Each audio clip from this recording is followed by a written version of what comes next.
That's what it looked like.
With the dawn of a new era on the horizon, it's time to awaken the sleeping lion. Time to rise and go to war. Hear our cries now, hear us roar. A team with great prospectors now come forth, who fight for our pride and who fight for the North. Together we march, success in our sights, achieving our goals and reaching new heights.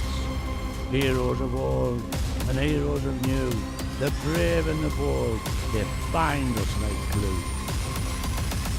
Stars will be born out on the wicket. Now begins a new chapter at Durham Cricket. Oh, that's 6. That's a biggie. Lovely use of the feet. Excellent from Travaskis. And he's gone.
We rose from the dust of the coalfields. A dream of bringing professional cricket. 30 years later, we stand together. With many successes on and off the field. A trophy cabinet full of silverware. A professional pathway for boys. And girls in the north. And community programs that both enhance and transcend the sport in our region. But we want to achieve more. We want to reach every corner of society. A welcoming place for people of all backgrounds. Supporting the community to which we belong. We want to be at the forefront of inspiring generation. Inspiring people to be better players. Better people. Better members of society. We are working hard to welcome everybody. Developing inclusive environments. With a commitment to encourage equity, diversity and inclusion in everything we do. We aim to make a positive change across cricket. our wider community. We must be accountable. Cricket is a game for everyone. Our programmes are for everyone. Seat Unique Riverside is for everyone. Durham Cricket for the North, for everyone. Durham Cricket for the North, for everyone. Durham Cricket for the North for everyone. Durham Cricket for the North for everyone. Durham Cricket for the North for everyone. Durham Cricket for the North, for everyone. Durham Cricket for the North for everyone. Durham Cricket for the North for everyone. Durham Cricket for the North and everyone. Durham Cricket for the North, for everyone.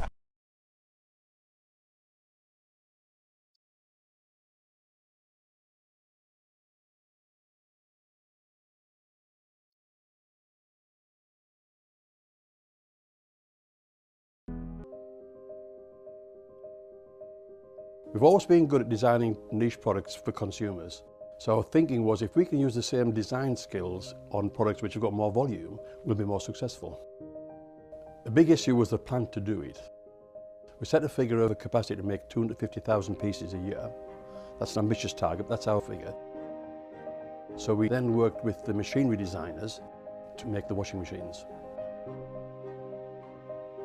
Number one in this product, it's got to be reliable. A washing machine has a lot of hard work to do, and it's a very important part of most households. So reliability was a big issue.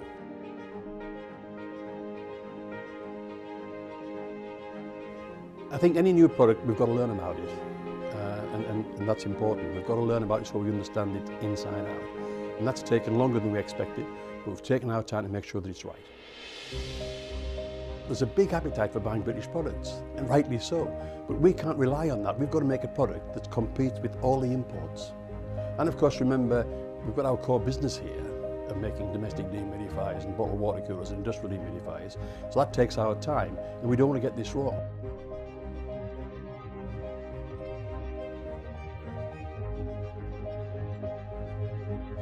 We've done 120,000 hours of testing washing machines here to make sure that it's absolutely reliable and does the job.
Rod Stewart in concert.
start of the day's play then, and Carr straight away with a 4-past point.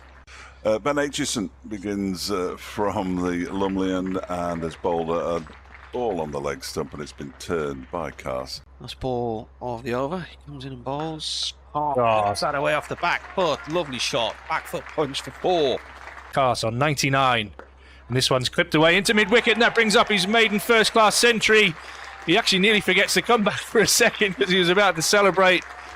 Congratulations to Bryden Cars. 100. He's in again and bowls. That one is flipped up towards middle. It's a shot at the stumps by Aitchison, and he's gone. A direct hit from Ben Aitchison, and Matty Potts just couldn't make his ground in time. He got the dive out. As Aitchison comes in, and he does make contact with this one, and that is a home run. And I think they'll walk off. That brings up the batting point, and Durham declare on 452 for 9, and Bryden Cars gets a standing ovation for his 108 not out. Rain in again.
Here's a bowler again. That's 4 runs, possibly down to fine leg. A little tickle, and it's going to hit the foam now, and it does.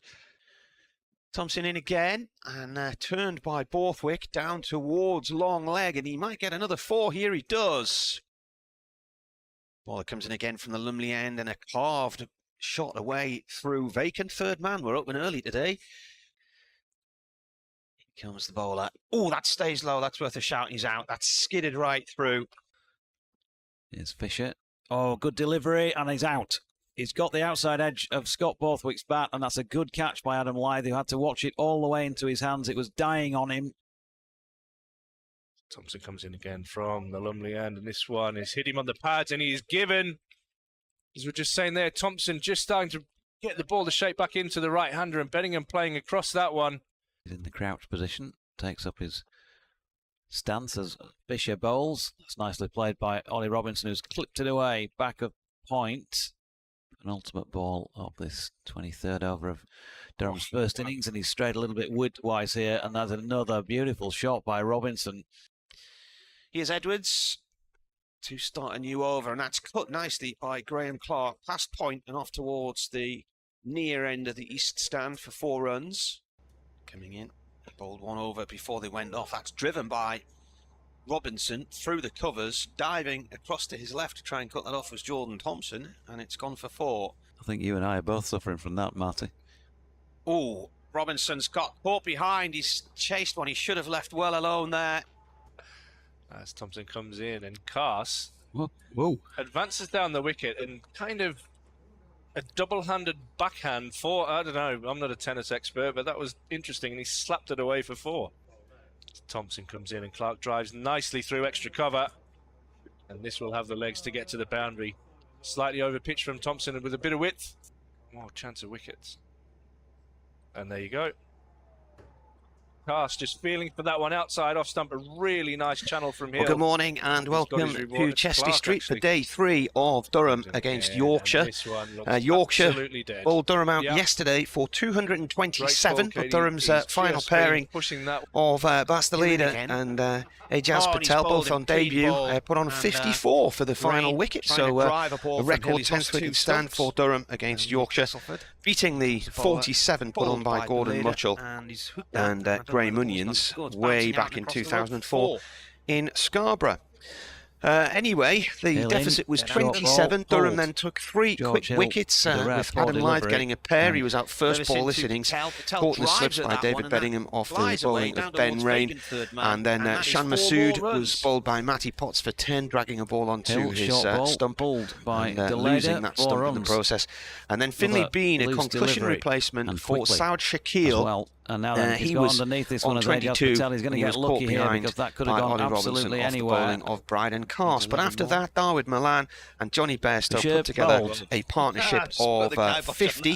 Bairstow resuming on 16 today, but he's faced a lot of deliveries. Milan on 33. They lost 10 overs last night to bad light. But Bairstow really does look like he is in the mood for a long stay in the middle. And that, I think, could be a worry for Durham. Because A, the lead is now 118 on a track that has until now been quite a low-scoring one, and B, Durham have lost the services of Bryden Cast. He has a side injury, or a trunk injury, as has been described by the club, and he is going for a scan today. So they're a bowler down, and that is a big issue for Durham now. They're going to have to try and rotate.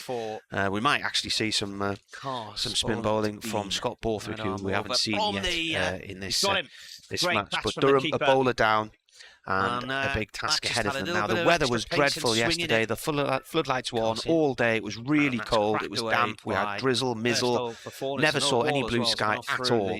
Really difficult batting conditions.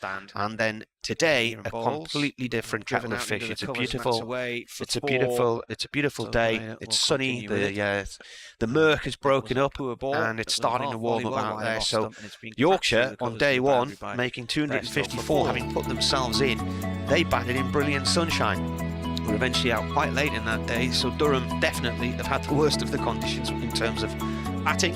And I think what they really needed last night was at least another couple of wickets on the board in those conditions, knowing the weather forecast was likely to be favourable. Well, Ollie, yesterday summer had arrived. Today so it's like January. So very difficult conditions to bat in. 44 for Durham yesterday in a 6th wicket stand of 61. That is the highest partnership in the game so far, and his 44 is the joint highest score, matching Shan Masood's innings in Yorkshire's first innings. And after the day's play, it was Ollie Robinson who I had a chat to. There's been some runs for some of you in this match, but there's a lot in it for the bowlers, and from a batting point of view, you've really got to be watching every ball very carefully. There's been a little bit of low bounce, a little bit of slowness in the pitch at times as well. It's been a little bit of tricky batting conditions, and the pitch isn't helping that to some extent. But well, Ollie, yesterday summer had arrived. Today it's like January. Very difficult conditions to bat in today. It's just great from the offset. Really, we had the lights on today, so probably would have cost the club a fair bit of money. There's been 23 wickets. We haven't had a single half century yet. For batting, you joint top score with Shan Masood with 44. So it is a shame we can't grind out there from a batting point of view. Yeah, it is, and brought us back to almost parity. You get them days. There's been some runs for some of you in this match, but there's a lot in it for the bowlers, and from a batting point of view, you've really got to be watching every ball very carefully. There's been a little bit of low bounce, a little bit of slowness in the pitch at times as well. It's been a little bit of tricky batting conditions. 54, record 10th wicket stand for Durham against Yorkshire, much needed as well. And the deficit then 27, marginal in the general scheme of things. So yeah, it's just getting through that tough period and pushing back when you can. There's been 23 wickets. We haven't had a single half century yet. You joint top scored with Shan Masood with 44, so it is a grind out there from a batting point of view. Yeah, it is, and hopefully sometimes you get them days that you chase. You see scorecards where people don't go for 3 down fairly early though, weren't you? And to get Adam Lyth a pair, rare for him, and then to get Shan Masood pretty quickly, and the third wicket Bean, I think, was your catch, wasn't it? For the third 9 down, you're still 81 behind, and then Bastoleda and Ajaz Patel put on 54, a record 10th wicket stand for Durham against Yorkshire, much needed as well, and the deficit then 27, marginal in the general scheme of things. Absolutely, and as I said just now, it kind of brings us back into almost parity, and I'm happy with that. Kind of gave us a real, but yeah, nice to get 3 down early, obviously picking up a wicket first ball as well. 2 quality test batsmen, so really did show that. I always feel like you get one of these to an open end. Shame we couldn't get a couple more tonight. We did a little. Yeah, hopefully come back tomorrow and try and knock them over and chase whatever they set. Yeah, 3 down fairly early though, weren't you? And to get Adam Lai the pair, rare for him, and then to get Sham Masood pretty quickly, and the third wicket Bean, I think was your catch, wasn't it, for the third one? It was a cracking catch, that one.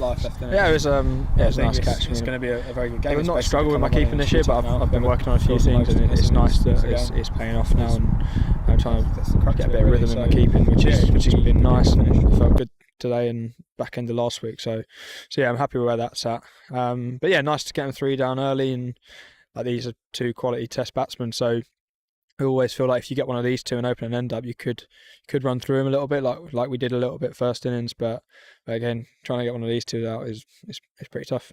Yeah, Darwin Milan and Johnny Bairstow. I think the weather's going to change again tomorrow, so the sun might be out and it might be a bit warmer tomorrow, so batting conditions might improve as well. So this game's still got a lot to run, hasn't it? Absolutely, there's a lot of life left in it, and I think it's going to be a very good game. It's basically become a 1-inning shootout now. Whoever scores the most in this innings wins the game. So that's the crux of it, really. So yeah, it could be a good finish. So Ollie Robinson there, who had a chat with last night. And he's been having a good season. I think that's the 3rd or 4th interview I've done with him at the close of a day's play, which tells a story. So play will be getting underway here in about 4 minutes' time. Johnny Bairstow resuming on 16, Darwin Milan resuming 33. Their partnership, though, has been crucial. They came together with about an hour and a half. Well, they were together for about an hour and a half last night. They've batted for 110 balls and just 8 out the rest of the day. They got Yorkshire to 20 past 6 when bad light interrupted things, and off they went. So 10 overs lost yesterday. We can't get them back because it was after the scheduled close of play when they did go off, so you can't reclaim the overs that were lost. And slow going because they were constantly complaining about the ball when they were bowling Yorkshire and endlessly having to dry it because the conditions were so damp. The ball was changed, and the days just drift. They continuously drift. Injury issues as well. Now, Saud Shakil injured his ankle batting on day 1, went off the field and was off for a few hours, came back and then had a runner. And during the period when he was back out in the middle, he got hit on the head, didn't leave the field. He was checked over by the Yorkshire physio, stayed out in the middle, and then was caught out on 8, I think it was. And then it was announced yesterday that he was out because of concussion. And Finlay Bean was brought in as his replacement. Now, you can't do that to a player who has suffered another injury. So Bryden Carse is out of this game. Now his replacement will not be allowed to bat or bowl, whereas a concussion replacement can bat and bowl. So whatever the situation with Shakil, Bean was able to come in and bat yesterday and scored some runs. Not many in the circumstances, but he did make 22. So that's a disadvantage that Durham have to face today. Umpires are just heading out. Paul Baldwin and Ben Debenham. Match referee is Phil Whitty-Case. Alongside me today again is Jonathan Doidge. And Jonathan, blue skies. The sun is shining on Yorkshire again, weather-wise. Oh, hang on. We've got wires all over the place here, haven't we? But not necessarily in the right order. Yeah.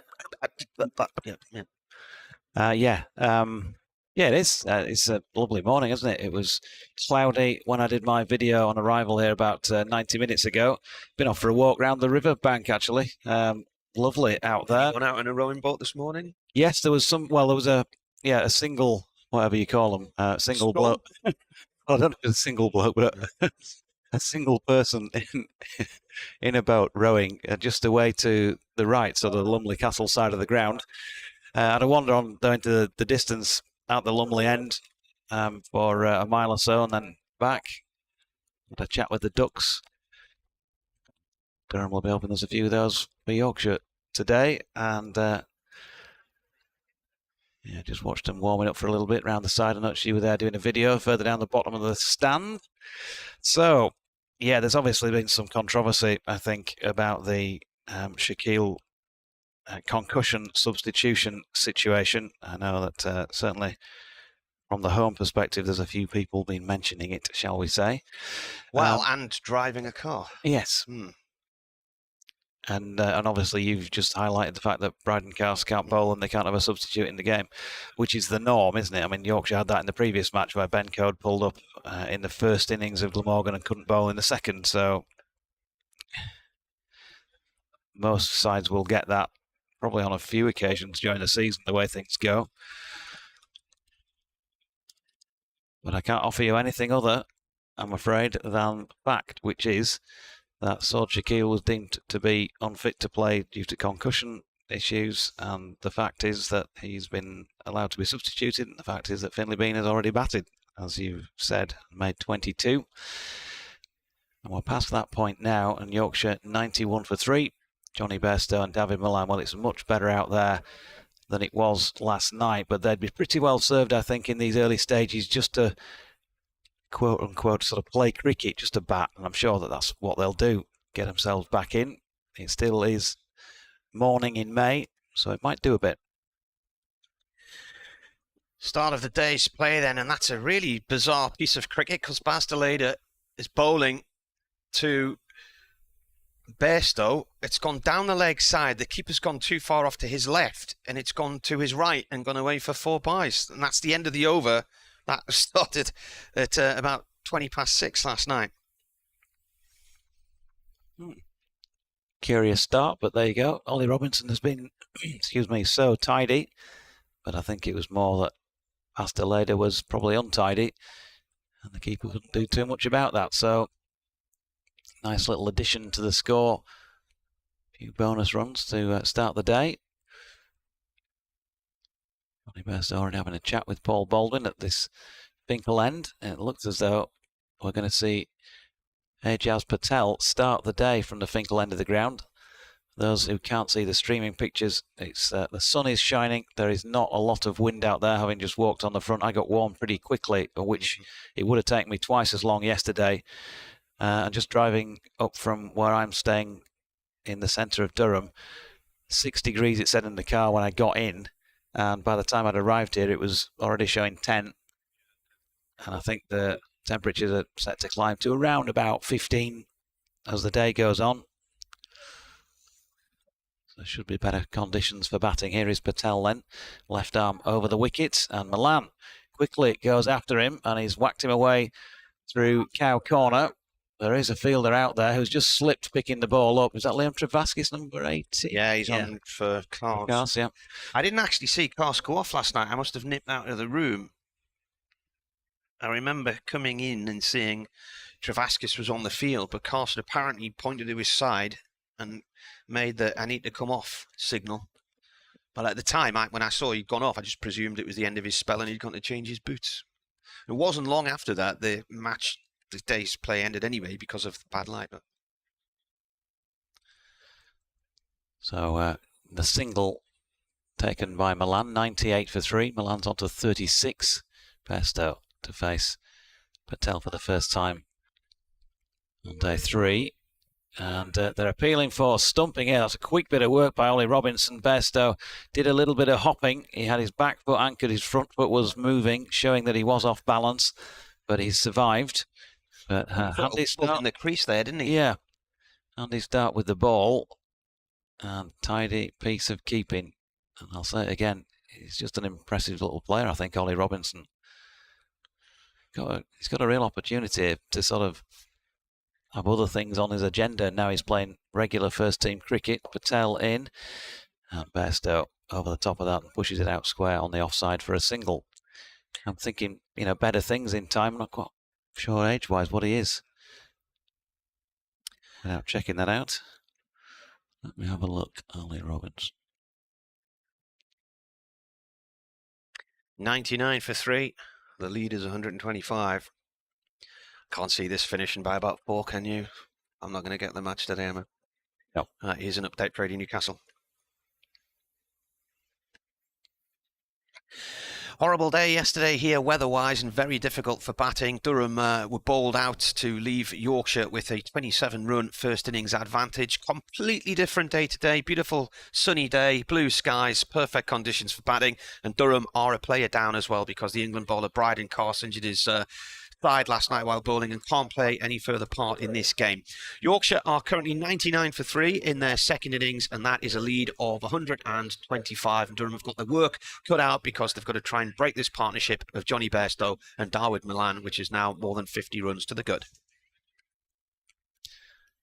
Stifled appeal there against Milan, who was trying to get a sweep in. So 99 for 1, 2 left in the over. Patel over the wicket and flicked up towards deep mid-on where Alex Lees will field. So Milan getting a comfortable single. 24 was the answer to my own question. Ollie Robinson gone down in Sidcup.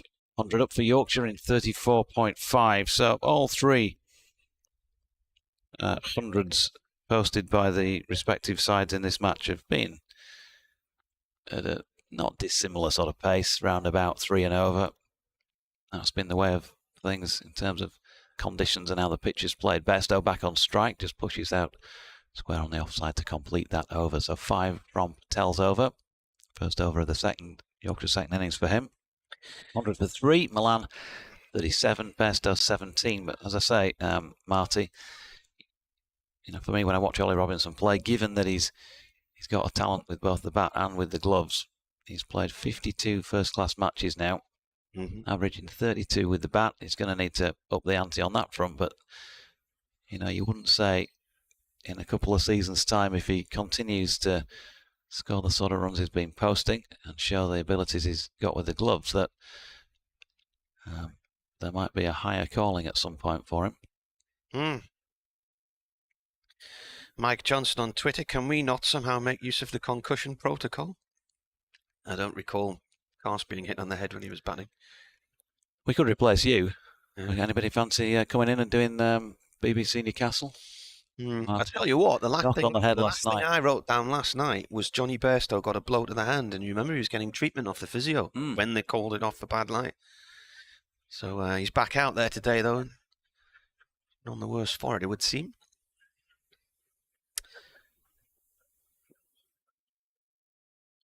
Here's Potts into the attack, and that's way down the leg side. That's 4. That's gone erratically down the leg side for 4 buys.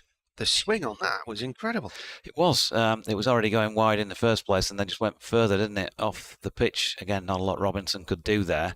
If you had a fine leg in there, they might have stopped that. But yeah, it's a loosener, isn't it? So you've got to give him cut him a little bit of slack. But what you want this morning as Durham is you want to get in and on quickly. You know, they got a wicket with the first ball of the Yorkshire second innings yesterday.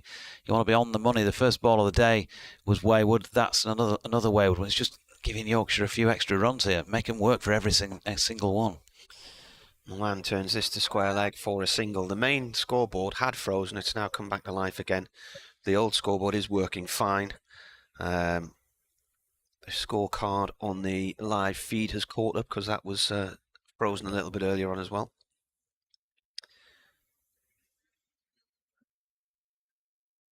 NV Cricket is stuck at the moment, though.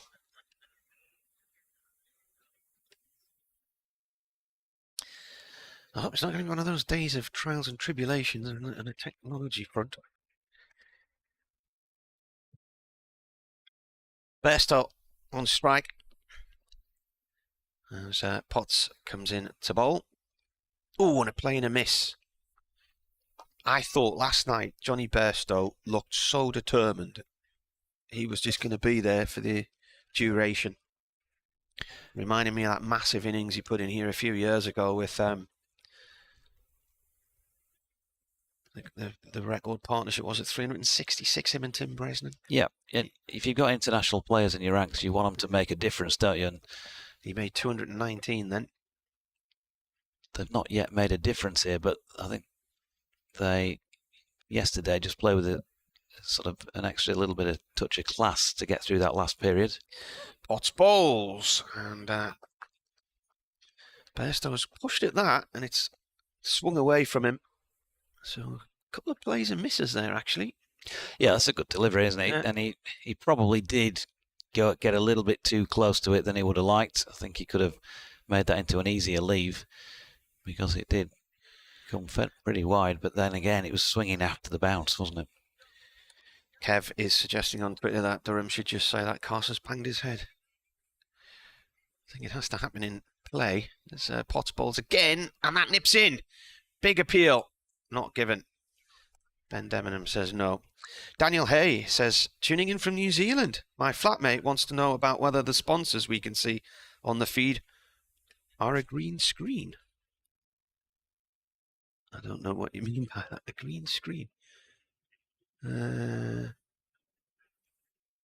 a printing firm on one of them, and a betting company on the sponges around the boundary.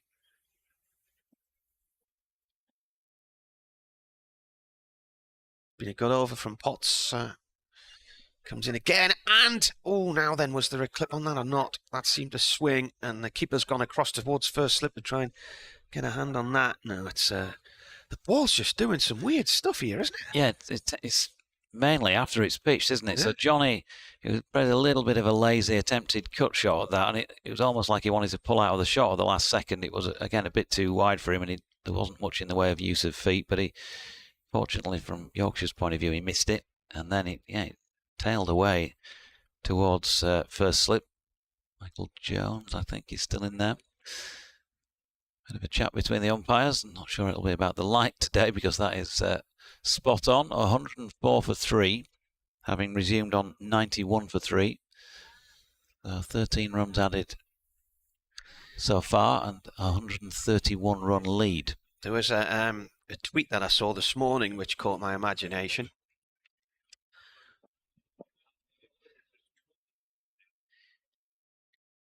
Here's Patel round the wicket to Bairstow, who's pushing hard at that one, outside off stump, and misses out.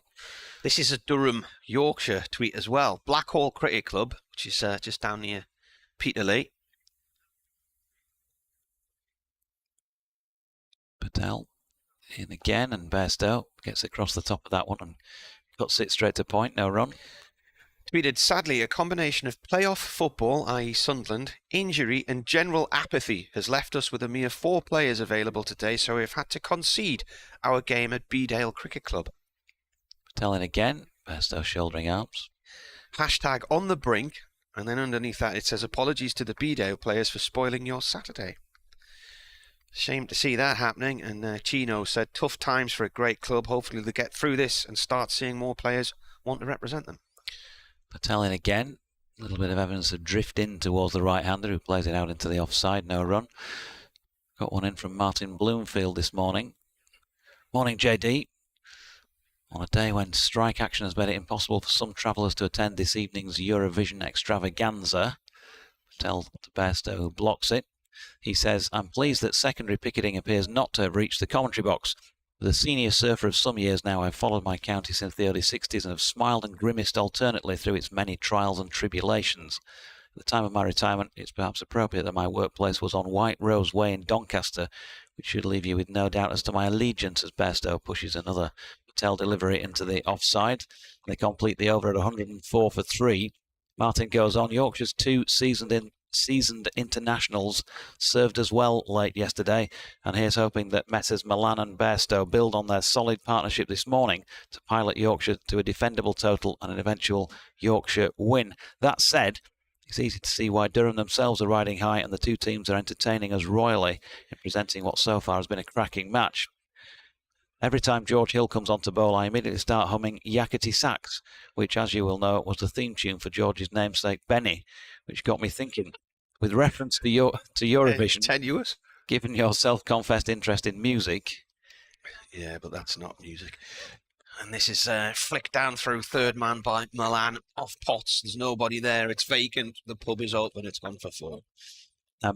So with reference to Eurovision, given your self-confessed interest in music, I wondered if the box and or listeners might offer some suggestions for future competition bangers, which might be county or cricketing terms based. Well, you've got the Pink Panther theme here, haven't you? Durham. Yeah. That event will not be on my TV tonight. Absolutely got no interest in that whatsoever.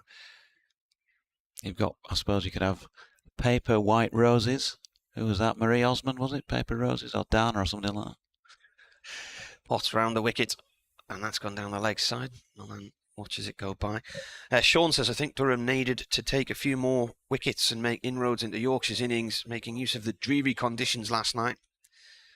But the match very much in the balance. That was probably tweeted before the news of Bryden Cars came through.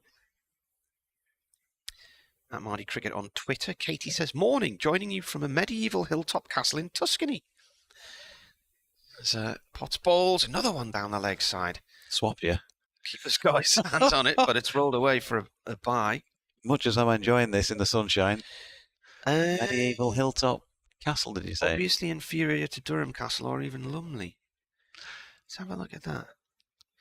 Now, I stayed in Tuscany with my wife and some friends in 2007, and we stayed in what looks very similar to that, with it was an old castle across the road with a pool looking right down this mountainside. It was an old monastery that we stayed in. I think this guy and his son had done it up. Potts in balls. It's defended by Bairstow. He goes for a little walk. We were over the mountain from Cortana, I think it was. Beautiful area. I have to say, I was inspired by the bathroom looking down the valley, Lou with a view. Felt like setting up a website, Lou with a view. No frosted glass there, then. No. Shuttered windows, I think they were. In comes Potts. That's gone down the leg side and taken by the keeper. Forever Dormo, looking forward to the day, he says. Jane Timon says, heading up to Durham from Huddersfield today, so if the clouds don't clear, she's holding me personally responsible. Going to where? Well, yeah, all right. I think you know what she means. Durham County Cricket Club, then. No, I thought you mentioned Huddersfield, did you? Yeah, from Huddersfield. All right. I was on the way to Chester Street. More in a moment. In comes Potts again. Leave by Bairstow. I'm just trying to remember where we were. Lily we were near Lake Trasimeno, so we weren't far from Perugia. And we were around near Montalpulciano. That was beautiful. Montalcino, that was nice. Yeah, Cortona, that's the town we were next to. Beautiful area. Have you been there? No. Well, the hilltop towns. The times I've been to Italy, I've been up in the north. Been to. Now I mentioned Bairstow's finger, didn't I? And look, he's asking for treatment on his finger, and a painkiller's been brought out for him as well. He got a blow on the hand last night. I can't remember who it was. It was the leader, wasn't it? Bowling. Yeah.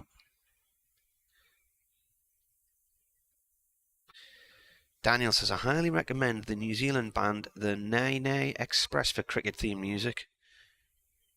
I have a great song called Carisbrook about the 1985 test between New Zealand and Pakistan. Quite niche. So, as I was saying, Lily says she thinks it's a batting day today, and she wants these two to stay in and get some big scores. So good morning to you, Lily.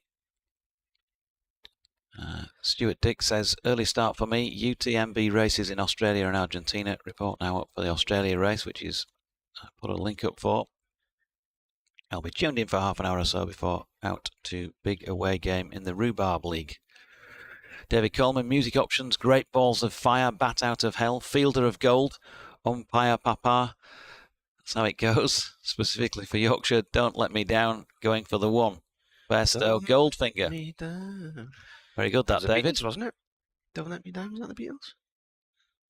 Don't let me down.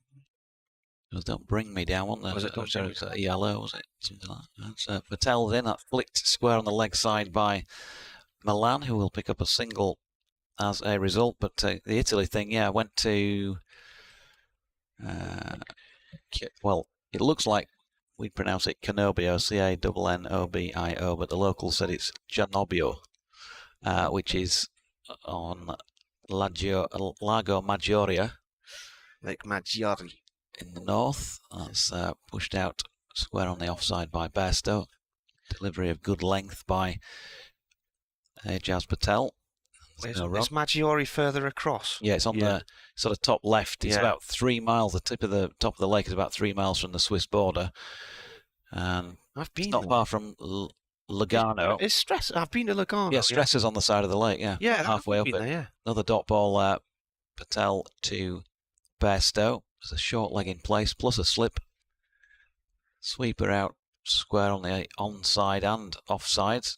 Bairstow just pushing gently forward at this latest Patel delivery. I'll tell you a couple of stories about that trip to Stresa. What a beautiful place that is as well, and up the Locarno in Switzerland. But if you make the mistake of going on the Swiss motorways, they charge you €35 for a road tax or something, don't they? Didn't manage to get away without paying that somehow. As Patel's in again and pushed into the offside. We drove north from Stresa up into Switzerland, stopped in Locarno for a bit, and then came round to go around the other side of the lake. And at that point, you joined the motorway, and that was where they nabbed you. €35, I think it was. Patel again. Bairstow, in more attacking fashion this time, cuts away out to a sweeper Liam Travaskis, and they'll get another single. So one to bookend the over there, 2 off it. And Patel's gone for 5 off 3, 111 for 3 now. 38 runs the Yorkshire lead. Yeah, at the end of the cricket season, about 2005, me and my wife just set off in the car for 3 weeks, pre-kids, just went over to France and just made it up as we went along, really. And we ended up spending a night in Stresa, which is a beautiful town on Lake Maggiore, and we paid premium price to be in this gorgeous hotel room overlooking the lake. Was it the one that Ernest Hemingway used to stay in? It was quite a famous place. Yeah. Potts comes in and bowls, and this is defended by Bairstow, goes to backward point, and we paid extra to have a balcony overlooking the lake. And when we opened the curtains the next morning, you couldn't even see across the road. The rain was coming down so heavily. Did you go on the little boat trip round? We didn't. It was the weather was appalling that day, so that was the day we just decided, right, we'll drive around and go and see. We'll go into Switzerland and have a bit of a drive around. But that evening, the weather cleared and it was a really nice evening, and there was this lovely little bar restaurant down on the waterfront.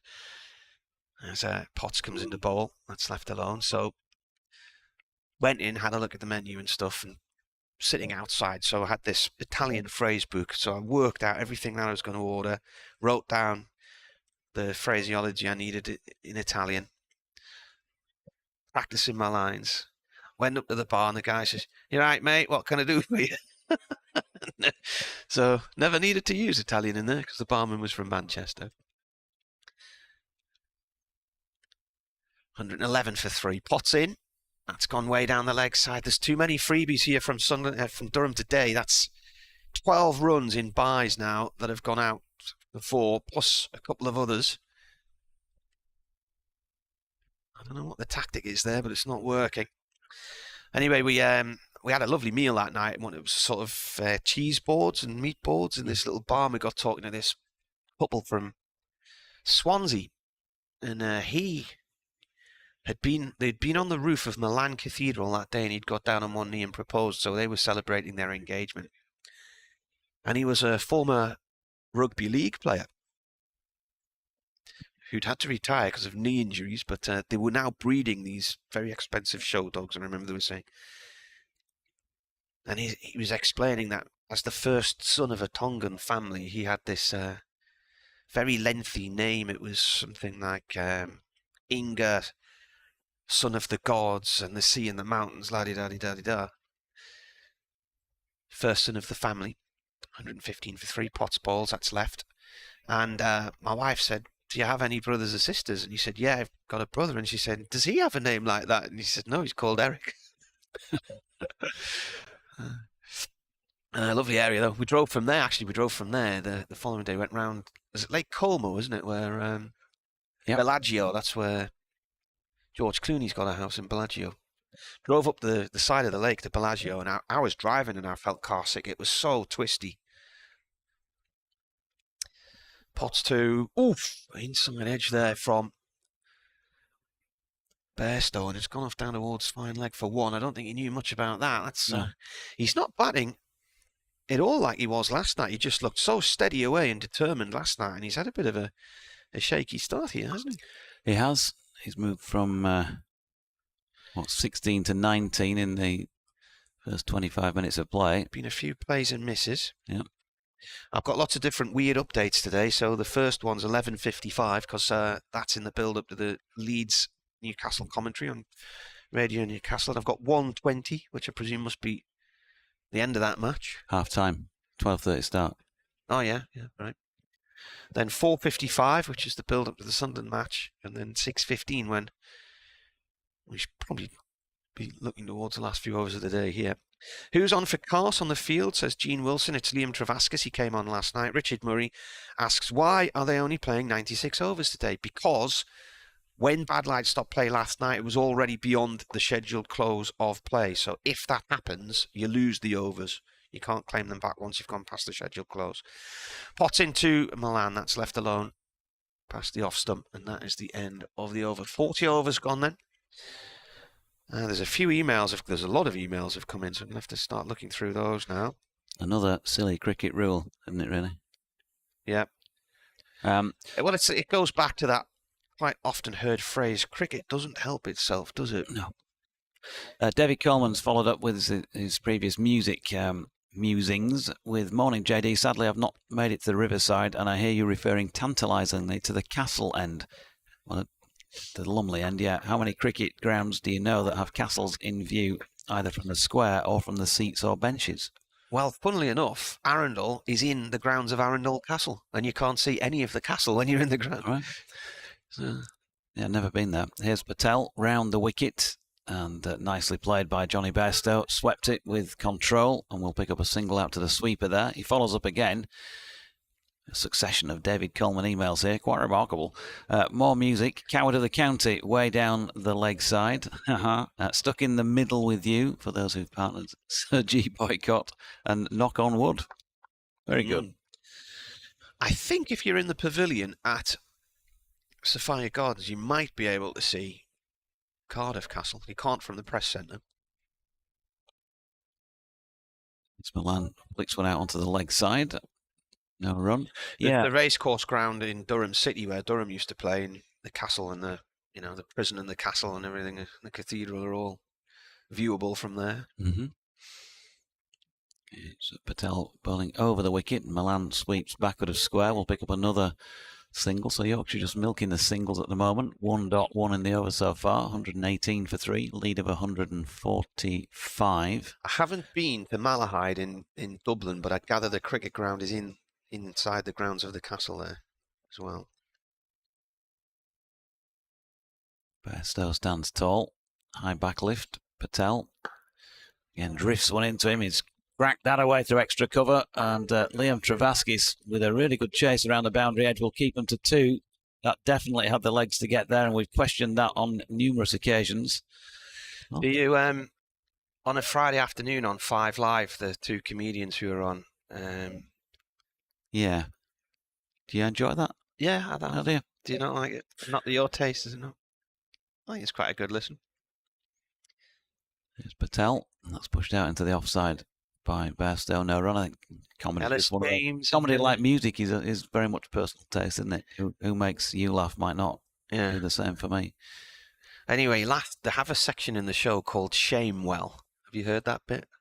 No, because I usually probably turned it on to another station by then. Short ball pulled by Bairstow down towards long leg, and they get through for a single.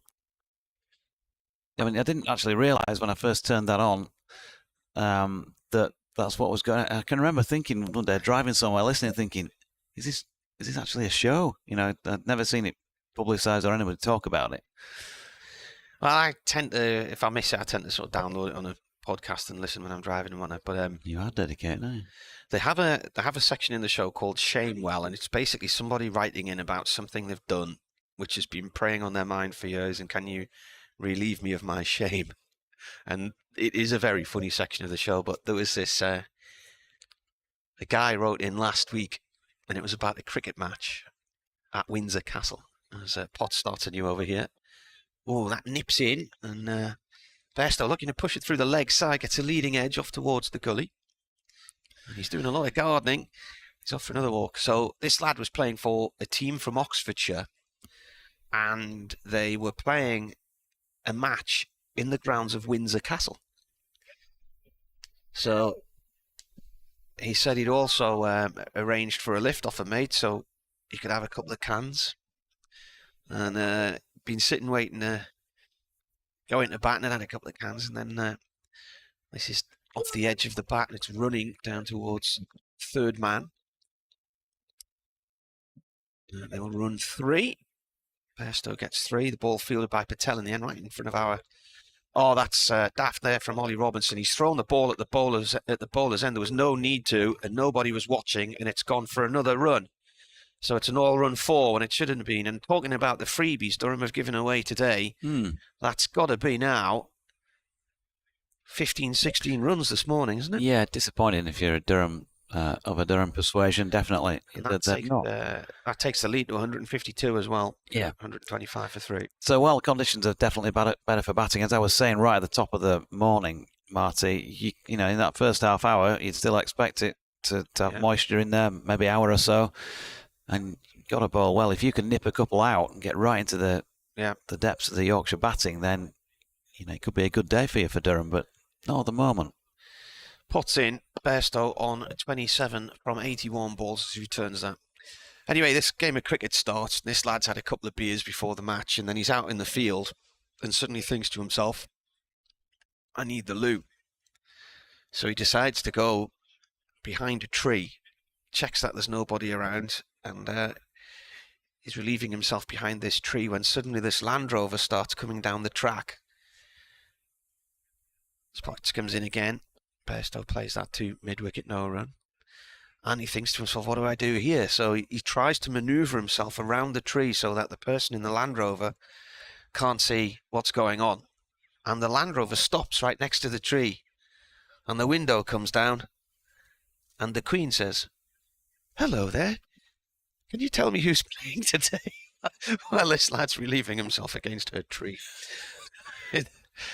So firstly, I was surprised there was a cricket ground in the grounds of Windsor Castle, which I'm sure would be a beautiful environment to play in and use the toilet, not the tree. But I thought it was quite an amusing tale. 2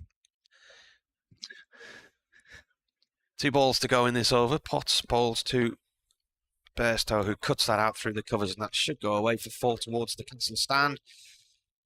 Borthwick's giving chase, but he's not going to catch it. So a lovely shot. Yeah, nice shot. Paul Wilson's emailed, hi Marty and his band of merry men. Greetings from a bright Costadale Hartlepool. Tight game this. Quick wickets needed today for Durham. Should be with you for the duration apart from nipping out about 12 o'clock at the Chippy. Have fun and come on Durham. This morning hasn't gone the way Durham would have wanted it to. So far.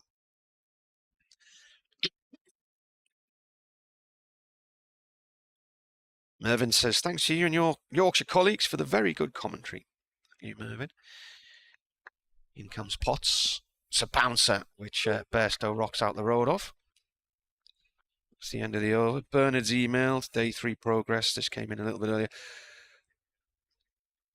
When will cricket finally modernise and have genuine substitutes for injuries sustained during play? Only 3 wickets down favours Yorkshire at the start, but how much do Yorkshire want to win rather than risk losing? Today will let us know. Some permutations of how the game might pan out. Durham will have to fight very hard to get anything from the game, says Bernard. Milan on strike, and Patel. He's going to bowl here over the wicket, left arm from this Finkel end. And has a little flash at it and misses. It looked like it might have caught the pad that. It's gone out away backward of square leg. Shall wait. Oh, it's a bye, in fact. It must have hit Ollie Robinson's pad. So, having given him a big build-up this morning. Yeah. A couple of little negatives so far today. Ben Peplow says he's also listening in New Zealand, where winter has truly arrived the last few days. Thankfully, Durham's promotion chase is warming the spirits and enjoying the broadcast, says Ben. Patel in, and Bairstow cracks that square on the offside, but straight to the fielder at point. Ben Rain, I think it is, in the floppy again. Yep. Here comes Patel once again. Beautiful sunny morning at the Riverside. That is once again played in the same place by Bairstow, so 3-man game at the moment. Why don't you send us your cricketing shame stories?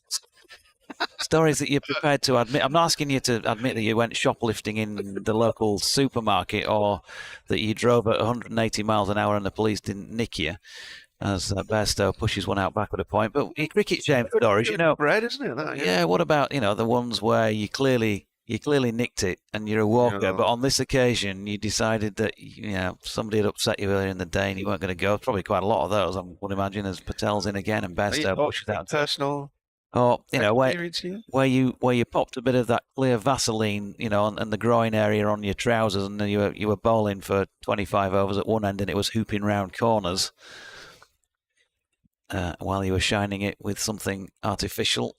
The game's gone now. It's past. It's in the past. You're not going to get done by the league. Shall I look up the ECB Disciplinary Commission's phone number? Dot ball, final ball of the over. Patel 5 overs, 2 maidens, none for 10. But, you know, your cricket shame stories, what are you sort of prepared to admit that you've done that may not be entirely within the laws of the game to get a little bit of an advantage?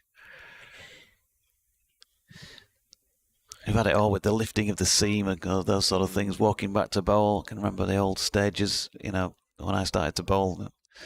Yeah, just, you know, make sure the umpire's out of view and, you know, just run your fingers around that bit.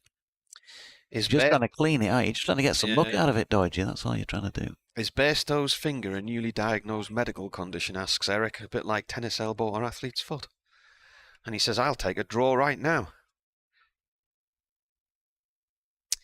We are cricket@yahoo.co.uk if you want to email, or at Marty Cricket on Twitter, or at Jonathan Doidge on Twitter.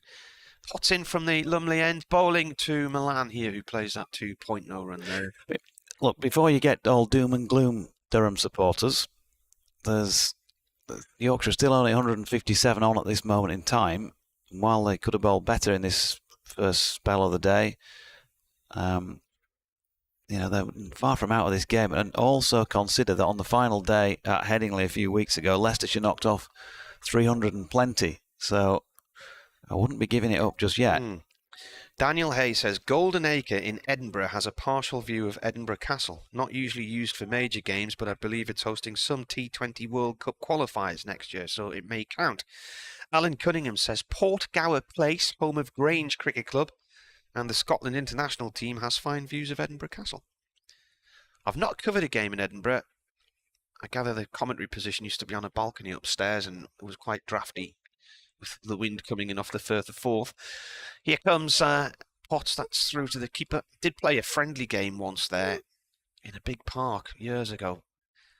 Back in the 80s it would have been, and we'd gone up, Whitburn Cricket Club took a team up, and it was a mixture of sort of dads and kids, and remember 2 of the lads racing round the boundary to try and take a catch, and we were shouting, watch out, and they were both looking at the ball, and they bang, knocked themselves out.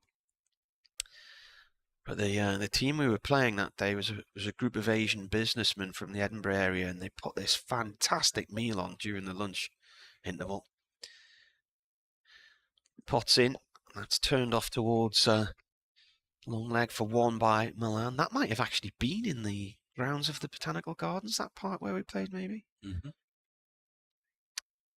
In fact, I wonder if it's Golden Acre where he mentions here. It was a lovely Golden Acre in Leeds. In Edinburgh. Lovely setting. Is there a Golden Acre in Leeds? There is a Golden Acre in Leeds, yeah. Not too far from Headingley. Right. It's on the Otley Road out. It's the Leeds Half Marathon tomorrow. It's the Rob Burrow Marathon tomorrow. Yeah. Potts to Bairstow. Bairstow plays it back to him. Because I announced last week on air that it was last Sunday, which caused great panic. I had to put a message because we were on Sports Extra at the time as well. Well, it was the Sunderland Half Marathon in 10K last Sunday morning, because it comes down our street. They come over the bridge from the city centre, over the Weir Bridge, along the river, then come up the bank to the top of our hill, back down and back onto the quayside. So we were there with our cowbells cheering them on. But the half marathon came along about 45 minutes after the 10K, something like that. In comes Potts here, defended by Bairstow. I can imagine that, you know, when you watch the London Marathon and you've got those points of reference on the way around the Cutty Sark. I can imagine the Sunderland 10K. We're going past, and they're going past that Emerson House point now. Yeah. Emerson House. There we are. Well, it's a lovely run. Who's in front of it at Emerson? Yeah. If you're in front of Emerson House, how far is that from the finish? Ooh, for the half marathon, we were about, at the top of our street was about 3 miles to the finish line. All right. Potts the Bairstow, and this is defended. But so we watched the 10K come past, and then there was a bit of a gap before the half marathon. So I went back out, and the first guy who came past on the half marathon was from Stornoway Cricket Club. What have you spotted? Is this more treatment for Johnny, or is it just a drink? Just a drink, I think, because it's Will Frame bringing it out for both batsmen. So the guy who came past, who was the leader of the half marathon, came bombing down the hill. And I'm looking around and thinking, well, where are the other runners?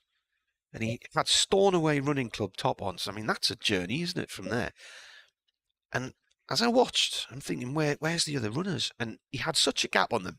He went along around the marina. The marina's in a big sort of horseshoe shape. And he was right on the far side of the marina by the time the next two runners came past. And I know from our house round the marina to the pier wall is a mile. So he must have been nearly half a mile ahead of them by the time the next two runners came past me. Did he hang on? I presume he could have walked from there and still won. Here's Patel, and that is flicked into the leg side by Milan. Nicely played. Picks up a single. I don't remember, was it something like Marathon Man, the film that Michael Crawford was in all those years ago? I remember just once seeing it. It was like Saturday morning TV, and sort of living it because I was much younger, and really feeling it for Frank Spencer, as we all knew him, for Michael Crawford, who was sort of miles in front in this race, I seem to remember, and got the wobbles and was foaming at the mouth and all sorts of stuff. As Patel is in and Bairstow blocks that, I'm sure somebody will remember it. Tell me, put me straight. There was the swimmer, was that Burt Lancaster, where he set off to swim through everybody's swimming pool in the district or something? That was a strange one. Burt Lancaster. So 1 dot in the over so far. Still short leg in place, but most of the deliveries from Ajaz Patel have been aimed out off stumpish, and this one is wide of off stump, and that's a lovely shot by Johnny Bairstow. He's cracked it away backward of point along the deck all the way and picked up 4 more. So just beginning to get going as we know it here, because it was a little bit of a stuttering start this morning for YJB. He's on to 35, 136 for 3. The lead now up to 163. Patel just got a little bit to think about now. What has he got in response? This one again, turning as you'd expect, away from the right-hander. Chopped away to Ben Rain, who did well to get down. He's fairly close in on the one, backward of point. That's a good thought of a cricket ground with a castle. And then in he comes again, and Bairstow drops out into the offside of it. Is it the one that has been sent in by James Hobbs? No.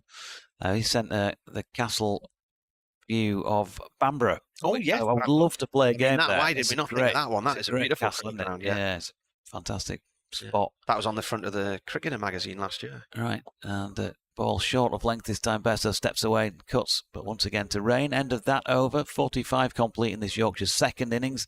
136 for 3. The lead 163. Cliff Batt says, "Morning chaps, good game this. Is it my imagination, or are Saturdays at 4-day games now a venue of choice for stag days?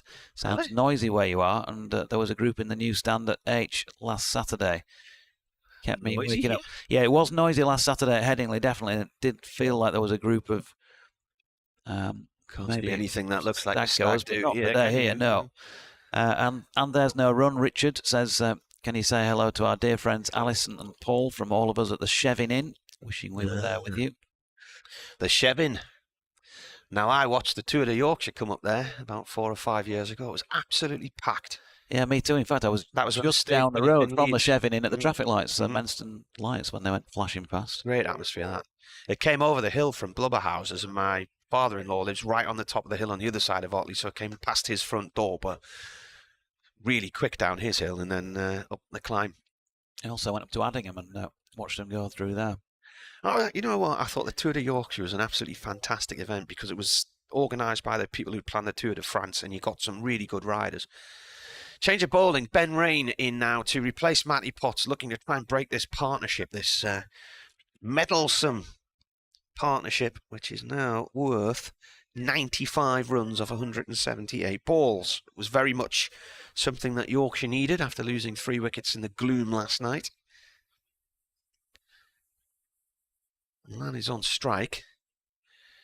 No, the suggestion from Steve about a cricket ground with a castle is a really good one. Raby Castle. Oh, yeah, it's not too far, is it? No. In comes Rain. That one. Oh, they're claiming it. It's got him. He's got him. Milan is gone. And that was a really sloppy shot from him. He chased one that angled away from him. And he must have got the toe of the bat on it, because I never heard a thing there. The keeper dived, and suddenly they're all up celebrating. He's out for 44. The joint highest score in the match. The third person to get 44. What a great catch from Ollie Robinson. If you see that again there. He's just managed to get his hand underneath the ball as it's about to bounce way across to his left. What a great catch. It needed something from a Durham point of view, and they have got the breakthrough. So the partnership ends at 95. And Yorkshire 136 for 4, lead by 163, I think it is. Yeah, disappointing end for David Milan. It was loose and wide, and so you can understand him going at it. Maybe he might have used his feet a little bit better if he looks back at that again. But once more, it's a low catch, isn't it? It's again, hinting that the ball, if anything, is keeping slightly on the low side. So I wonder if you ever really feel like you're in out there in the middle. Well, that was what I was asking Ollie Robinson in the interview yesterday. Well, Ben Rain, he does it so many times. Partnership breaker. Gareth Hart used to have a knack of doing that as well, and then just starting to really develop a good reputation in first-class cricket, Gareth, and he left Durham and went to set up a business in South Africa. But Ben Rain has the magic touch. Yeah, so 45.2 overs in, 45 minutes this morning of play before that first wicket was taken. So they've still, you'd have to say, done a pretty decent job. And bearing in mind nobody's got above 44 in the match, it's hard to be overly critical of Milan, but I'm sure he'll want to play it just a slightly different stroke to that, given the opportunity again. So 95-run partnership in this match is certainly notorious. And they've taken him from, 4:54 yesterday afternoon when Finlay Bean was dismissed, up to the point of the finish last night. So about an hour and a half, just shy of an hour and a half last night. Another 45 minutes this morning, when conditions have not been the best in this game. That's still a significant partnership. Now, George Hill, who was the subject of my end-of-day interview yesterday because of his 4 wickets, now got an opportunity with the bat. He's on strike. 2 slips in for Rain. There's a short mid-wicket in as well, and that nips down the leg side. A good take from Robinson. So Stephen Everton says Raby Cricket Club play in the grounds of Raby Castle, which is owned by Lord Barnard. It is. There was a charity cricket match there last year in which a Durham Legends 11 played there. I think Ian Botham and a few others were down there. I think that, I don't know if there still is, but they used to have point-to-points there, didn't they? Or a point-to-point meeting. They might do. I've not been to one there, but it's next to Staindrop Village because my mate Chris lives there. Well, Jeff King had just tweeted, "Oh, this is worth a shout." Nip back in, possibly a little bit too high, but definitely worth a shout. Ben Rain's asking Ben Debenham why you're not giving that. Jeff King had just tweeted us that wicket fell, beginning to look dodgy for Durham. They need to strike. Before I had the chance to read it, they had. Doing too much. I just looked at it again. It really does jag. Yeah. But you'd have to say it's doing too much, and you can understand why that's not given. It struck him in front of leg, but with the angle. The inner thigh, wasn't it? I think the back leg going down the leg side. 136 for 4 here on the BBC. Rain comes in and bowls. And a little tickle down the leg side from Hill. He's off the mark. This might go for 4. Can Travaskis get across and cut it off? He can. Brilliant diving stop. Didn't think he'd get there. So he got little legs. He was motoring there. Brilliant piece of fielding. That was canny, that. It was. Liam wasn't in the team at the start of the season, so he came up and did a few hours of commentary with us. Then he went off to play for the Seconds in... They were playing Essex Seconds in Suffolk somewhere. I can't remember where now. Near Bury St Edmunds. And then from there he came across to Glamorgan and played a 4-day game there as well. We got anyone joining us today? I'm not aware of anybody as Rain comes in and bowls. This is defended by Hill because Ash Thorpe's playing for Chester Street at Tynemouth today. But I've left all the kit up. So anybody listening in the pavilion who wants to join us, feel free. Yeah, the Yorkshire lads might want to pop round. 12th, something like that. Will Frayne maybe, or Ben Cliff if he's still around. Could even get Saud Shakeel in. He said with his tongue firmly in his cheek. Just thought I'd see if we got a bite there.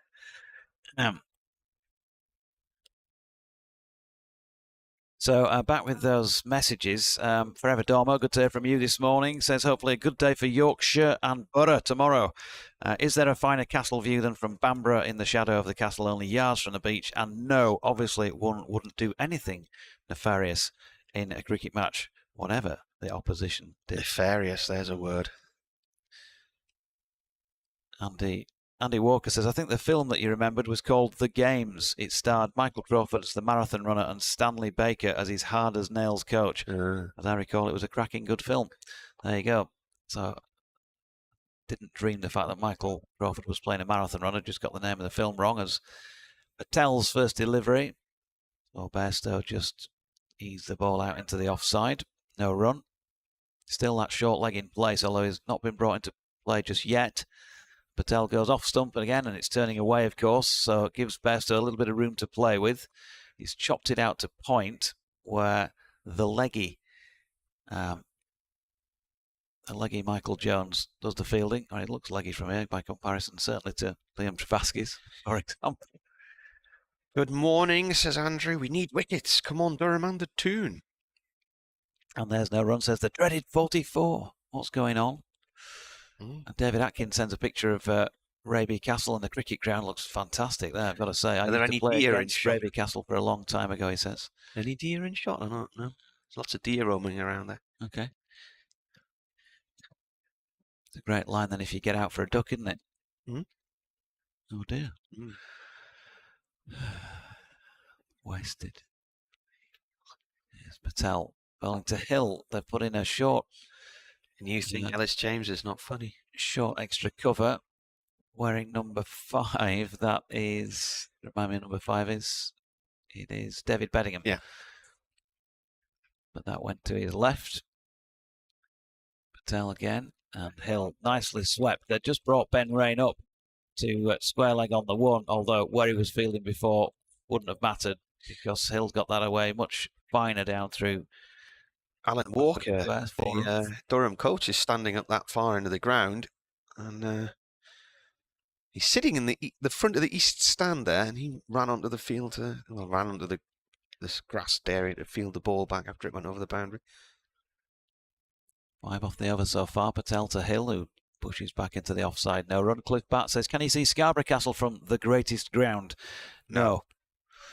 You can see Trafalgar Square. You can.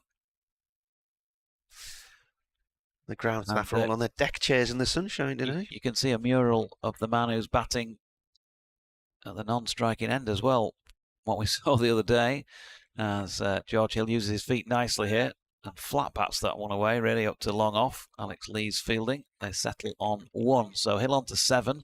Yorkshire on to 144 for 4 at the end of that over, leading by 171 runs. There's an advertising mural at the far end of the ground at the Trafalgar Square end, as you'll see when you come down later in the season, with Johnny advertising some sort of holiday thing on it.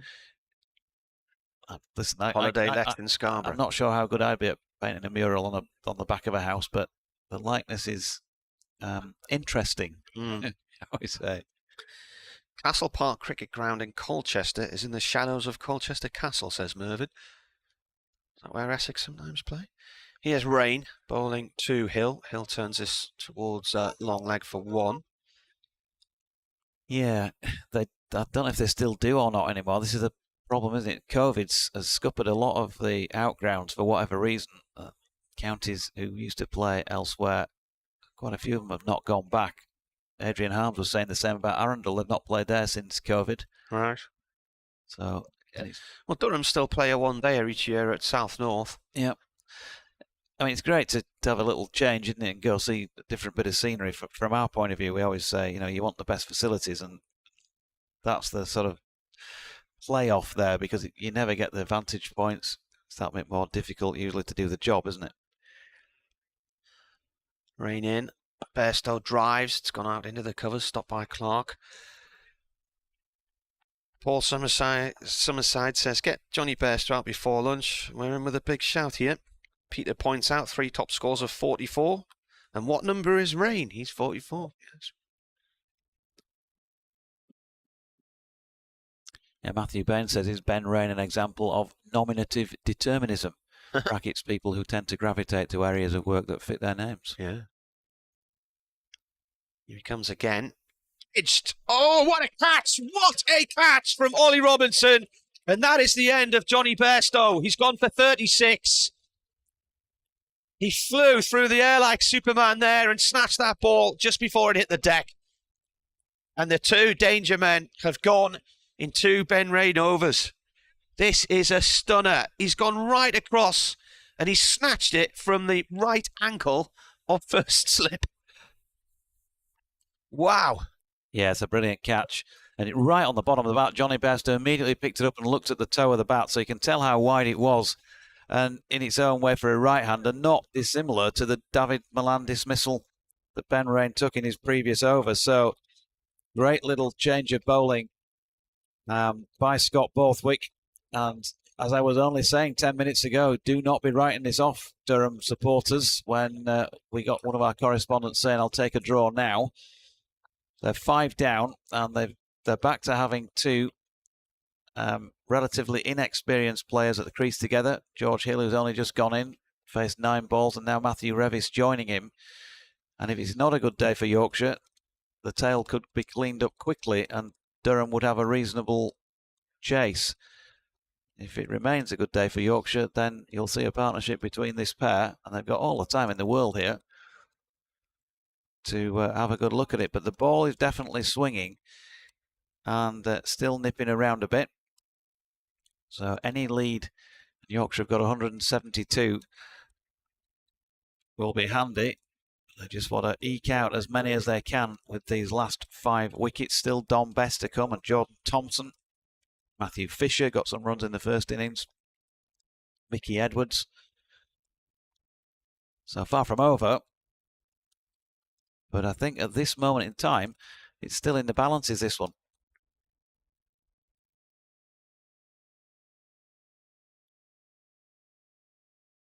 Partnership there worth just the 9. What a catch that was.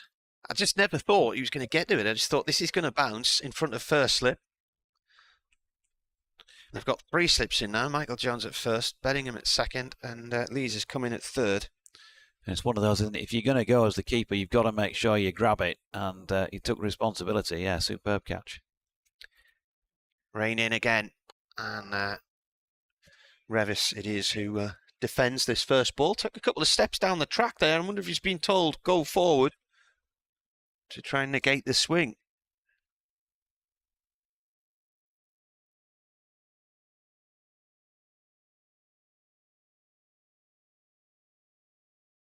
Johnny Bairstow, 36 in 101 balls, 142 minutes of batting.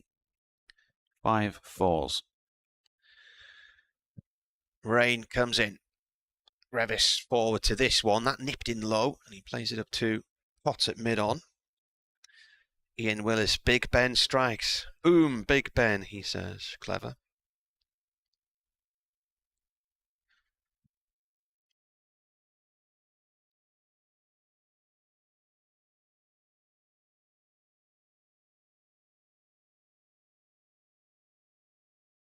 Right, I think there'll be an update for Radio Newcastle shortly.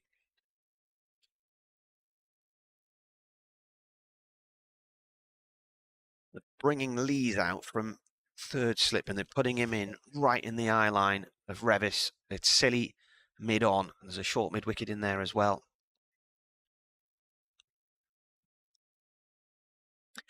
Well, we've just seen two stunning catches from the Durham keeper, Ollie Robinson. Oh, and Matthew Revis is now just ducked into a short one from Ben Rain. He's got that right in the side of the head, so he's going to have to be checked over by the Yorkshire physio. But Ollie Robinson, I don't know how he got to the second one, but crucially, the big wickets that Durham needed this morning. Darwin Milan on 44 when Ben Rain came into the attack and got him with his second ball caught behind. That was a good low catch to the left. And then the second one, Johnny Bairstow clipped the ball from Rain, which was just leaving him, just seaming away. And Robinson dived across to his right and snatched the ball just as it was about to land at the right angle of first slip. I'm not sure how he got there, but it was a stunning piece of glove work. So Milan out for 44, the joint highest score in the game. 3 players have got 44 in this one now. And Bairstow going for 36. Their partnership had been 95. There was a feeling, and then we've had some correspondence, that the game was just drifting away from Durham. Too many freebies a little earlier on, buys going for 4s and whatnot. But it's right in the balance again now. This one, Yorkshire 145 for 5. They lead by 172. Revis yet to get off the mark. George Hill has 8. In comparison to yesterday, which was a horrendously cold, miserable, damp day, really difficult conditions for batting. We've got beautiful blue skies and sunshine again today. It's like we're in another year all of a sudden. Well, there we are. I mean, what better way to bring in a Eurovision link? What was that? What's another year? I don't know. Was that a song, was it? 19... I'm going for about 1980 winner for Johnny Logan for Ireland. Tell you what, I think the last time I saw the Eurovision was 1993 FA Cup final weekend. I went with a mate down to Wembley to watch Sheffield Wednesday Arsenal. And then after the match, we stayed with some pals down near Aldershot, and they had it on the telly there. And they were having a bit of a Eurovision party, and I've never watched it since.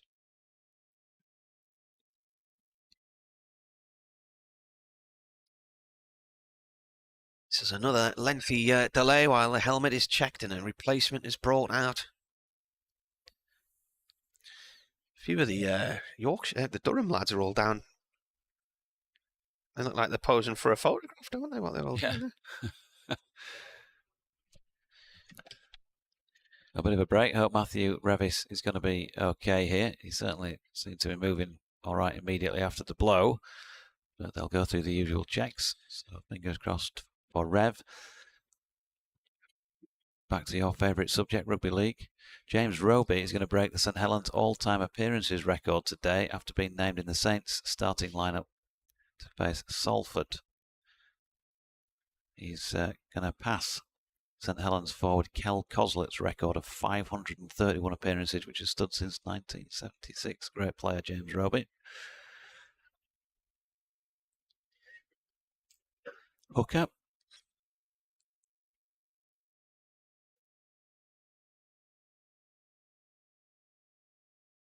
Back to well. Let's get back to some correspondence, and it seemed to disappear off screen. Here we go. David Coleman says, thanks to listeners for all the Castle and cricket references. Started a good one there. Music now for Yorkshire is a case of Johnny Be Good and Running With That Hill. Hopefully not Why Does It Always Rain On Me? Well, at the moment it is, if you're a Yorkshire supporter. Crikey, says Andy Walker, that must be the catch of the season by Ollie Robinson to take Johnny Bairstow. Could that be the moment upon which the match hinges? Well, if it does go Durham's way, that is certainly going to be remembered as a very big moment because it was an outstanding catch. Lily observing that the ball really is swinging. She's hoping that Matthew Revis and George Hill can build a good partnership. David Coleman says, oh dear, thanks for mentioning interesting likeness of J&B at Scarborough. Here's the scary portrait of Adam Lyth in the pavilion there. I wonder if listeners have examples of dodgy cricketer paintings or statues.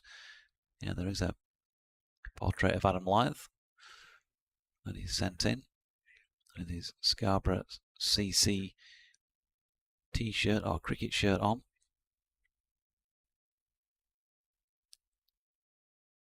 At Jonathan Doidge or at Marty Cricket or BBC West Yorkshire Sport at gmail.com or we are cricket at We're, as in the river, at weircricket at yahoo.co.uk.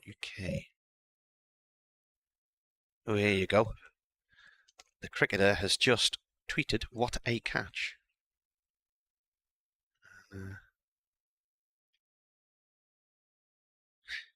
Durham have just tweeted this guy behind the stumps.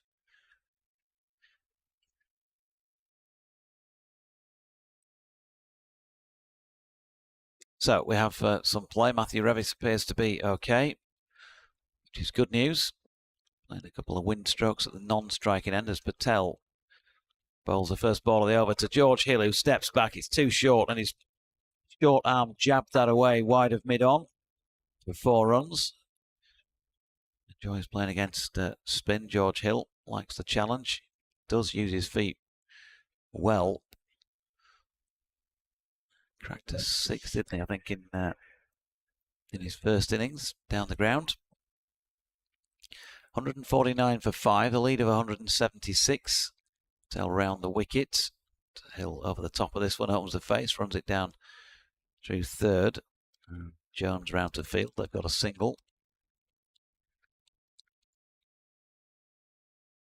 I think Yorkshire would want, well, as always, as many as they can get, especially with so much time left in the game. But in terms of a lead, you'd think north of 250, where the game has gone, will still be a challenge, even in sunny, slightly better batting conditions.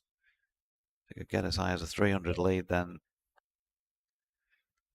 that would be a tricky chase, you would think. Patel's latest delivery worked to mid-on by Matthew Revis, who prepares to face another delivery here. Gets across and covers it off stump and then leaves. Patel in his 8th over now. He's been on throughout from this Finkel end. Revis pushing forward to him once again.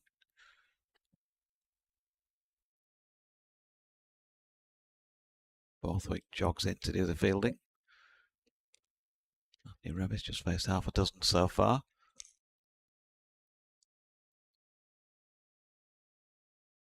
Patel again. Revis working it out through point, but there is no run. So none for 26 from 8 for Ejaz Patel. 150 for 5 Yorkshire. 77 runs in front. And we've played just over an hour on this third morning. Sean the Brewer says, quality signing, Ollie Robinson. Backs up what you were saying a bit earlier on. Harry seems to be in a happy mood. He says, we're not interested in your holidays, etc. and your life story. Can you please concentrate on the cricket? And Tony Waters has replied, speak for yourself. Yeah, I've got 7 hours to fill, Harry. 7 hours each day to fill. Got to talk about something. You never miss a ball.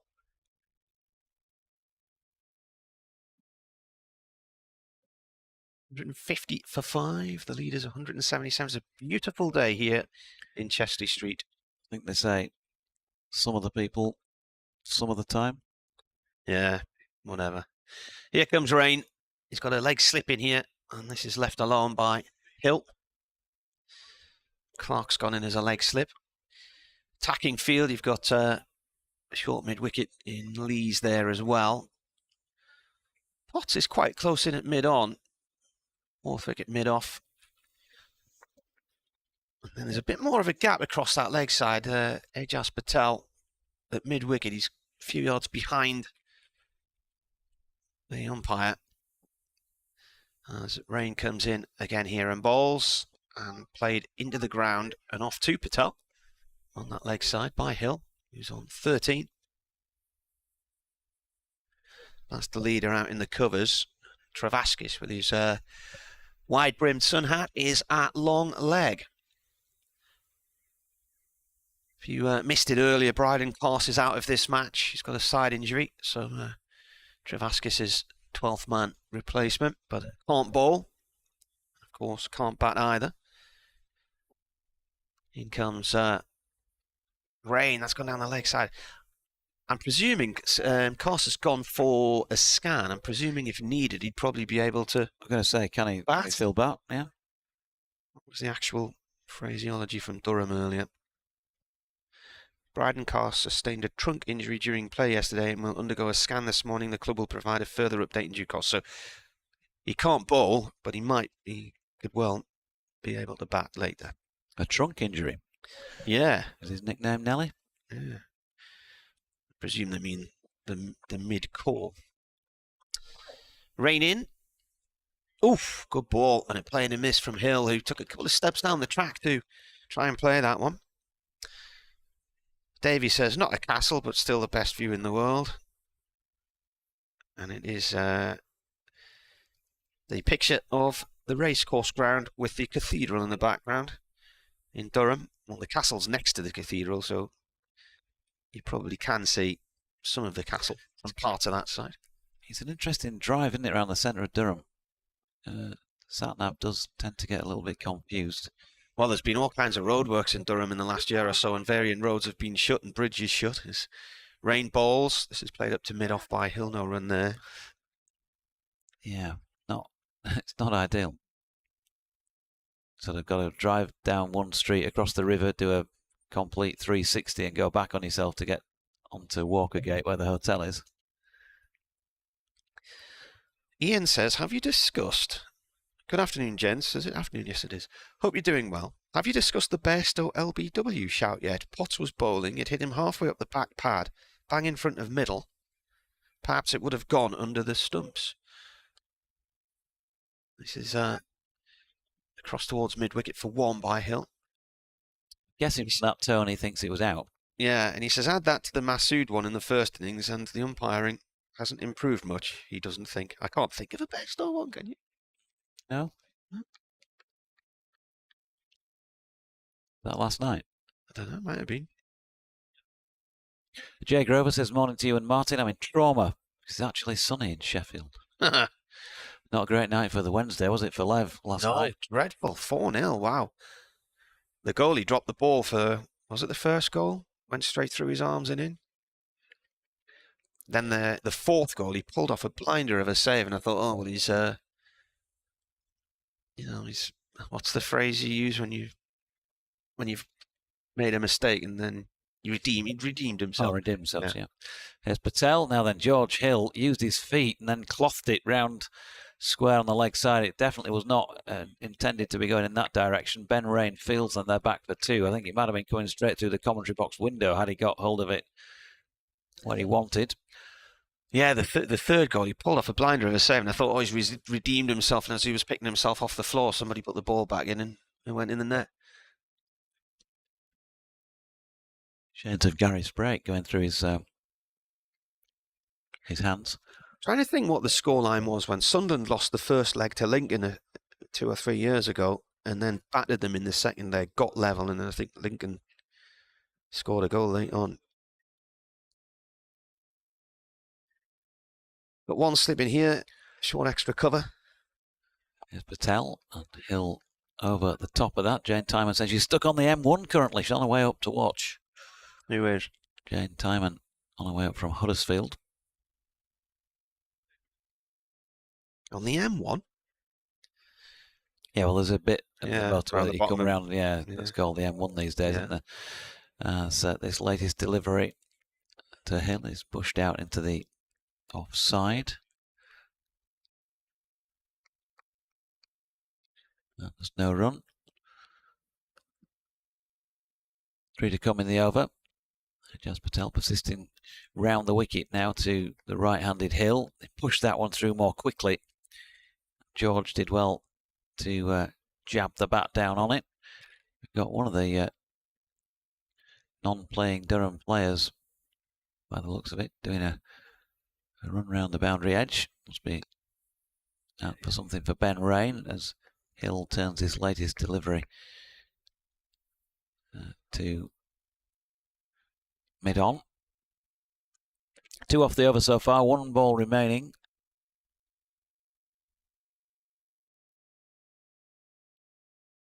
And Hill advancing down the track again, pushing once more up to mid-on to complete that over, with Yorkshire on 153 for 5. Revis yet to get off the mark. Hill is facing the predominance of the pair of them since they came together a few minutes ago. And he's on 16. The lead, Yorkshire lead now is 180. 79 overs remain on this third day. 10 overs and 2 balls, I think it was. Well, 10 overs wiped out yesterday after they finished later than the scheduled close. So they can't make those up. The over rate is -1 for Durham here. Yorkshire were -2 at the end of the Durham first innings. Been a lot of stoppages of play in the game. We obviously totally understand the stoppages for people who've been hit on the helmet. Stoppages for hand issues for Johnny Bairstow and for car headlight issues as well yesterday evening. Rain in. Played away by Revis. I'm a bit concerned about what's going on in the M1.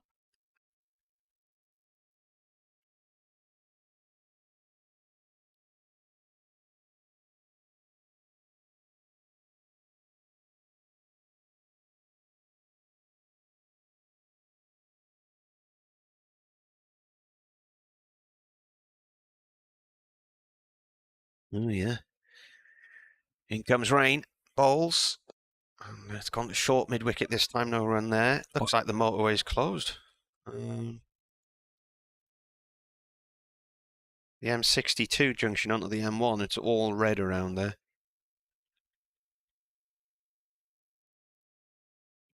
I think the slip lane closed is coming northwest, so coming up the M1 to go onto the M62 to go west. But my map shows lots of red lines on the road there, so the traffic clearly not moving at any great pace.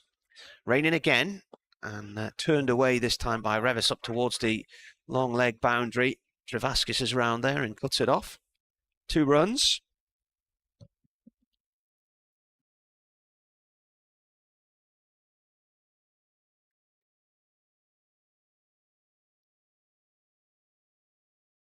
Dave says Sunderland got beaten at Lincoln 2-0, so I think they then got back to 2-2 very quickly in the second leg, but then Lincoln scored late on, something like that.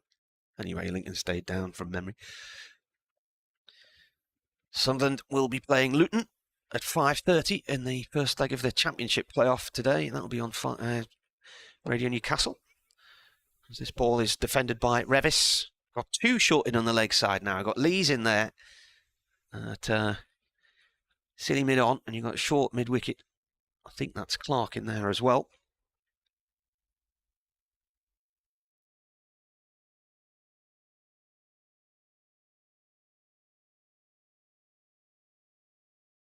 The conversation going on there. Revis waits as Rain comes in, right arm over from the Lumley end, and plays the ball out to Borthwick in the covers. Oh, the little laugh then, did you hear that? Yeah. That's like the Wicked Witch of the West, isn't it? Well, it's nice to see people in shorts and T-shirts again today, because it was very much winter coats all the way around the ground yesterday. It was miserable, cold, northerly wind. A lot of drizzle in the air as well, wasn't there? Very damp conditions. I mean, it felt yesterday like the game was taking place in January. Today it feels like it's May again. 155 for 5, Rain in, and defended by Revis. The lead is 182. The ice cream van's arriving. End of the over. Hill on 16, Revis on 2.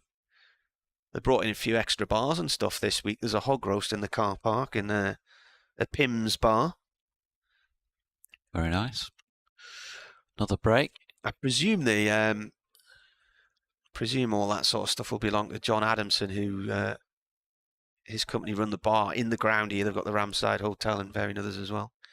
He's got all these outside catering units. Dean Southall says he's enjoying the comms and he's hoping that Yorkshire build a competitive lead. There's a drinks break going on here. Yeah, there was just another little quick check of Matthew Revis. Yeah, it's well, that 10-minute check, isn't it? Yeah, that's what I was saying the other day. They're meant to come back on 10 minutes later when you've been hit in the head to make sure you're okay.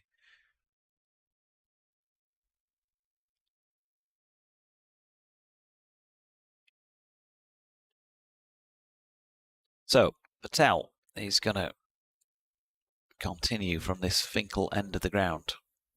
9 overs, 2 maidens, none for 28 thus far. George Hill stretching forward, plays inside the line of that one. No run.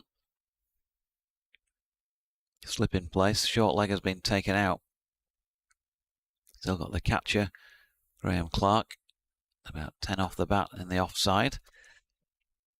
This time Patel just dropping a little bit too short and pushed away through the covers by George Hill for a single.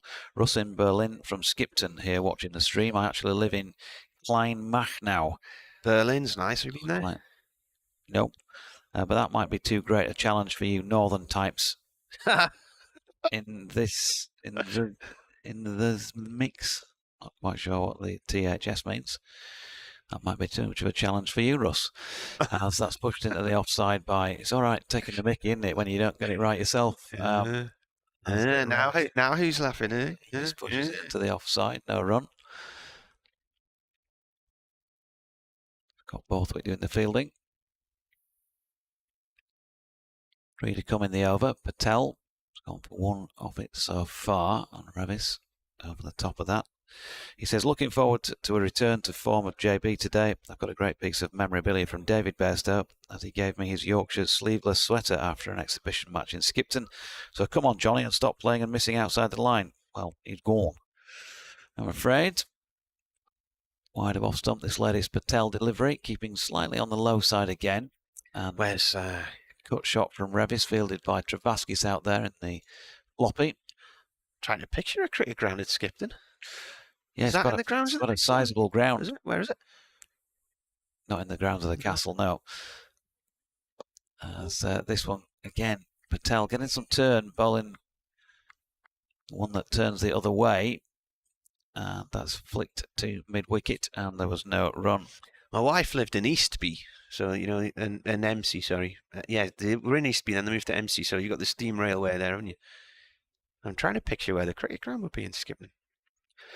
Robert doesn't care about your holidays in Italy. Yeah. He says. Good. There's some cheery people listening today, aren't they? Aye. Jonathan says, cricket. Morning, Jonathan. Listening while revising today for the exams that start on Monday. Thanks for the company. That's Jonathan in Huddersfield. Thanks, Jonathan. And good luck with the exams. You were on holiday in Italy as well, of course, so maybe you didn't like your holiday. My holiday might have been all right. Rain in the sunshine here, bowling to Hill, who's on 17 from the Lumley end. That ball rolls up to the mid-off area, no run. Well, unless I'm mistaken, the word Mackham in that email would only refer to you. Give me a look at the email. Oh, he's sent some lovely stuff in the last few days, hasn't he? Nice bloke.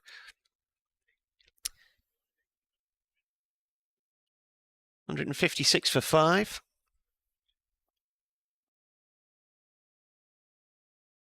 Rain comes in and bowls. And that's just gone behind point and down towards third man. Deleda chases it, 2 runs. The lead moves up to 185, or has it already gone on? 185, yeah. Mark Wood says, Castles. I'm sure there's a ground at Leeds Castle in Kent, possibly Leeds and Bloomfield. They regularly toured Norfolk in the 90s. Happy memories. Suffolk, Yorkie, Mark down in Ipswich. That's the castle you pass on the motorway going down to Canterbury, isn't it? Surrounded by a big moat or a lake in front of it. Is that the one? Rain in. Defended by Hill. Rolls away back up towards the bowler's end. Never been past it on my trips to Canterbury, I've got to say. Harvey says, cricketing term songs. Roy Orbison, it's over. Well, you better not have any discussions about songs and fun, because that might upset the emailer. You don't want to do that.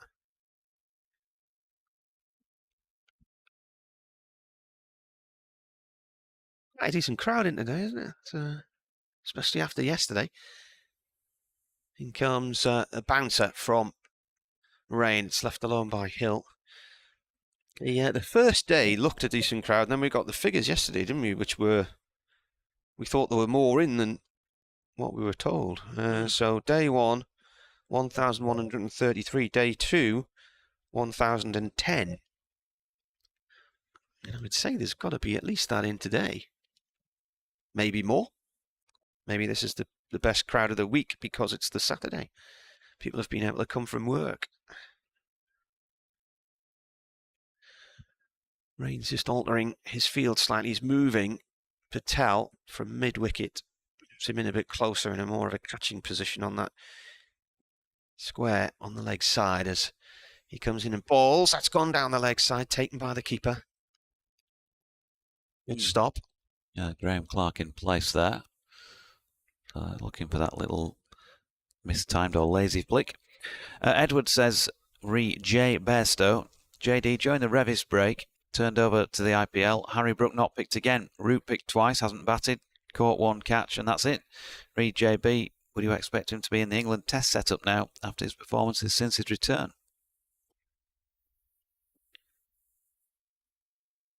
Last ball of this 54th over. Rain from the Lumley end. That's gone down the leg side. Another good take from the keeper. That is the end of the over. So 2 runs from it. These two came together with 2 wickets falling in the 46th and 48th overs. So Ben Rain came into the attack, got Milan second ball for 44, caught by the keeper, and then Bairstow in his next over, third delivery his next over, went for 36, caught by the keeper. 2 excellent catches. As far as John is concerned, well, I just still have those words of Brendan McCullum last year ringing in my ears when he said, whenever he's fit again, he's back in the side as far as I'm concerned, and he's the coach. I mean, whether any further discussions have taken place, as Patel bowls here to Revis, who plays that nicely up towards mid-off, but can't get it past the fielding Borthwick. Things change, don't they? People say things, and of course, one thing that has changed since then is that Harry Brook came into the side and has scored a stack of runs. So competing against his own county mate for a place. Beautiful shot this from Matthew Revis. Patel just straying on leg stump, and that's a delightful sweep shot played by the big man. Squarish mid-wicket sort of region. And he's moved on to 6 as a result. The lead now 189 at 162 for 5 in the Yorkshire second innings. Brought in the silly mid-off under the lid. He's yet to get a wicket in the match yet, Ejaz Patel. He has got 4 tenfers in his career. Here he is again. Ball just wide of off stump, and Remis punching this one into the covers. Borthwick fielding again. So on the JB front, you'd expect him to be in and around. I know he's not got a score to his name in these 4 innings he's played. There is no more first-class cricket between now and when that Ireland Test match starts. Let's push back into the offside no run. It could be one of those where, and I'm only guessing here, it could be one of those where they give him a go anyway just to get some more game time under his belt in the hope that he comes into some form in that match and somebody else gets a rest. And then they pick from that, however many players it is for the Test side, as a leg by, drifting off backward of square. Again, Patel just straying on leg stump. But if McCullum is true to his word, then Bairstow's back in which case it's then who gets left out. In terms of the runs he's been producing, then Zach Crawley probably remains vulnerable in that respect. Oh, where's that gone? Beautiful shot here from Hill, who used his feet nicely. Now then, Graham Clark has tried to who has got something on it because he's now clutching his left hand, I think. And he probably did enough to prevent that going for a boundary. Might be finger end, something like that on the left hand. Vasquez went round and swept up, and they got back for 2. But I think you've got to give Clark plenty of credit there, because I think that would have been 4 had he not got something on it. Saved a couple for his team. 166 for 5 at the end of the 55th. That lead 192. I don't know how you read that, Sitch, Marty, but you know there was talk, wasn't there, when Harry was scoring runs that is undroppable at the moment, and therefore if Johnny is going to get back in, they might stick him at the top of the order and leave Crawley out and make it as you were. But you know, I don't know. Well, it's a nice headache to have, isn't it? I suppose, to have two players of such quality at your disposal.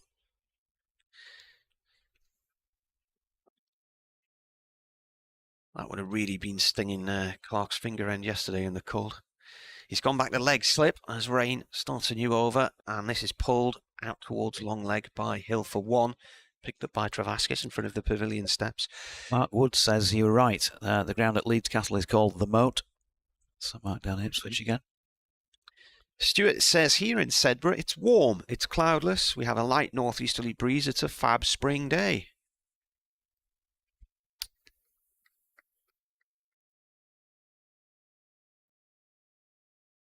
He also adds, which I'll read in a minute, as Rain comes in. Too close on the leg side again. Oh, and that's an inside edge onto the pad there from Revis. Ball just drops dead in front of him. He says, do not, repeat, do not give up chat about A, cricket, B, travel, C, life as you see it, and D, life in general. It's all part of the conversation, he says.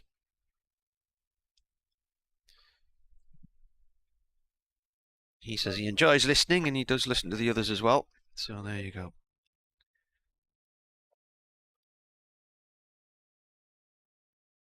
$167 for 5. Rain bowls, playing a miss from Revis this time outside the line of off stump.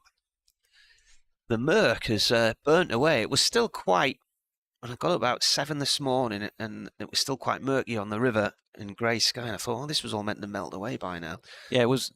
As I mentioned, I think earlier at 9:30ish when I did the video and I came in the com box, it was still cloud overhead, but virtually all gone. What there is left is just that thin, wispy stuff. Yeah, there's a little bit of haze to the north over Newcastle, but generally above us, it's more or less cloudless. And then there's something passing, aviation-wise. I'm sure you'll better tell us what that is, Martin. It's a plane. Are you sure? Yeah. You've got good eyesight. Yeah. Quite high up there. I'm going to go for 33,000 feet. Rain coming in the ball to Revis. Right arm over. And this is played up to mid-on, no run there. Jay Grover says, as a Sheffielder, maybe I'm being hypercritical, but good Lord, Sunderland versus Luton, utter architectural depression from the north to the south. Well, I live on the Riviera. We've got beaches and beautiful piers and sandy beaches and lovely cafes and stuff. Well, the city centre was a bit 1960s, wasn't it? I've tried to improve it. There's a lot going on in Sunderland at the minute. This is pushed off towards the cover area. Short extra cover. Clark takes it. That is the Edinburgh to Niederrhein flight. I've never heard of Niederrhein. No, Niederrhein that'll be. So that'll be in southern Holland, which is where Bas de Leeda's dad was from, wasn't it? Edinburgh to Wheeze. There you go. And it is at 34,000 feet. Rain in. Oh, it's in the air for a moment. It's gone right through Patel, though. It bounced awkwardly in front of him at short mid-wicket. Just a bit of a false shot from Revis, but he'll get 2 runs. Well, hang on a minute. You said, and it is at 34,000 feet, as if you'd passing that off as if you were right, but you actually said 33,000 feet. Yeah. There's a discrepancy there, Marty. Well, there's 1,000 feet in it, I would say. Yeah. Cliff says, isn't there a statue of FST in Skipton? Aye. There is on Canal Basin, next to Pennine Boat. Marvellous punting down there in narrowboat. You don't punt on a narrowboat, do you? I don't know. You punt on a punt. Narrowboat's got an engine. You argue with me, lad. I am, lad, aye. I'll be seeing thee. The Bolton Abbey was where the wedding with Raquel Welsh and Freddie Truman was, wasn't it? Yeah. Daughter and son. Because they're not so long ago, love going back there. Well, my wife used to work there, you know. And I remember once coming back from a pre-season friendly in Blackpool, and I wasn't feeling very well after not drinking responsibly the night before. We stopped there There was a cricket match going on at Bolton Abbey, and we stopped on a Saturday evening to watch a bit of the cricket. Yeah, not quite a castle in the background, no, but you definitely better see the Abbey from the cricket ground there, I think. Top of it, probably. Here's Basta Leda coming back on to replace Patel, the wicketless Patel, at the Finkel end. First ball is wide of off stump, and George Hill watches it go by, does a bit of gardening. And there's no run, says, can you pair stop reading out the negatives about you two? Turn off the volume and watch the pictures. I think he's referring to the negatives. He's enjoying the chat. I normally ignore them. You keep reading them out. Listen, is it some self-flagellation you go through or something? In the interest of a bit of balance, Robert doesn't enjoy our commentary, so we're all entitled to a little bit of a voice from time to time as Hill pushes that up to mid-on, and Matthew Potts does the fielding. There's no run. You try and sit here for 7 hours and commentate. You've got to bring other subjects into it. It's the only way you get through the day. It clearly bothers you, doesn't it? But to me, what bothers me? That a negative comment. Or else you'd read it out if it didn't really bother you. As the latest delivery from Deleda is chopped into the deck by George Hill. There's no run. Might be because I don't really get any these days because I've blocked most of the people. Yeah, all right. So, in fact, there's a bit of blocking to do this morning, obviously. Can you imagine if we went to people's workplaces and told them what we thought of them in their workplaces? Yeah, well, it's just people, isn't it? You're always going to get people. Owners. Here's Deleda, and Hill over the top of that just runs it down through third man. He's going to pick up 4 runs. He timed it pretty well, as it turns out, off the face of the bat. So George Hill into the 20s. He got into the 20s first time around, 28. He's now on to 23, and Yorkshire's total 169 for 5 means they're just 4 runs short of a useful 200 lead. Yeah. Is anybody going to get past 44 in this game? No, that's the big question. 3 of them on 44. Very spooky. If you believe in spooky things. Deleda leaving behind our commentary position. Paul Baldwin standing at this end, and that's a poor delivery by Deleda. It's loose and wide, and George Hill, it's almost like it was just a little bit of French cricket practice, really. Not much in the way of foot movement, but he knows there's nobody through third man. He knows there's only 2 slips in place, and as long as he sort of dabs it wide of the cordon, which is effectively what he did, he's going to pick up some runs, and he got 4 more successive boundaries then. So that's his higher score of the pair he's made in this match, 31 now. And Yorkshire's lead, 204. I've had an email entitled Grumpy Yorkie.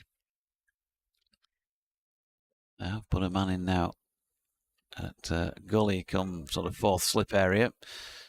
This time Deleda strays the leg side of straight, and that will be another single to Hill. Backward of square leg, so Deleda 7 overs, 2 maidens, none for 33. Yorkshire 178 for 5, leading by 205, 23 minutes before the lunch break.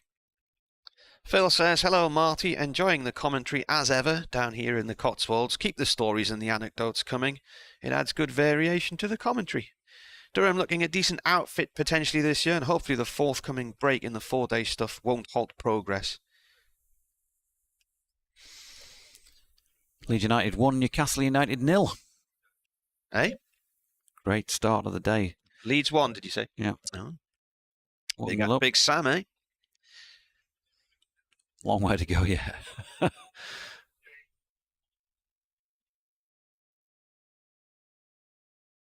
7 minutes. Sounds as though it might be Ayling who scored the goal, looking at the trends.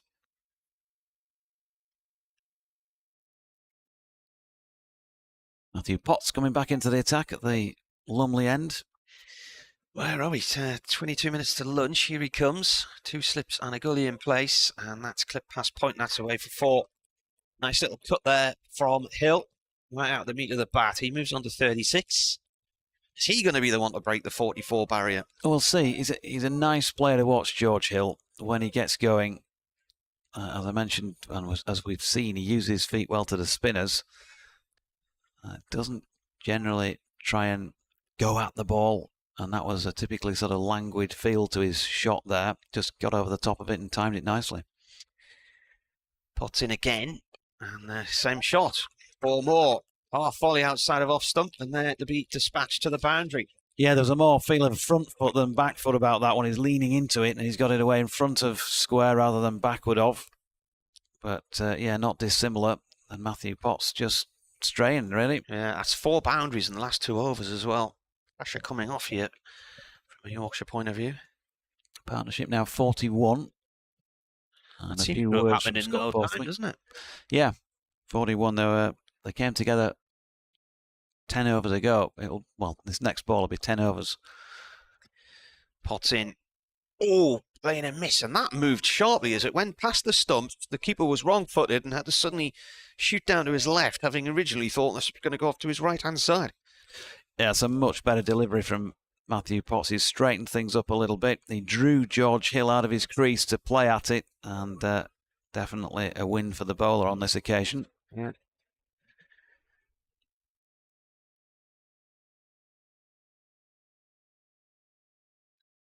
Here comes Potts again, and a little nudge down to the gully. No run. Stopped by Lees. Bernard says, my visit to Italy more than 20 years ago, having watched Juventus defeat Newcastle United 2-0 in the stadium built for the 1990 World Cup. That is the Stadio dell'Alpi, because I was there in 96, 97. They don't use it anymore now. My return journey via Rome Airport gave me the chance to browse many different shops. One had a beautiful model Ferrari, coloured red with the number 1, depicting the car of Michael Schumacher. I said quando to the young lady serving in the shop, i.e. how much. She said in English, it's not for sale. In comes Potts, that's left alone.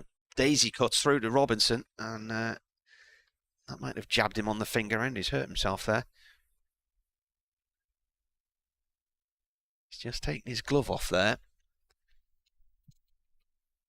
That was a nasty little daisy cut there, wasn't it? Bounced 2 or 3 times as it hit the keeper. Right hand hurting at the moment. Yeah, tough job that one behind the stumps. You see those seasoned senior pros in league cricket with the finger ends battered and bruised from over the years. Potts bowls again. This is defended by Hill. Gets on top of that one, pushes it off towards point. End of the over. We haven't had anybody admitting to cheating at cricket, have we? Or, the Shamewell cricket of shame? Your suggestion from earlier? No. No? Yeah, obviously. I thought that would be a runner. Yeah, some obviously very clean sporting players out there. David Coleman says, don't get rattled by the purist fun police. Comms are great. We don't miss a ball, and you give an informed, stimulating conversation with listeners. You don't get this from other sports commentaries who specialise in they think it's all over moments. No. Not getting rattled, David, from my personal point of view. I'm here for the day, for the match. Whatever anybody says, just might not be here for the next one. Who knows?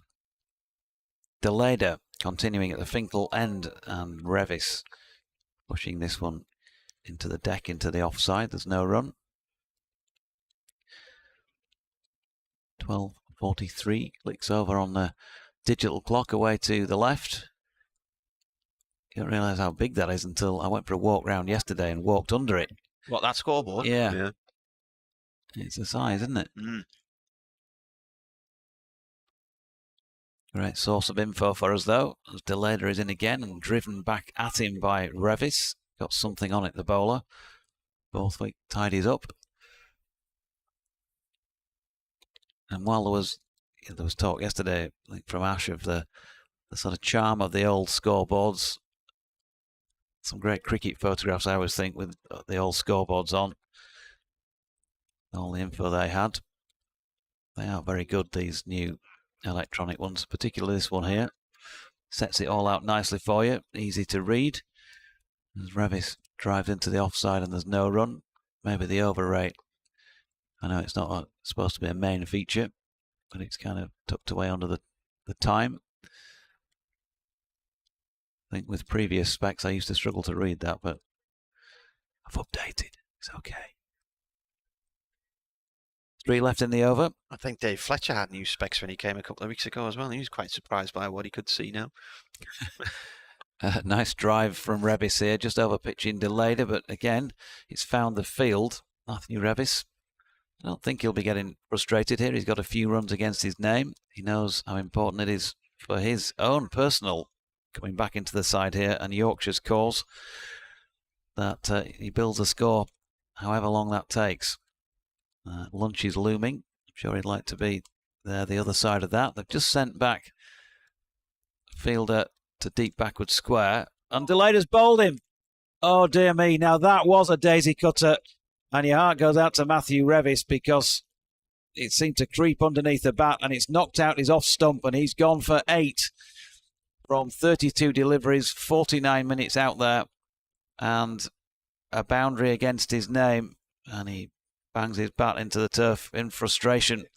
So Yorkshire have lost a 6th. They have 186 runs against their name in this second innings, but with a lead of 213 and now getting to the lower middle, they are definitely not in what you'd call a confident winning position at this stage. They've got a fair way to go before they get to anything like confidence.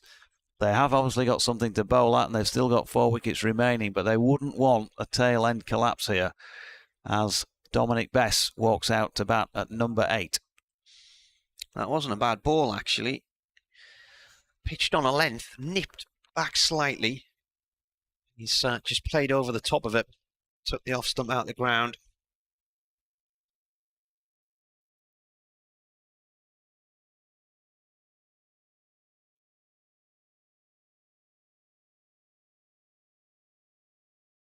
Well, if you bowled it straight, as Yorkshire found, you find some joy, I think, on this pitch, and if they miss, you hit. So, well bowled to Basta Leder. Revis will be just a little bit sick that he's not managed to take that opportunity, having batted. He'd been out there for 50 minutes, so he had a good look at it. Not to be on this occasion. And Delader with his first wicket of this Yorkshire second innings. Don Bess out there in the middle. Let's just wrap up the Revis innings. 8 runs he made in 32 deliveries. He was out there for 49 minutes and hit 1-4. And Bess been putting in the work with Martin Spate. 25 years of age now, Don Bess. He waits. Short ball first up from Delader to complete that over. 186 for 6, the lead of 213. Bess, 14 test matches to his name. And he has got a test 50 plus a first-class century and 12 half-centuries to go with it. So he can play, and I think it's definitely an area of his game that is improving. He averages 23.36 in first-class cricket, and I would imagine that will improve as years go on. It's been the other way really for his bowling, and he's found things a little bit tougher in the last season or two. Still working on that, work in progress. But he does have 225 first-class wickets to his name. And a 10-wicket match during that.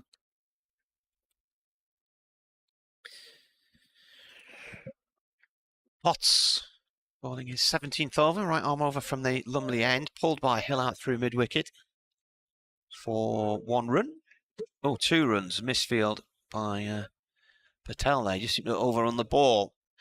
So Hill's on 42. Can somebody get past 44?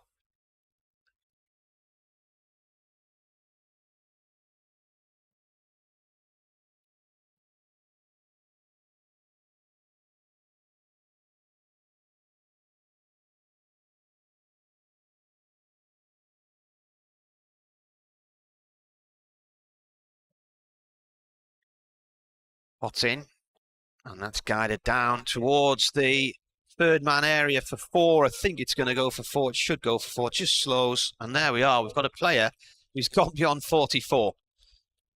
Hill now on 46 and on the verge of becoming the first player in this game to reach a half century.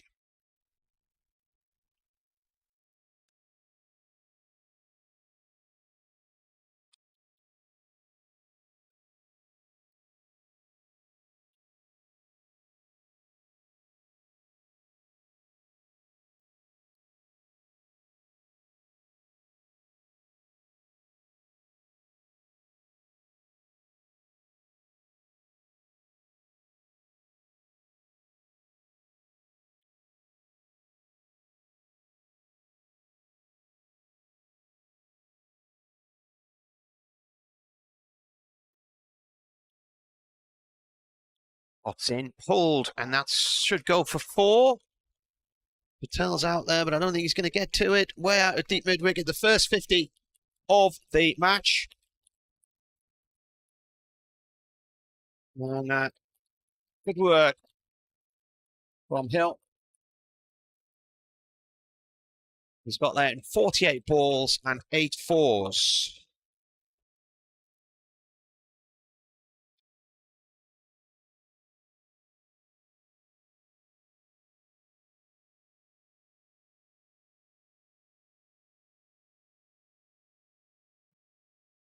Playing in his first-class match against Durham. Product of Sedbergh School. And, the former Durham wicketkeeper batsman Martin Spate, the cricket coach there. So he's that's the 7th time he's got past 50. He does have 2 centuries to his name, 151 not out against Northants last year. And, that's his highest score. He got 60 against Glamorgan last week and 67 against Leicestershire this year as well.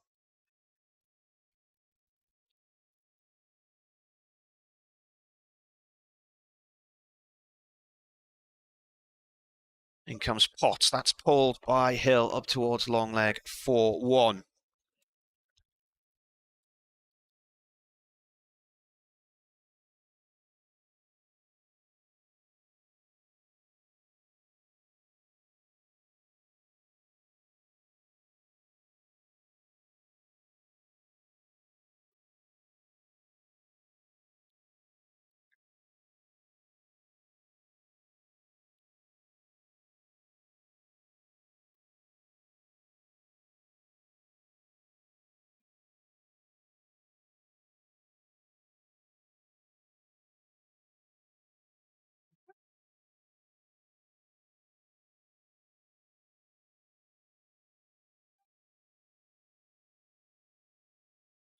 Oh, big appeal for LBW, and that is the end of Dom Bess.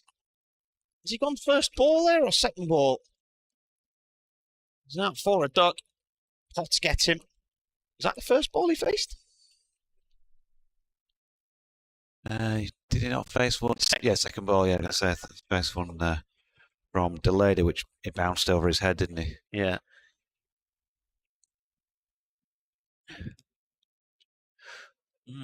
Interesting call, that one. Hits him in front of the stumps, but slanting in towards him.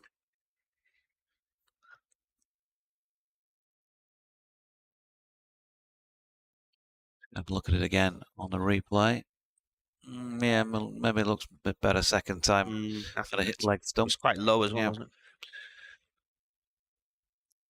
Was that the end of the over? Yes, 59.6. Interesting game, I think, bubbling up here, Marty. 7 minutes before lunch. They've lost 4 wickets this morning, Yorkshire, which definitely not ideal. With so much time left in the match. But it's a useful lead of 224 when you consider the scores that have been made in the game. 254 Yorkshire, 227 Durham, 197 for 7. If they can get up to that 250 plus lead, with all of that in mind, the history of the game so far, it's clearly going to be a bit of a challenge but it's not necessarily a winning score. And the home side would have a chance with so much time left. They're back with care. But if you're going to get 275 plus on to 300, then if you bowl well, you'd be backing yourselves to win the match, I think. 60 overs complete. And it's going to be Delader to bowl from this Finkel end of the ground. He's bowling here to George Hill, 51, highest scorer in the match so far. He's also hit on the pad, and that is out to the incoming Travaskis, who fields it at point, leg by. But at this moment in time, they'll take them all, Yorkshire. And there will still, of course, be, we're talking about Leeds here, or I'm talking about Leeds. They'll still be mindful of the fact that out there, the ball has been doing something. So we're all getting carried away with the sun shining, the batting conditions are better. But there's definitely still been nip around off the pitch. There's been some keeping low. One of those matches, I think, that whatever happens, there's something in this for the bowlers. If you bowl well, you'll be rewarded. Here is Delader bowling to Jordan Thompson, who faces his first delivery. Jordan, who mentioned when he came out first time around last week, made 50 in that rearguard action. Yorkshire were down to their last pair for just the last over of the match, and he saw that out successfully. Made 2 in the first innings, bowled by Bryden Carse. He's just driven Delader down the ground. He won't be bowled by Bryden Carse in this second innings, of course. He's out with a side injury. Borthwick did the fielding there. But he will get on with things, just naturally does Jordan Thompson. Free scoring player. According to the BBC Radio Newcastle Twitter feed, Newcastle United have dominated the play so far, but fall behind to Luke Ayling's goal. Thompson just dragging this one, a bit of bottom hand coming through. Ball round about off stump, and he's pulled it to the onside of straight where Potts fields. Yeah, it can often be the case, and certainly, even not having seen a ball being kicked, you're not surprised by that, given the relative positions of the sides. And if they can cling on a 1-0 win, they'll bite your hand off. I know plenty of friends who are able to go to Ellen Road and watch regularly, and they've already written them off. And those types of people who don't normally do that. There's an appeal for LBW. He didn't feel like it, even from where I'm sitting. Felt like it's dropping down leg. Yeah. Jordan Thompson didn't look too perturbed, although did step away 2 or 3 strides just to not give the umpire too long a sight of it. There was a period when Radio Leeds weren't allowed to do their pre-match stuff in Elland Road, so they did the show from the Peacock pub across the road. Yeah. I don't presume they're still doing that, are they? No. They've got a really good podcast, actually, if there's anybody of that persuasion, called Don't Go to Bed Just Yet. Johnny Buchan, my sports editor, and Adam Pope, who's been the Leeds United commentator now for some time, decade and a half probably, maybe more. Are on that regularly. What does that refer to? Don't go to bed just yet. What? Honestly, unless it's just because it's going out fairly late on an evening, not absolutely sure. Never asked that question. The ball just fades down the leg side. Final ball of Delader's over there. 10 overs, 4 maidens, 1 for 33. It must have been said in commentary, surely, on some big occasion. Could have been. You know what this job's like, although we've got colleagues and sort of mates who do other things. You can't always listen to everything that they do by any stretch. There was a Sunderland fanzine which was called It's an Easy One for Norman, and that referred to a moment in the FA Cup third round at Sheffield Wednesday in 1993. So Sunderland had got to the final the year before and lost to Liverpool, and coming towards the end of the match, and as a cross comes into the box, and the commentator on air said, "That's an easy one for Norman," and he proceeded to drop the ball at the feet of a Sheffield Wednesday player, and they scored and won right at the end of the game. So some of these things stick, don't they? Yeah. I counted them. Brian Hanrahan, I counted them out, I counted them back again, you remember? Yeah. Was that the Falklands War? Yeah, and then Harmsey, with his comment the other week when I was on with him. I'm talking him up here, and he'll probably get out the next one. Oh, no. Spalls. Oh, good catch. Great catch that from David Bedingham at second slip. And that's the end of Hill for 51. Chasing a ball that moved away on him from Matty Potts. And it flew high, and Bedingham snatched it from in front of Michael Jones at... Why are both batsmen walking off here? Is it lunch now? Lunch. It is, right. Yeah. And totally lost track of the time there. Anyway, he's gone. And Potts is on a hat-trick after lunch. So the last person who got a hat-trick across a number of overs for Durham was Chris Rushworth. He did it over 3 overs in 2 innings at Hampshire in 2015. He got the first wicket at the end of 1 over. The next wicket he took ended the Hampshire first innings, and then he got a wicket with the first ball of the Hampshire first, the next innings.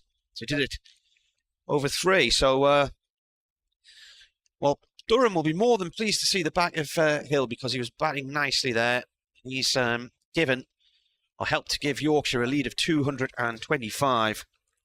Don't underestimate the catch, by the way. I just watched it again, and that's it's wide again.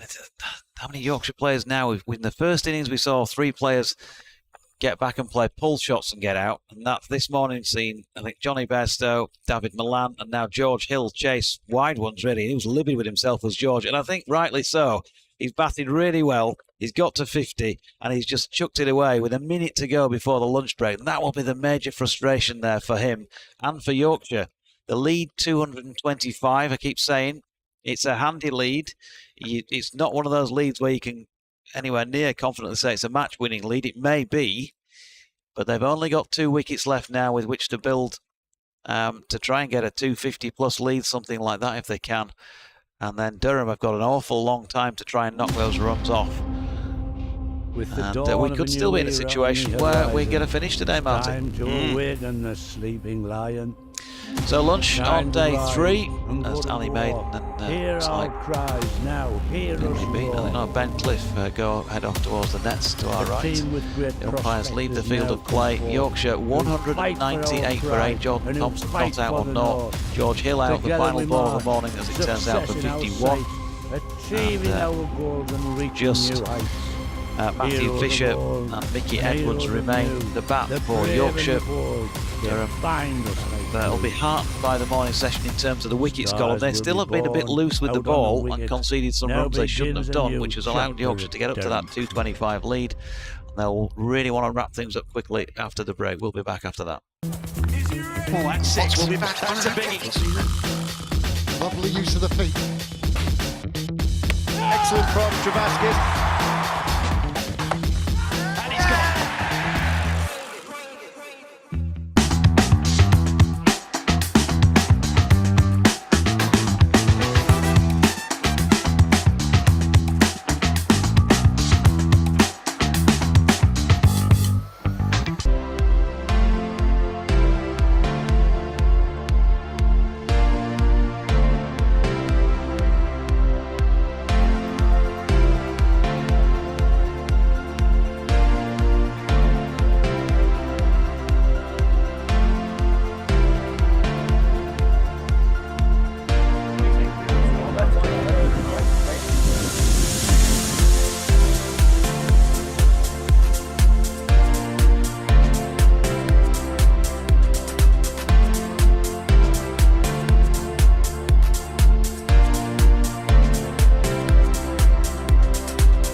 We rose from the dust of the coalfields. A dream of bringing professional cricket. 30 years later, we stand together. With many successes on and off the field. A trophy cabinet full of silverware. A professional pathway for boys. And girls in the north. And community programmes that both enhance and transcend the sport in our region. But we want to achieve more. We want to reach every corner of society. A welcoming place for people of all backgrounds. Supporting the community to which we belong. We want to be at the forefront of inspiring generation. Inspiring people to be better players. Better people. Better members of society. We are working hard to welcome everybody. Developing inclusive environments. With a commitment to encourage.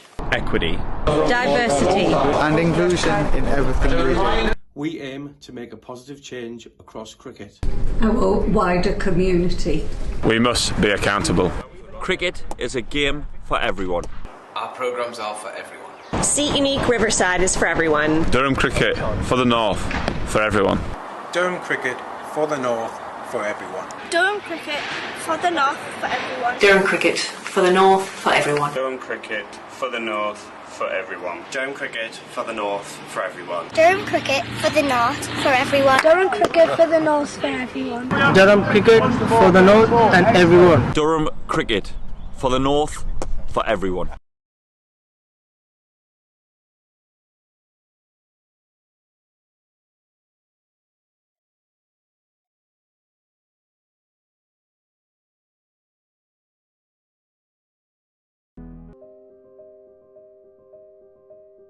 We've always been good at designing niche products for consumers. So our thinking was if we can use the same design skills on products which have got more volume, we'll be more successful. The big issue was the plan to do it. We set a figure of a capacity to make 250,000 pieces a year. That's an ambitious target, that's our figure. So we then worked with the machinery designers to make the washing machines. Number one in this product, it's got to be reliable. A washing machine has a lot of hard work to do, and it's a very important part of most households. So reliability was a big issue.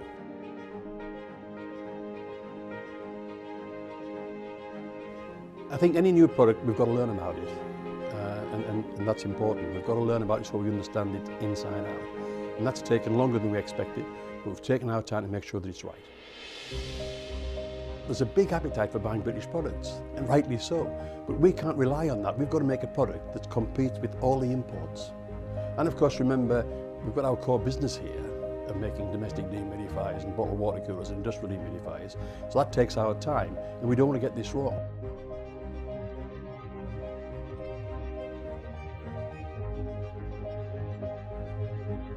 We've done 120,000 hours of testing washing machines here to make sure that it's absolutely reliable and does the job.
Rod Stewart. In concert.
is Potts into the attack, and that's way down the leg side. That's 4. That's gone erratically down.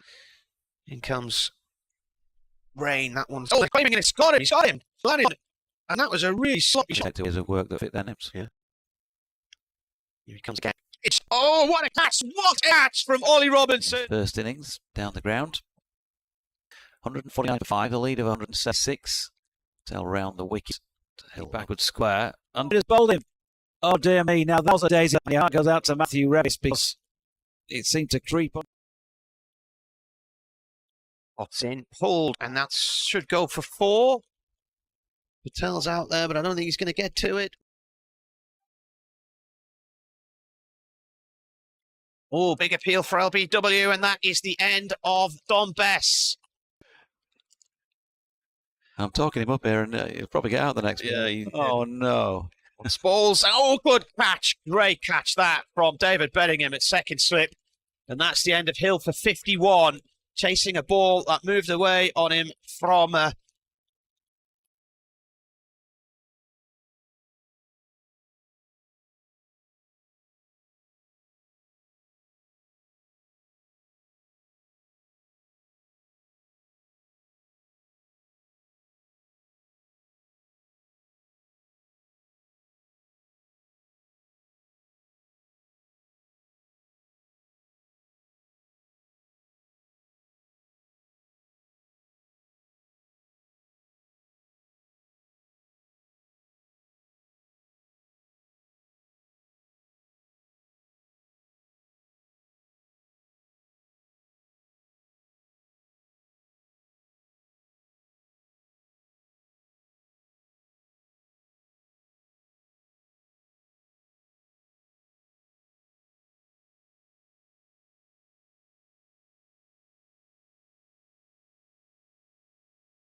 Oh, it's a tricky one, that.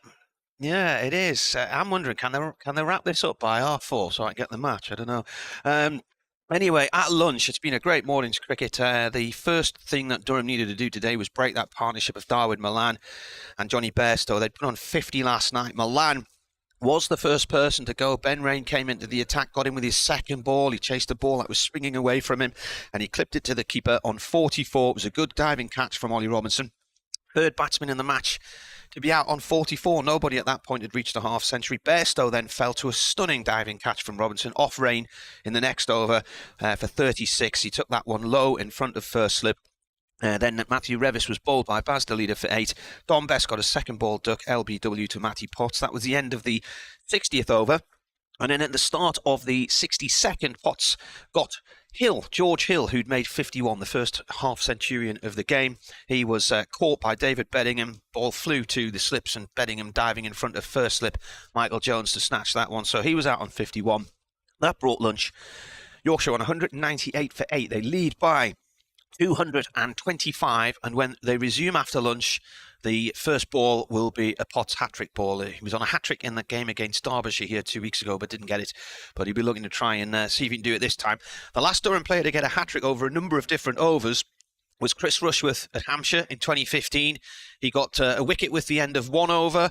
The wicket that he took at the start of the next ended Hampshire's first innings, and then when they started their second innings, he got a wicket with the first ball of that to get a hat-trick over 3 overs in 2 innings, so quite unusual. But can Potts do something similar today? We shall see.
Well, welcome back to Chetley Street.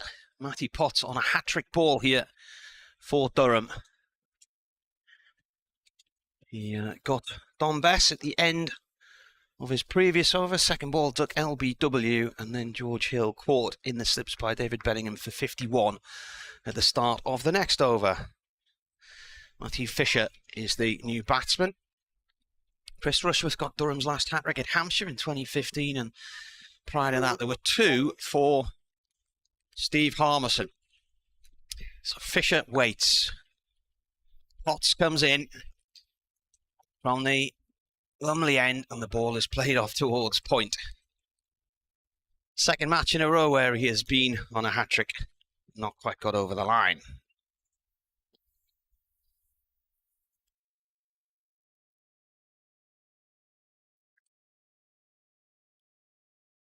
So, 198 for 8, the lead 225.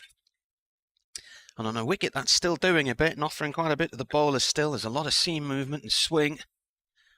Potts in, Fisher defends. This is a decent lead from a Yorkshire point of view. The thing in Durham's favour, of course, is the time left in the game, but they found they're going hard with the bat yesterday.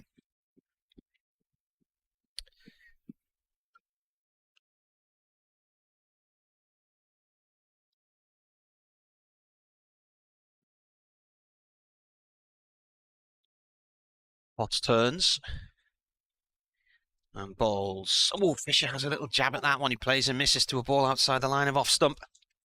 He's gone for a little walk off towards square leg now while replaying the shot. Robert Merry's emailed. He says, "Hi Marty, at work listening to the cricket on delay.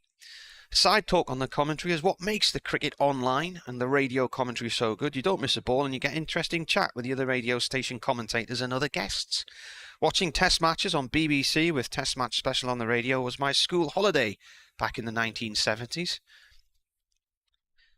As a bowler comes in, this is turned down towards fine leg. Travaskis will come round and collect the ball, and 2 runs for Fisher, who's off the mark. So he's watching the test match on the BBC, obviously with the telly sound turned down, with Test Match Special on the radio. Was the way he spent his school holidays back in the 70s. Sadly, no longer an option now that it's on Sky. Your commentary in the Tailenders podcast reignited my love for cricket, says Rob. Thanks very much for that, Rob. Still haven't had anybody confessing shame and dodgy cricket goings on the field, have we? The 200 runs came up, by the way, with that 2. So the lead's 227. The next ball's defended, and that is the end of the over. Started with a wicket, and it conceded 2 towards the end.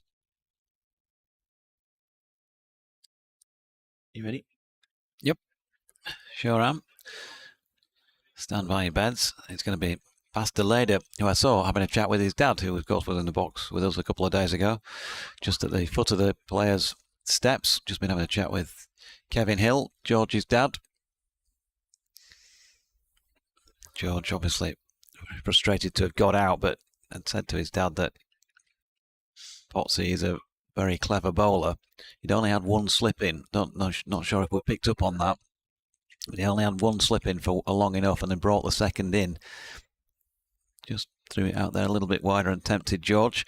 Short ball here from DeLader, and Jordan Thompson will be quite happy to receive a few of those, I think. Freebie, and pulls it for a couple to get off the mark. So 202 for 8, 229 the lead. A friend of mine, Mike, who's from this parish and Durham supporter, if he's with us, afternoon Mike, he messaged me to say he's not confident that Durham would be able to chase this sort of total. Here is DeLader again, and Thompson nicely glances this one off his legs, and that was well timed by Jordan Thompson, who's raced away down through fine leg. Definitely, Marty. Drier weather today, and the outfield is looking as quick as it has done in the match so far. Yeah. So that's another thing to take into account. How many times have we seen both sides hit balls towards the boundary that have pulled up inside the rope? Certainly first 2 days. Yeah, and today, different feel. So that could be more value for your shots for Durham when they're out there batting. 206 for 8. Thompson on to 6. The lead to 33. And Deleda is in and bowling to Thompson, who pushes out to Graham Clark in the covers this time. No run. So maybe credit for Matty Potts with that George Hill wicket that we hadn't actually crossed our minds at the time. That additional slip, but he hadn't played him for that shot for 4 a couple of times in the over prior to that. And Matthew Potts had clearly seen that. That's why he's there and thereabouts in the England thought, still with the Ashes in mind, as delayed his latest delivery. Thompson just pushes it out once again to Graham Clark. Somebody walking behind the bowler's arm here.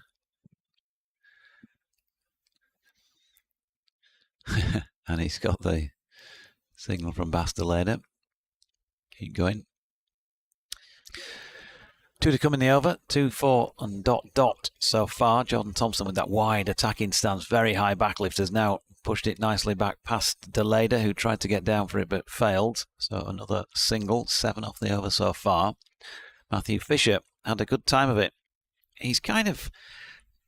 I know he's been in and out of the side over the 5 years as it is now that I've been sitting in the chair doing the commentaries because of all those injuries. He does fancy himself with the bat, and he's kind of flattered to deceive, I think, during that time. Maybe it's not helped because he's only been in now and again, but he played pretty well for his 27 not out first time around. And he's pushed that one to Potts at mid-on, and there is no run to complete that over. Don Best, by the way,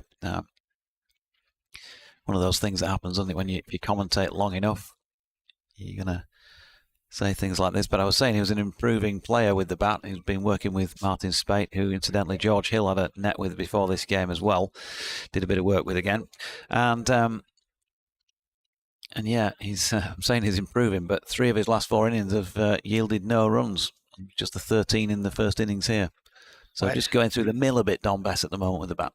I know Spady was working with some of the Yorkshire batsmen in the winter, wasn't he? Yeah, I mentioned that the other day. So Bess, Frayne, Revis, Hill, and obviously Harry Brook. They brought him in on a contract because I was speaking to him, and he was down at Yorkshire for a few weeks. Potts to Thompson, who's on 7, round the wicket from the Lumley end. He's appealing, and that's out. Yep. Now, I didn't feel that in my bones there, did you? Yeah, I did actually. Not surprised at all the way it hit him. I mean, again, I'm not straight, but just that feeling, and there was nobody blocking my view this time, so it didn't surprise when the finger was raised by Ben Debenham. Looks all right on the TV. Just from this angle I'm looking at, it looked to me like he stepped quite a long way outside the line of his stumps, and so I was thinking as it hit him, it was possibly going past off, but looking at that, it's not. So I'm imagining where the ball was going to go as he moved towards it, but it hit him quite low. Sort of middle and leg. Now the replays, it's already bounced off him as the replay kicks in. Yeah, I think it looks pretty plumb when you look at it again. He's not got particularly far forward. I know he's finished halfway up down the wicket, but I wouldn't say that looks a shocker on seeing it twice. And he's gone for 7.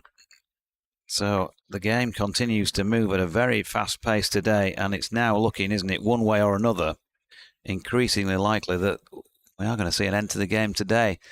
Wickets tumbling. If Yorkshire can go bowl well, there's clearly a fair bit in the pitch here for the bowlers. Whose position would you rather be in?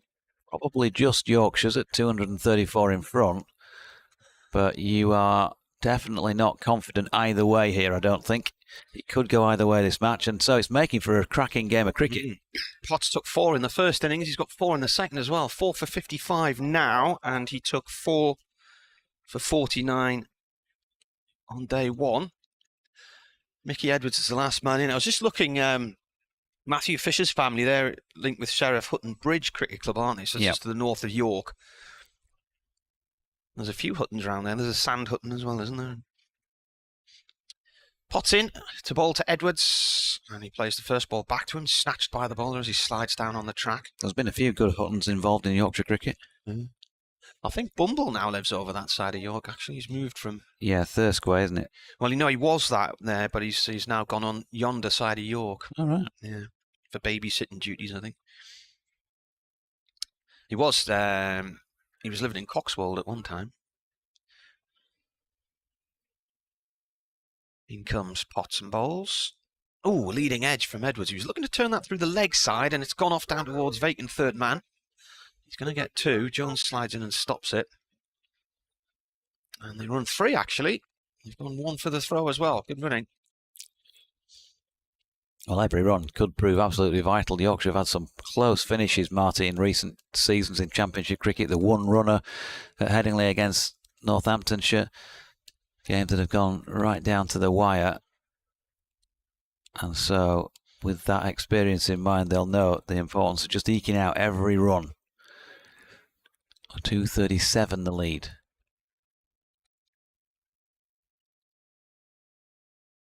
In comes the bowler.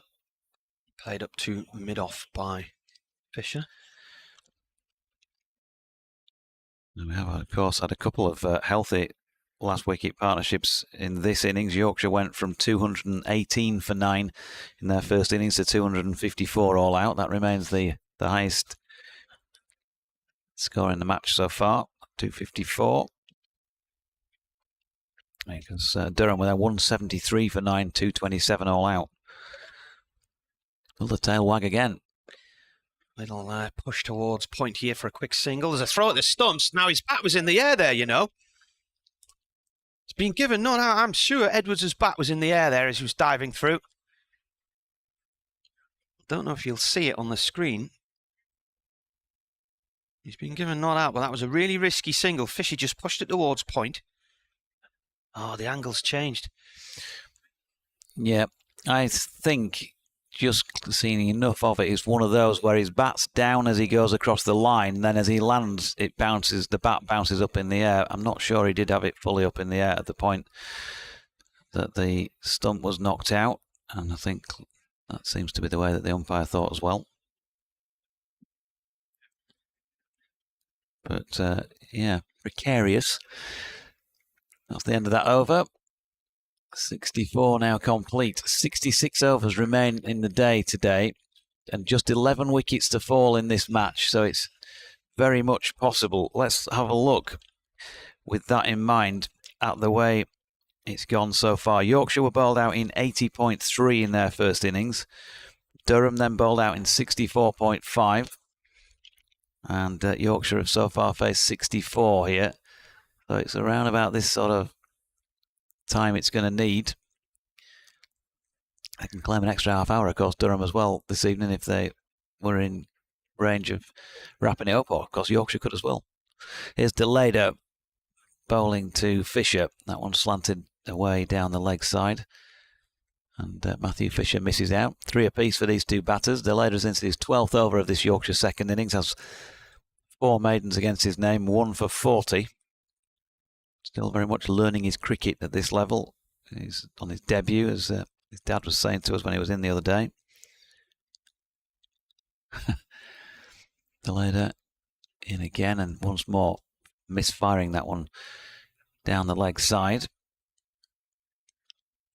And there is no run.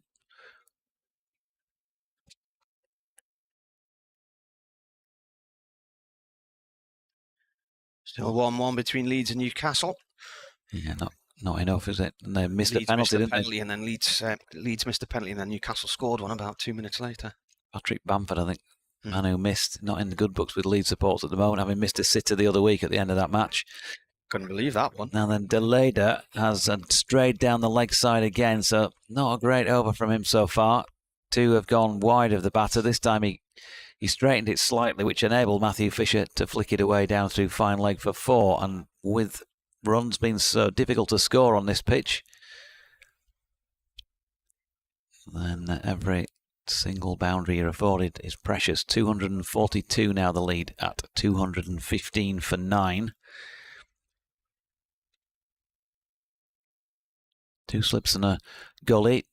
Patel is way over by the scoreboard at deep backward point. There's a short extra cover. Travaskis Borthwick is at mid-off. Potts coming in to field this latest push to mid-on. And then 2 men set back on the leg side. Deep backward square. Sorry, deep square in front of square, that is. And a long leg.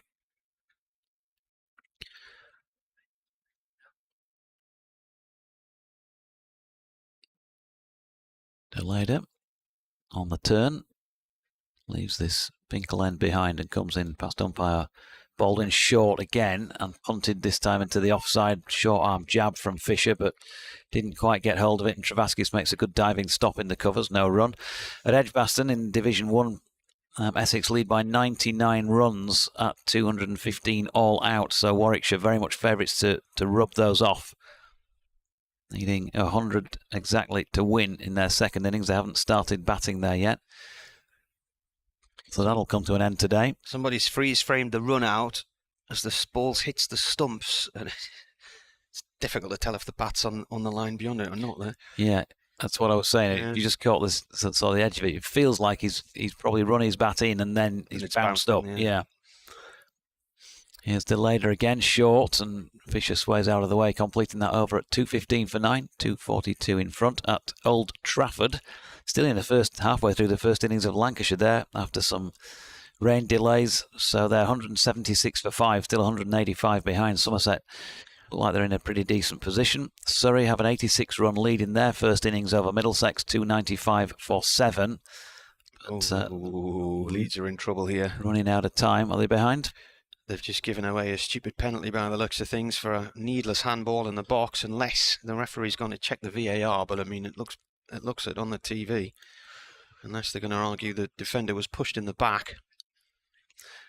At Northampton won without loss in their second innings, 96 runs behind Nottinghamshire, who posted 255 all out.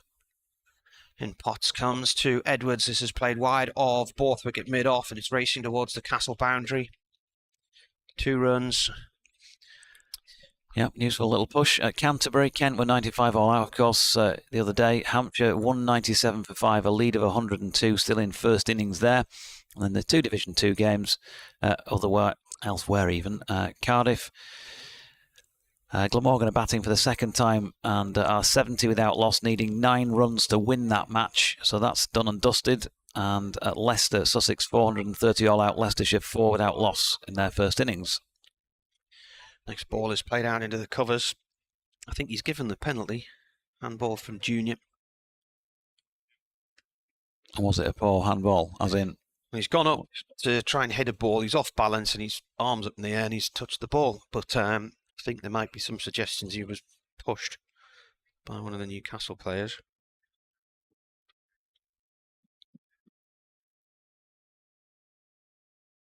In comes the bowler, and that's defended by Edwards. I think the ref, according to Stuart Rayner, the Yorkshire Post writer who used to cover Durham for the Journal, thinks the referee went to look at the screen to see if it was a foul by Isaac on Junior, and then has awarded the penalty anyway. If they lose that, then they've basically got to win the last 2 against West Ham and Spurs and hope for the best. It's one of those jobs, really. 2 teams on the beach. In comes Potts again. It's gone off down towards backward point. West Ham have had a sloppy season and Spurs have been awful recently, haven't they? So, and West Ham have got the sort of European thing going on as well, so that might maybe be a help. But we are now clutching at straws, I think, Leeds United supporters. There you go. It's only a game at the end of the day. Came round past Elland Road a few weeks ago on the train going down to Bristol. Aye. Edwards is on 5 as Potts comes in and bowls. It's left alone. Coming back up was there was a bit of a delay. Has he scored? Yes, he scored. Got stuck at. Seemed to get stuck at Derby on that line for some reason. I don't know why. Sat there for a while, and then next thing, I'm looking out the window and we're going past Doncaster, and I thought, we're not meant to be coming this way. And then it was announced a train had broken down on a section near Wakefield, so we had to go all the way Doncaster and come round in a big loop and back in from the wrong end down towards Wakefield and then reverse back up to Leeds. An attempted Yorker here from Potts, kept out by Edwards on the leg stump. Good bowling. Well played by Edwards. I should have taken the train to Bristol myself when Yorkshire went down there the other week. 5-hour drive. Yeah. I'm flying down to Bristol on Wednesday. So there's an evening shuttle service from Newcastle to Bristol. Been on that a few times, and I think a lot of people must commute regularly between the two destinations because it was just like being on a local bus. Everybody seemed to know each other on board. Ben Rain coming into the attack at the Finkel end then to replace Bastard. That experiment post-lunch has not lasted too long, just been back out there for, 19 minutes or so. They have taken the wicket of Jordan Thompson since the break. 217 for 9. They've brought a man in at a short, straight mid-wicket. Alex Lee's in a catching position, and good piece of bowling by Rain first up, because he really did sucker Matthew Fisher into playing at that, stepping right in and trying to push it away through the covers. Just unfortunate for the bowler that he didn't draw the nick. So they've added 10, and, you'll take 10 with the last pair. Get it to 15, 20. Still a bit of something. They don't wag every time, and as I say, we've had 2 10th wicket partnerships of substance in this match so far. Fisher, this time circumspect and just pushing back to Rain, who has 3 for 35 against his name, Ben Rain, in 18 overs in this second innings. You can't ask for too much more than that. He's had the ball moving around a bit.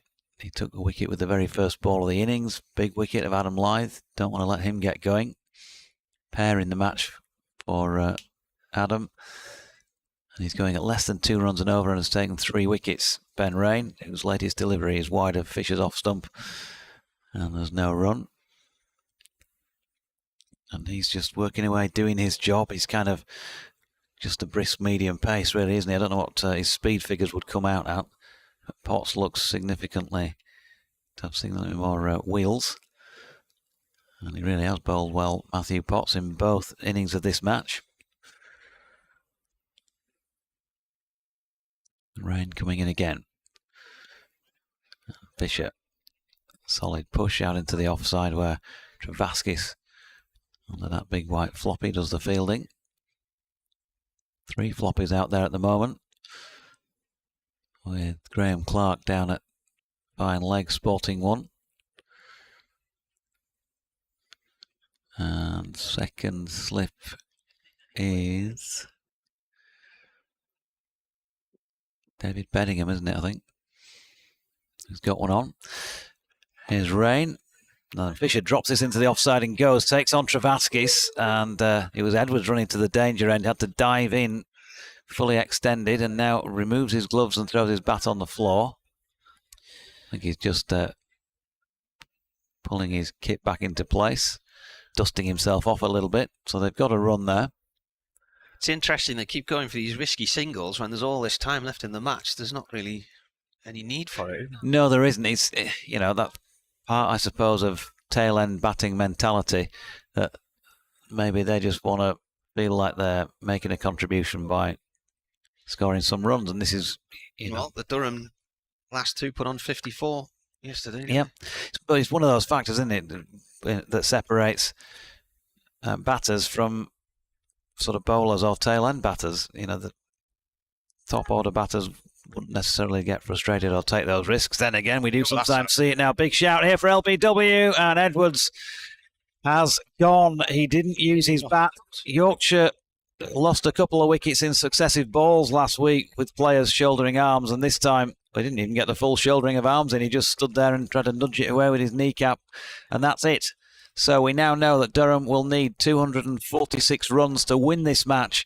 Yorkshire will need 10 wickets. Mickey Edwards, LBW to Ben Rain for 5. And just, underlining what I was saying about Ben Rain doing his job, Matthew Potts has bowled well with 4 wickets in both innings, and Ben Rain 4 for 36 there. Oh, that swung in a long way, but he never offered a shot at all, and it hit him right in front of off stump.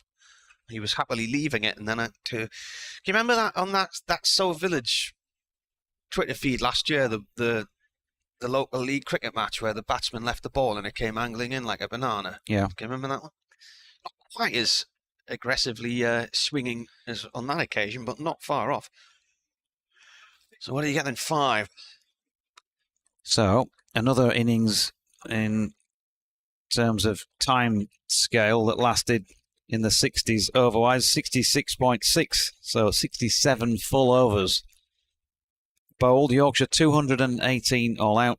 Undefeated batter was Matthew Fisher on 8, so not been out in the match. Fish ran out of partners in both innings. Those bowling figures. So Ben Rain, 19 overs, 2 maidens, 4 for 36. Matthew Potts, 20 overs, 3 maidens, 4 for 61. Basta Leda, 12 overs, 4 maidens, 1 for 44. Bryden Carse, injured, of course, and hasn't been able to contribute at all today. 5 overs, 1 maiden, 1 for 16. And Dejaz Patel, 11 overs, 2 maidens, none for 36. There were 27 extras comprised of 19 byes, 6 leg byes and 2 no balls. And we don't often talk about extras, Marty, but how important could 1 or 2 of those stray deliveries be this morning with 2:45 on the board? It's going to be a challenging total if they finish sort of within 20, something like that. Yeah, there were 3 sets of byes that went for 4 runs in about the first 3 overs this morning, weren't they? It was a bit sloppy and a couple of others, a little bit of a, not the best of starts from Durham this morning with the ball, but they tightened things up. So Rains, what's he got? He started 16 for the season, and he took, how many did he get in the first 19? He's got 23 now. And Potts is on 28, I think, for the season. Or was he?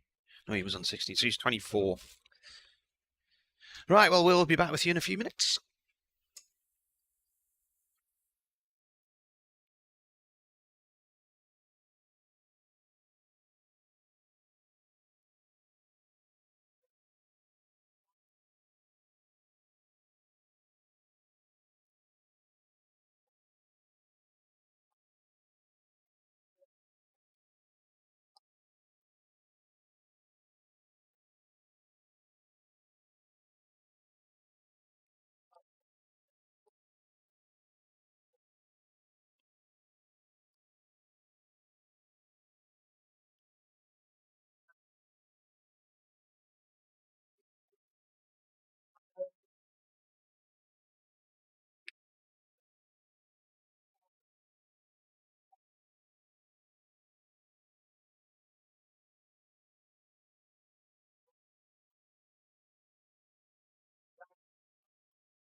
Well, here we go then. Alex Lees and Michael Jones to open the batting for Durham. Matthew Fisher to open the bowling.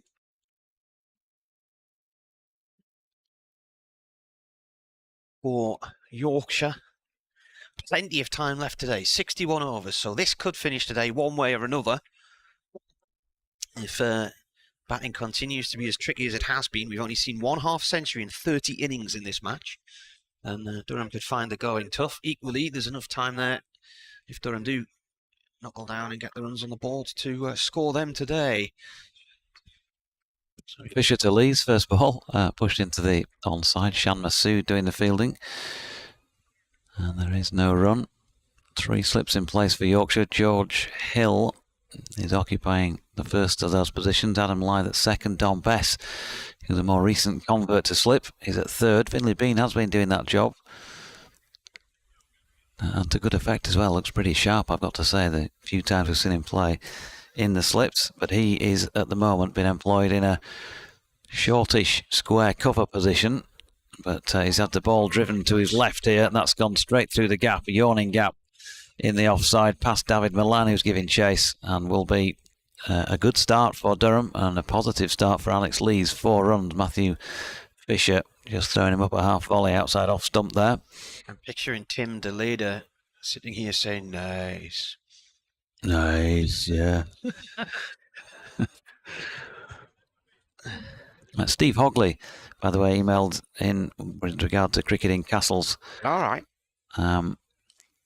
Here is Fisher and Lees now then, thickish outside edge on this one. Dominic Best looks like he's taken a blow to the hand in trying to stop that. They've got through for 1, but he's still reeling down on the floor at the moment as Durham move on to 5 without loss. Haven't had physio on for a good half hour. No, Steve, I don't make my personal email address particularly public, which is why I asked for them on BBC West Yorkshire Sport at gmail.com. It's just easier to get them all on there, and I often miss people's emails who send me them to my personal address because they'll drop in junk, as this one did. So this is about 2 hours or so after it was sent, something like that. Steve enjoying the comms. He says, I played for an Orkney/Caithness select. We toured Perthshire, Aberdeenshire every August bank holiday. Played 3 times in the grounds of Balmoral Castle. Nice. Beautiful. Fisher coming in here to bowl to Jones, his first ball of the innings, and that's wide of off stump, and he leaves it. Steve goes on, we would wait in the car park outside the castle gates until the royal family came out of the church opposite, and then would have police escorted to the cricket ground. I'm Yorkshire born, attended Meanwood C of E primary school, left age 9 in 1955 and played all my cricket in Scotland, finally retiring age 67, playing for Forest St Lawrence in the North of Scotland League. Memories of free entry to Headingley in the 50s for county matches after 4 p.m. Nice. Have you been up with the Orkney Islands? Have you been up with the Orkney Islands? No. I'll just mention there, by the way, that was a dot ball pushed out into the offside by Jones. No run.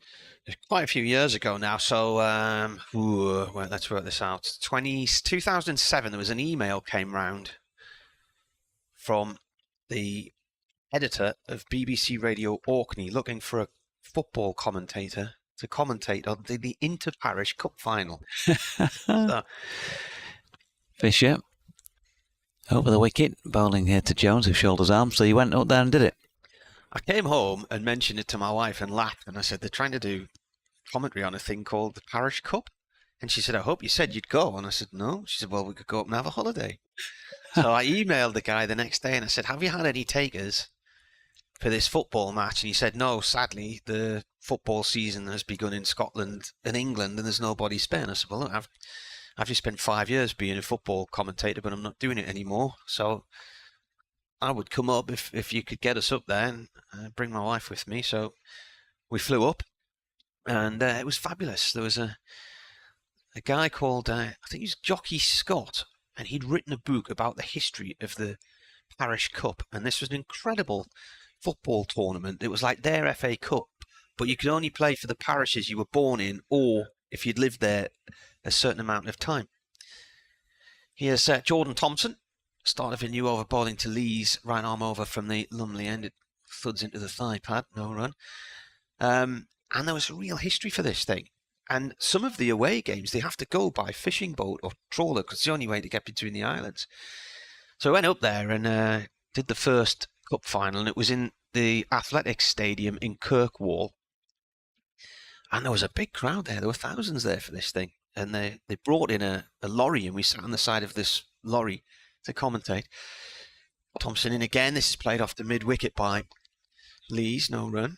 And it was cracking, and it came in quite misty and foggy at one point, and there were people parked in their cars around the edge of the ground sticking their headlights on to try and illuminate the football ground, because the floodlights were sort of pointing down more towards the athletics track around it rather than the field.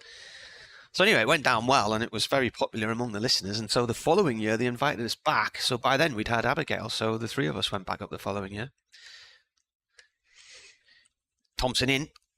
Lees pushes this to mid-on, no run there. A bit like my mention of Vesuvius yesterday with the standard fireworks box. My only experience of Orkney is seeing it on the weather map hundreds of thousands of times probably now on the BBC forecast. There's hardly any trees there. Or seeing that, is it Neil? What's he called? Neil, you know, the history presenter on the beach there.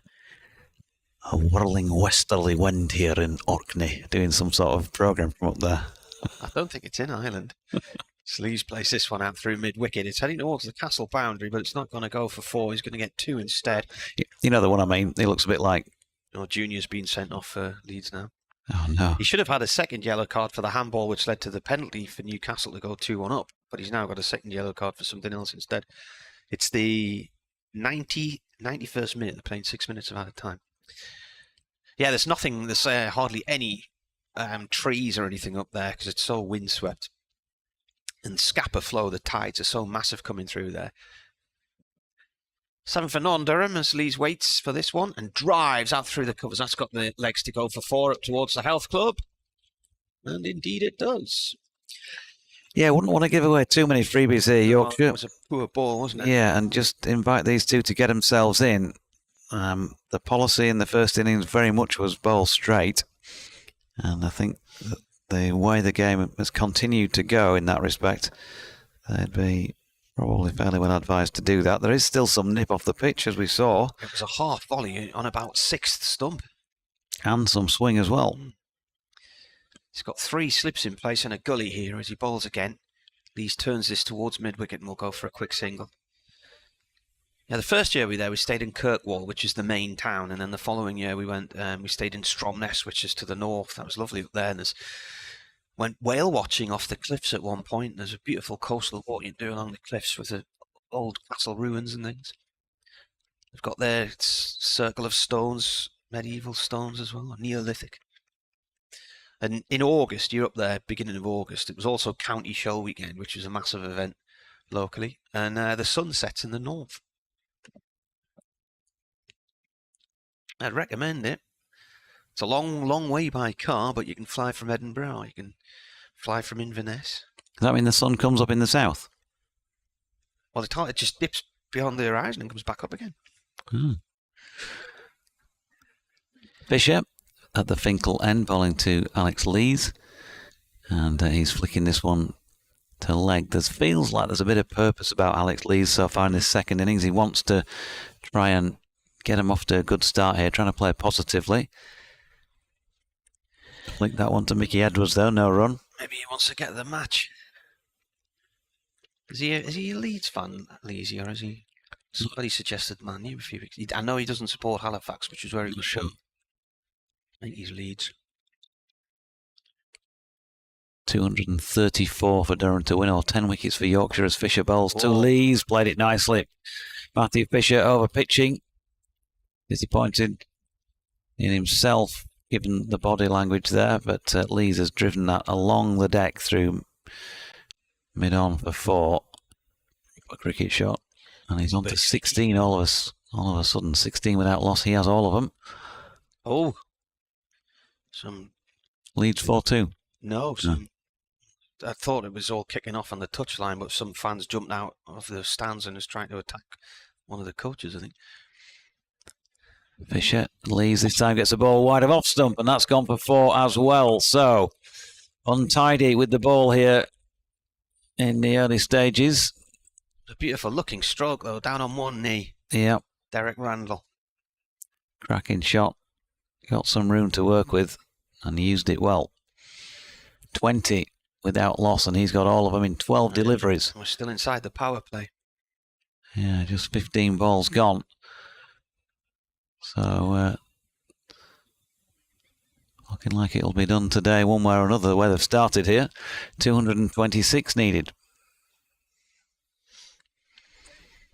Fisher in again, and Lees holds the full face to the plate and drops that into the offside for Bean to field. Ryan Campbell, when he came and joined Durham in the winter, I did a night with him in the pavilion here. There was quite a few members came for that one. He said he hates draws. He's not interested in draws. It's wins or bust, really, as far as he's concerned. And he wanted to bring an attacking brand of cricket to Durham, particularly with the bat this year. Here comes Fisher again. Passed on by Baldwin. Again, it's wide of off stump. And again, it's dispatched for 4 runs through pretty much the same area. Shan Masood needs to put an arm around him here and just tell him to just calm down a little bit, have a little bit of a think. So 3 4s in the over. Already 24 without loss. Target remains... Yeah, well, it remains 246, but they need 222 more of them. 222, all the twos. 222. 222 for 2. Richie Benno, of course, of Outer Mongolia.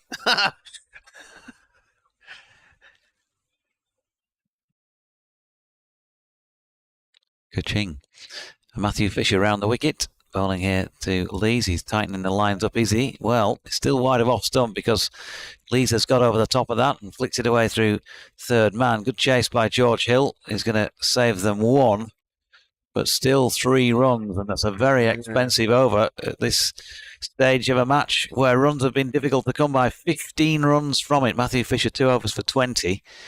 Durham 27 without loss already in their second innings, needing just 219 more to win in 58 overs today, plus all of tomorrow, if they need it. Yorkshire's over 8, -2, continued from their Durham's first innings. So, the man that makes things happen at the moment, Yorkshire could seriously do with him making something happen. And particularly with reference to Alex Lees, who's got himself in quickly here, striking it well. Been offered some freebies though, hasn't he? And he's taken full toll. Can JT strike back for Yorkshire? Here he comes, Jordan Thompson. Right arm over. Lees defends this one. It rolls out short on the offside. Eric the Stanmore Mackham says he'll be flying to Newcastle from London on Wednesday when I'm heading in the opposite direction.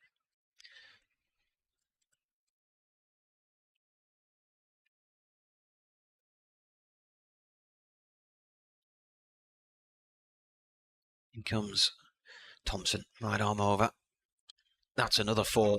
That's smashed through the covers by Lees up to the TV screen.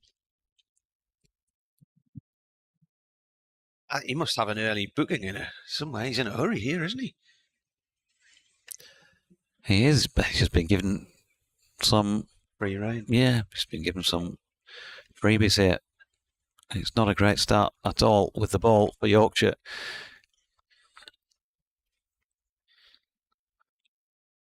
Leeds to Newcastle 2. Full time. Thompson bowls. Lees drives that one. It should be cut off by Masood at mid-off. Is that Masood or not? Who's that? Yep, Masood. Got a massive muddy patch on his left knee. I don't know if that helps Leeds or not, really. Inconclusive, I would say. Yeah. After that. Well, a point's better than none, but now just 2 games to go. Points better than 3 in the bush. They probably need to win them both now. Yeah.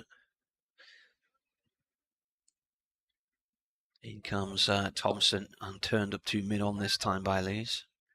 My cousin's a Leeds United season ticket holder. Grew up in the Leeds area, but they moved down to Bromsgrove about 1980.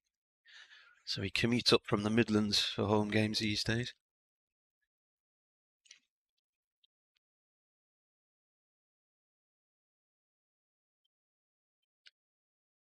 Minded commentary later on Radio Newcastle. Build up from 4:30. Sunderland against Luton in the Championship playoff first leg. As Leeds drives this one to mid-on.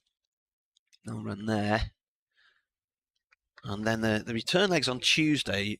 There's one of the lads in the pub put on his Facebook page last night. They're going down to Luton, I think possibly by train, and staying overnight. And the cheapest way to get home the next day is to fly from Luton Airport to Dublin to Newcastle. But I think they might have planned it that way because there might be a few beers in Dublin involved in between flights. So, bit of a circuitous route home, but are they complaining about the ball already? Well, of course, well, it's going around the park, isn't it? That's the ball's fault. Nothing to do with where it's been. It's it's not even 4 overs old. 3.5 overs, and they're complaining about the ball.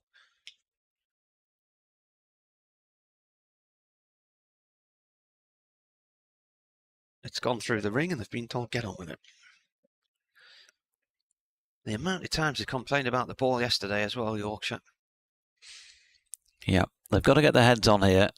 I mean, we've obviously from this distance no idea the ball might be out of shape, but it's just something else, isn't it, that's bothering them out there in the field. They bowled well in the first innings. I don't think there's any doubt about that until that last wicket partnership where they lost the thread a little bit. But that and the Sussex innings, the best two bowling performances, Sussex second innings, the best two bowling performances we've seen so far this season, as Marty just turns me down.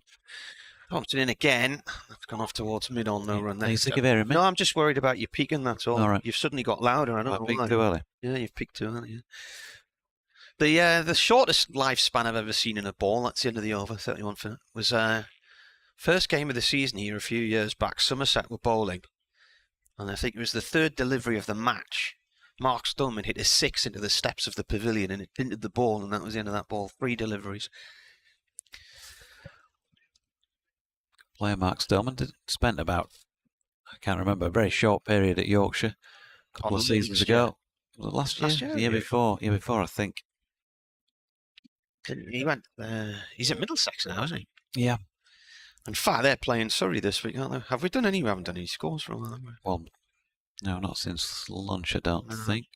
George Hill into the attack. No surprise that Matthew Fisher's been taken off. He was wayward in those first couple of overs, and George Hill immediately straightens things up. Bowling here to the right-handed Michael Jones, who's seen just 4 deliveries in the first 4.1 overs. Yeah, Jane Timon, who was on the motorway up, she mentioned earlier, from Huddersfield, says, arrived just in time for the Yorkshire innings to be over. And then says, is the media centre the one with Durham Cricket on the front? We're in front of the Z Newcastle Hard Rock Cafe sign opposite it. And that is pushed back up the pitch. Oh, right in the corner over there. I've never noticed that. I didn't know Newcastle had one of those. Ah, they're waving, yeah. Hard Rock Cafe sign. Over there. Albert. The black advert at the back of the Northwest Terrace, just underneath the gym. Ah, yes, got it. George Hill going into bowl here to Jones, who plays at a ball just outside off stump and plays thin air. Yeah, they're waving. Ah, yeah. We're waving back from the comm box if you can see us. Yeah, so where we are, as you look at the box, we'll be to the right of where it says Durham Cricket on the first floor level, not on the top. The one with the microphones hanging out the window. Yeah, the ones with the microphones hanging out the window. You can see those from that distance. Here's Hill. It's full and pushed up to mid-off where Shan Masood does the fielding. So Yorkshire just need to restore a bit of order. Yes, a wicket would be handy, but they just want a couple of overs where the bowlers hit some sort of rhythm, start to find line and length. It's been a big game for George Hill so far, hasn't it? 4 wickets, a 50, the 20-odd in the first innings. Not to be sniffed at when runs have not been easy to come by. Certainly will be a POM performance if he comes up with 3 or 4 wickets in this second innings. Who knows, maybe more, as he is driven up to mid-off. And I know he's keen to get his hands on the ball more often, and this is a really good opportunity for him because it's only the 3rd over from this end, so the ball is still new. It's probably about as new a ball, I would think, as George Hill has ever bowled with in first-class cricket so far. That might bring a different complexion to the sort of ball he has to normally try and control, as his latest delivery is full and pushed into the leg side by Jones to complete that over, and it was a maiden, so Shan Masood will be delighted to have a little bit of control back from one end.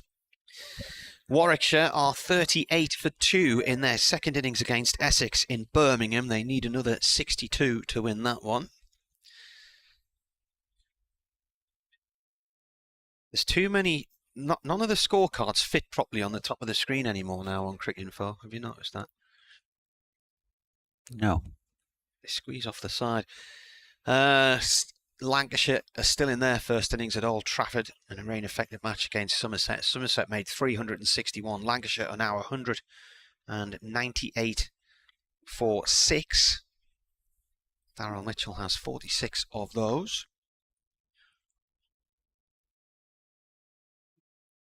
Jordan Tops just asking Matthew Revis to move 5 yards to his left, to our right at long leg.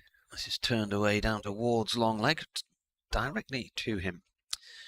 Right, so what? I've done Essex, I've done Somerset. Middlesex were all out for 209 at the Oval. Surrey, 328 for 8. Northants are 14 for 4 in their second innings at Northampton against Nottinghamshire and trail by 83. Hampshire now lead Kent in Canterbury by 133 at 228 for 5 in their first innings. Kent were out for just 95 on what was effectively day 1, but it was day 2, I think, when that happened. Thompson in, and Jones defends. Lees has had more of the strike because Jones has only faced 10 balls. He's yet to get off the mark. Lees is on 32 from 22, but doesn't matter if the runs are coming from one end. Derbyshire declared on 251 for 9. That was a badly affected. They didn't have a first day then. Didn't get going until yesterday afternoon against Gloucestershire. Gloucestershire got 1 on the board so far. Thompson to Jones. It's gone down the leg side and it's away for 4 byes. Is it leg byes signalled in the end? In Cardiff, Worcestershire are all out for a second time. So, in fact, Glamorgan have won that one. Right, they chased down their target of 82 without losing a wicket. So, Glamorgan have won there. And in Leicester, Sussex made 430, Leicestershire 55 for 1.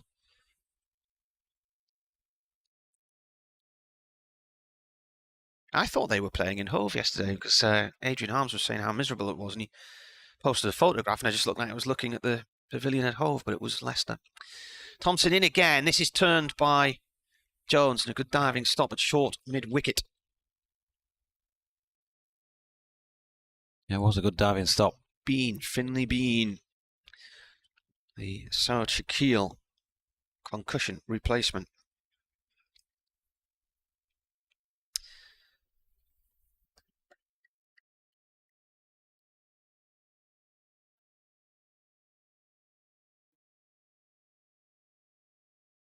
In comes the bowler again. So it's defended by Jones. Eric Bowers says, if you can check out the track list for this morning's Sound of the 60s, it's fantastic. One of the songs was the first song played on Radio 1. Any ideas? Flowers in the Rain. Is that what it was it?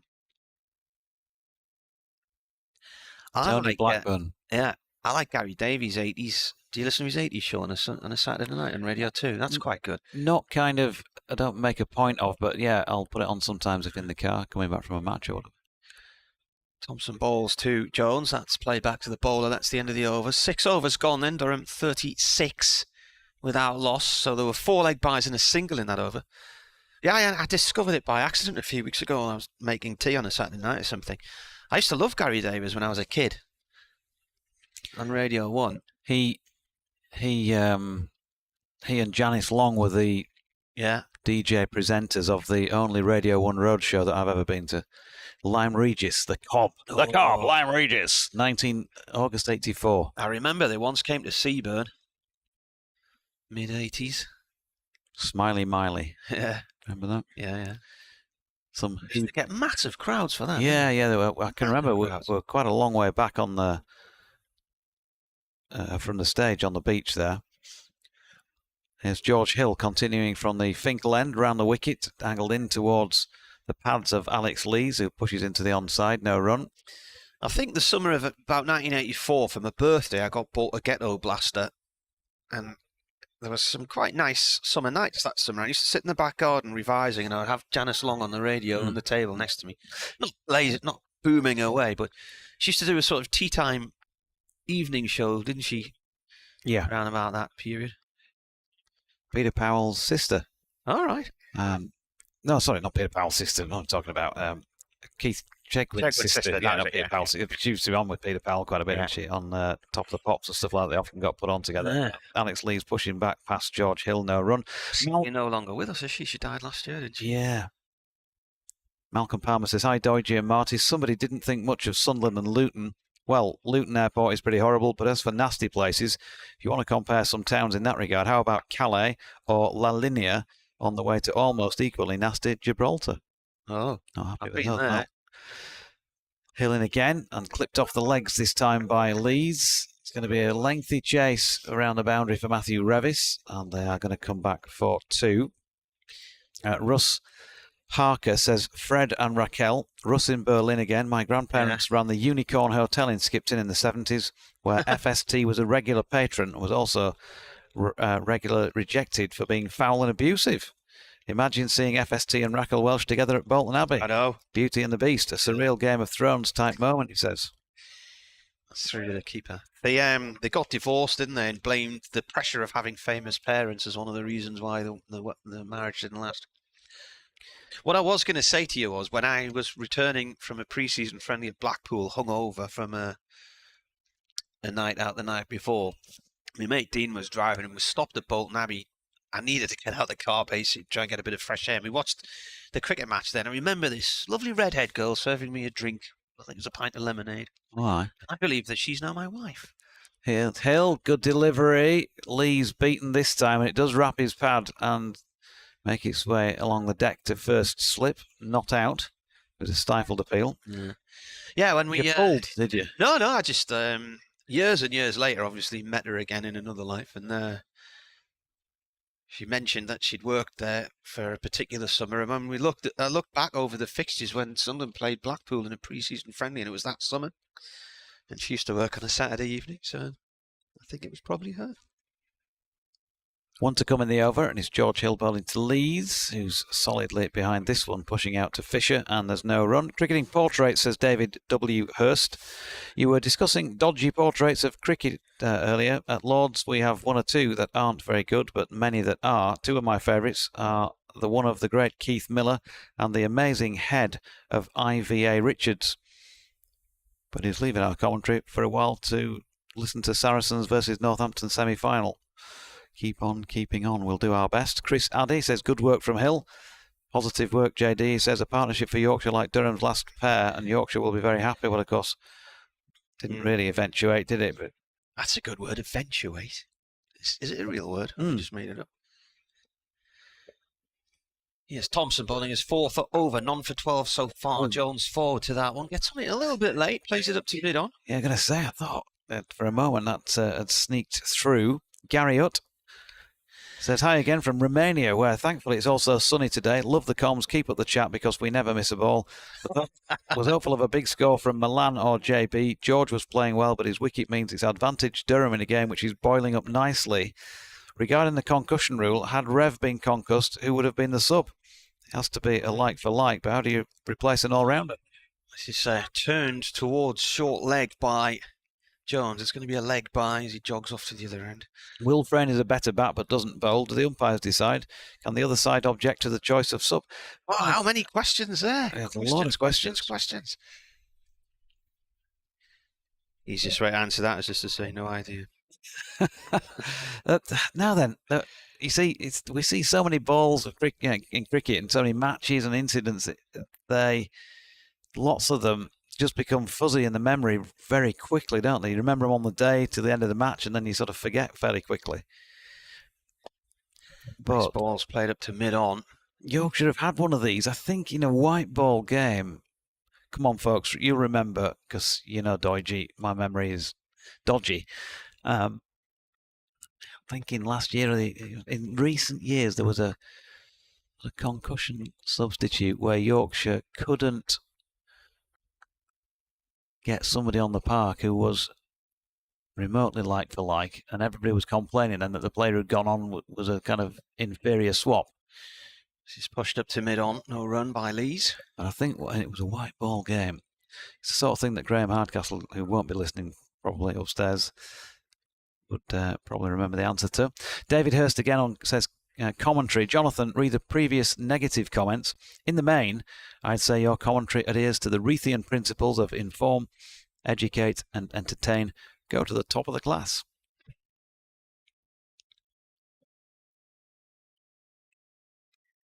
Coming round the wicket now, and that's a 4. Nicely turned out through mid-wicket by Lees. Slightly over pitch, Lees leaning into it, middling it, and off it goes to the castle stand. Means business against his former county. Overrated, -2. Don't think they'll be too worried about that at the moment. They just got to concentrate on trying to bowl well. There was a relegation 6-pointer here a few years ago against Lancashire, and Durham decided to go for bust and try and win the game. It was a low-scoring epic, and they ended up losing the match really narrowly, but ended up being docked points as a result of a slow over rate, and ended up coming out of the match with fewer points than they'd gone into it. So, Thompson in again, and this is defended by Lees. It rolls up to mid-off. Where's Jamie? Sounds like he's moved seats there. Is it deemed that you come out of it with -1 or -2 points, for example? Well, or does it just say you come out with X points and then you have a deduction subsequently, so it's just taken off your they points? They didn't get a batting point. I'm trying to think what year it was. It might have been 2012 or maybe 2014. And it had been quite a wet period, and so both sides were skittled out without batting points. So Durham got 3 bowling points from the game, and then got 4 points for the slow over rate. So they ended up 1 point worse off, but they managed to actually stay up that year, and I think Lancashire went down. That's never a bad thing, is it? George Hill over the wicket, right arm, bowling here to the right-handed Clark Jones, I should say, who flicks that nicely off his legs. Is he going to pick up 4? Yes. Oh, no. Milan. No, that was a 4. Well, Milan's flicked it back. Nobody in the stand down to our right has got irate about that not being signalled. Or has it been signalled? That was a 4, yeah. He stood on the ball and he stood on the sponge. Okay. 47 without loss. Tell you what, not only could this be done today, it could be done fairly rapidly today, the way things are going. 199 now needed. Yorkshire desperately now starting to need to get in and among the wickets, because although Michael Jones is only on the 4, Alex Lees is going well. George Hill and Jones just leaving this one. Davey says, was Tony Blackburn's dog called Arnold? I'm going to clue.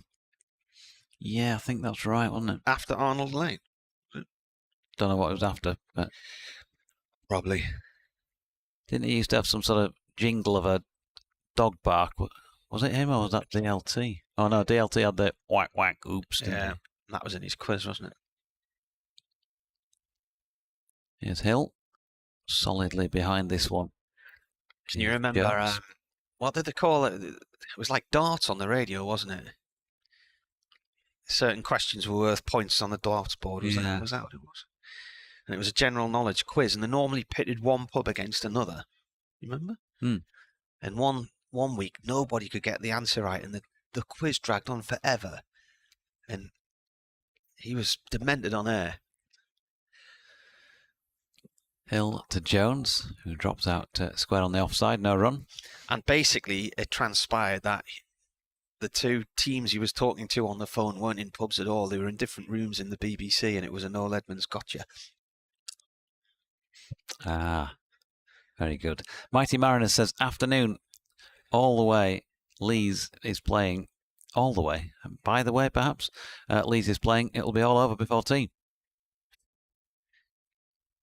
Hill coming into bowl to Jones again. Oh, good delivery this time from George Hill. Has the beating of Michael Jones. We've not yet seen, I don't think, one delivery in this Durham second innings that's kept quite as low as we were seeing during the Yorkshire second innings. So it may be that things are improving slightly with the bat, but you wouldn't expect them to improve massively. I say that with the knowledge that, for example, at Headingley in that first game against Leicestershire, the pitch seemed to improve with each of the 4 days. Hill in again, that's dropped out square on the offside once more by Jones, and there is no run. 47 without loss then at the end of 9 overs here. So we're going along at a rate of knots, some very loose stuff in the early stages.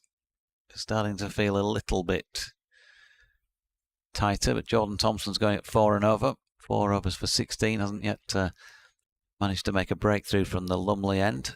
Looks like we're going to have a change there after that little spell, and it looks like Matthew Fisher's been brought on, having bowled 2 overs at the Finkel end for plenty. He's now going to have a go and try his luck elsewhere while the ball is still relatively new. 2 overs for 20, yeah, he bowled that first up. Well, one went 15, didn't it? It was 4 fours and a single. His second over. Edwards has dropped down to deep square leg. You've got a short mid-wicket in here, a long leg. He's going to come round the wicket to the left-handed Lees. 3 on the offside, 2 in the slip cordon, and Lees 4 to that one. Plays it to short mid-wicket. And the man fielding in there is Dom Bess. It is tipped hair. Tony Sweeney says, of that concussion thing I was talking about, he says, Yorkshire v Hampshire in the Royal London last year, ? Bess was forced to retire hurt, having been struck on the back of the head by a wild throw from Middleton. Yeah, that was at Scarborough, wasn't it? As he tried to complete a single, and Harry Sullivan came into the game as a concussion sub.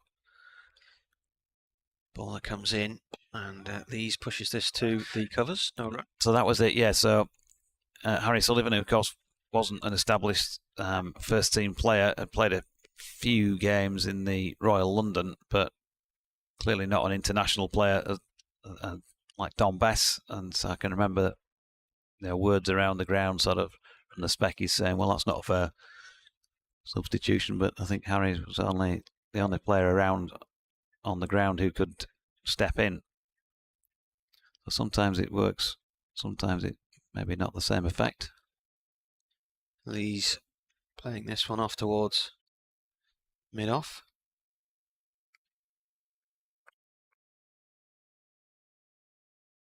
At Jonathan Doige or at Marty Cricket or Weir Cricket. The Doige Master. Whatever it is. Weir Cricket at yahoo.co.uk. BBC. Named after the river. BBC West Yorkshire Sport. At gmail.com/.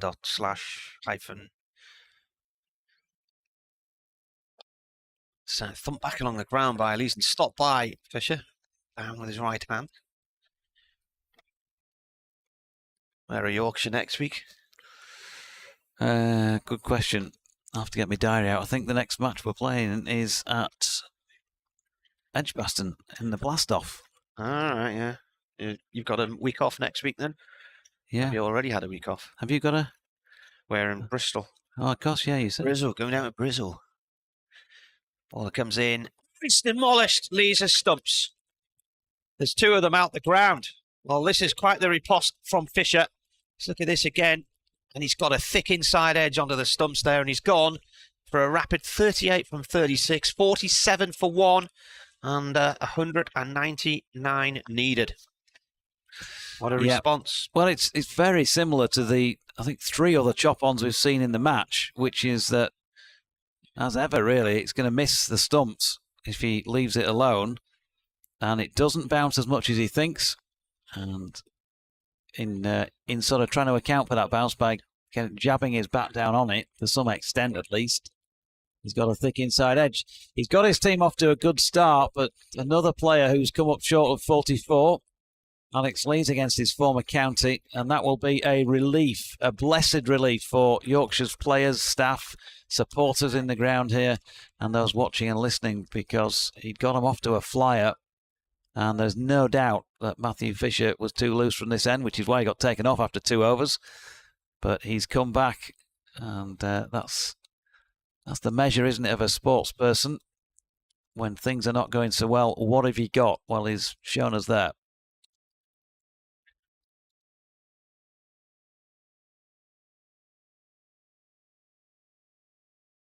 At 47 for 1.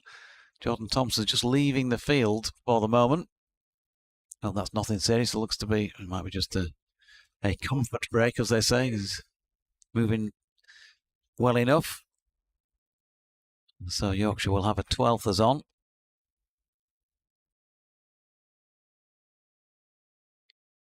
Quick look through the bins and see who we can spot for you, just in case he takes a catch off the next ball or something like that. Looks like it is Ben Cliff, I think, at extra cover. He's gone in on the wicket end.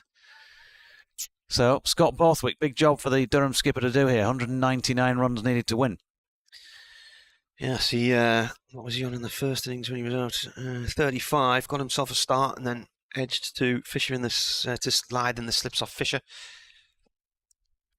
Round the wicket comes Fisher then to the left-handed Borthwick, and the first ball is turned away. He's off the mark. First ball for 1, past square leg.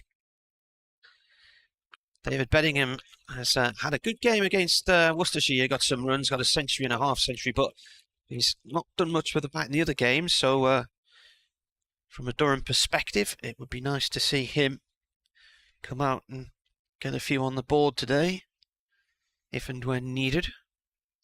When and if needed. ESPN Cricket Info, I've got Jordan Thompson down as bowling Alex Lees, and I'm sure he'd love the wicket to his name, but it was definitely Matthew Fisher. 38 to Lees off 37 deliveries. He batted for 40 minutes and hit 7 fours during that time. David Collicutt says it's another early start in sunny Los Angeles. They're about 8 hours behind us, aren't they? Yeah, something like that.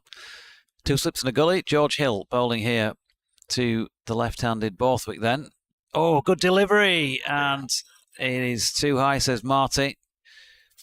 But just the way he doubled over George, back to that syndrome of people getting in my way. Well, it hit him high up on the thigh pad and it was going over the stumps. Other than that, David says, I hope George Hill can run through the Durham team. We definitely don't want the Leicestershire second innings again. What did they chase down? 389, something like that. I'll just check back. Here's Hill round the wicket again. Borthwick this time gets his bat involved and pushes into the offside. Yeah, 389, and they knocked him off 7 down at 6:28 p.m. on the final day. 7 balls to spare. Andrew says Arnold was the dog, but who was Raimondo? He's asking. I don't know. Wasn't he the magician that Raquel worked with in Only Fools and Horses? The great Raimondo. Hill bowling here to Borthwick. Hands on head from both Johnny Bairstow behind the stumps and George Hill at first slip. Not George Hill at first slip. Bernard says bad light after 6 o'clock might cause more overs to be lost later today. Well, there's not a cloud in the sky, so I don't think bad light will be an issue. But this game should be a win for either team, or perhaps a tie at 50 to 1, he reckons. I've never seen a tied championship match. No. Here's Hill. Oh, that is wide of off stump. Borthwick shouldering arms. It's not that wide of off stump though, and that's why 1 or 2 yelps again from the fielders. It angled back in after it passed the stumps. How many tied championship matches have there been? Oh, there'll have been a few.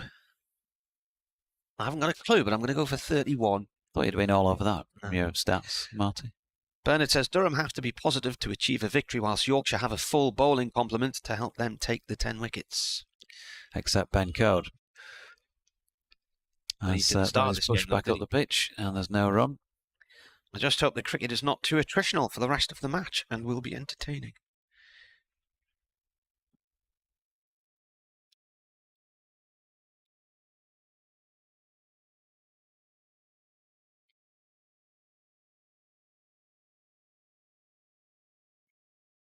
What have we had? Just the 6 deliveries since that wicket, but it just feels like it's got a little bit more becalmed as Borthwick gets one towards the outside edge of the bat, runs along the deck to Fisher, who fields out at point. Applause for George Hill. He's bowled 4 overs, 1 maiden, none for 6. So after that loose burst from Fisher from this end, George Hill has brought it back a bit. The first class tied matches list on Cricket Archive. Hampshire-Kent was the first one. Guess the year. 18... It was played at Hambledon. Windmill Down, Hambledon. 18... Which is down near Petersfield on the way to 1891. 1783. 1783. That was the first cricket match, wasn't it? There's been a lot. That's all matches, so I'll go back to England.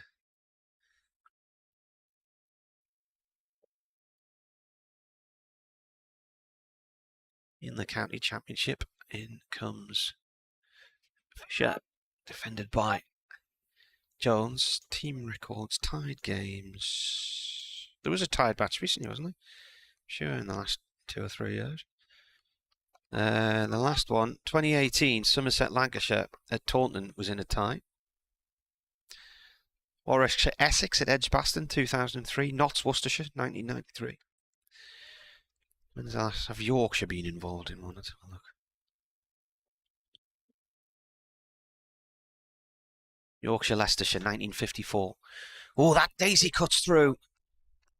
They had a miss there, and Jones totally taken by surprise. I think he thought it was just going to be a regulation bounce. He just went forward to push it that one, and it's gone underneath his bat and just missed off stump. Fartown in Huddersfield, Yorkshire and Leicestershire tied a game in 1954. And Yorkshire and Middlesex at Park Avenue in Bradford tied in 1973. So for a tie, both sides have got to be out. So the scores have got to be level when the final wicket's taken. Really? Fisher in, yeah. Otherwise, it's just a draw. No, but I mean, if because there's something something different happens with the points allocation. So if Durham ended up on the same score, the same total as Yorkshire, but weren't all out, that wouldn't be classed as a tie. That's a draw. That's a draw.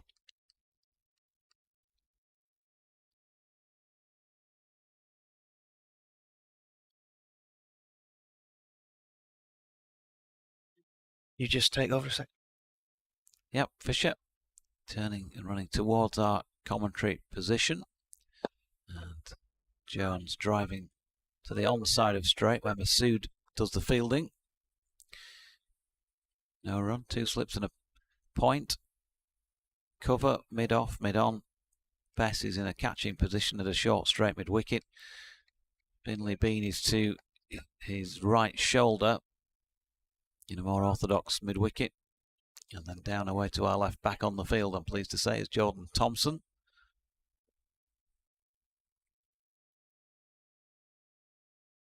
Fisher in again, and Jones playing that one to Bess. In the onside, no run. Very much back to a feeling of a county cricket match at the moment after that flurry of activity.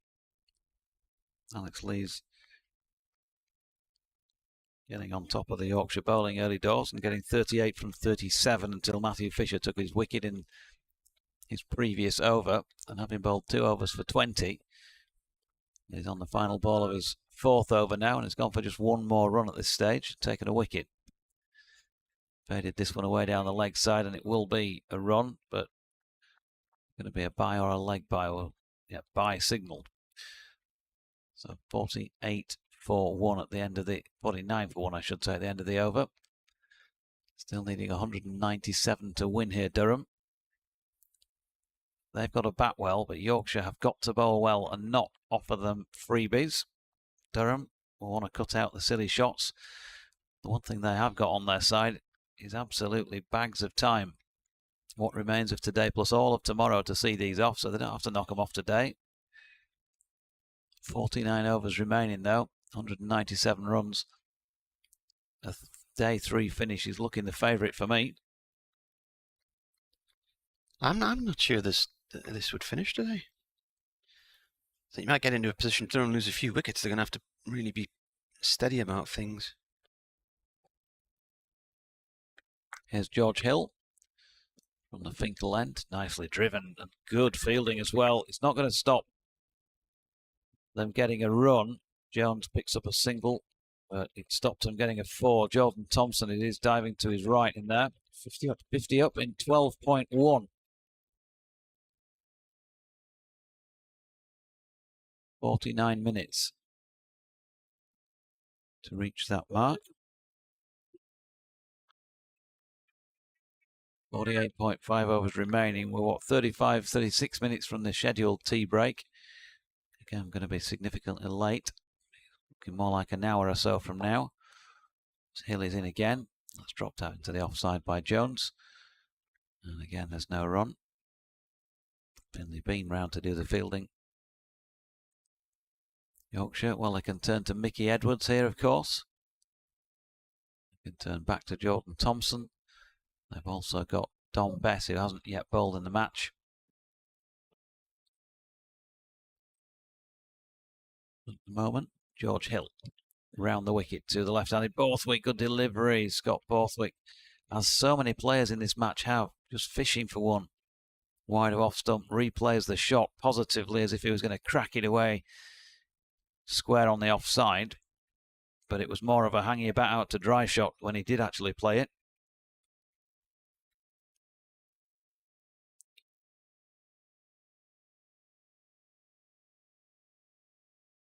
Hill turns.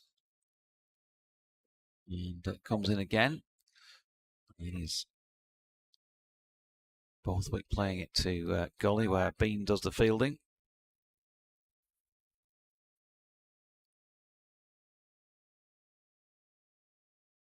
Tony Sweeney says he's got to admit he reverted to Google for the answer to my question about the concussion sub for Yorkshire last season. And copied and pasted part of it. However, he says, once I saw it, I remembered it. And yes, it was a talking point at the time.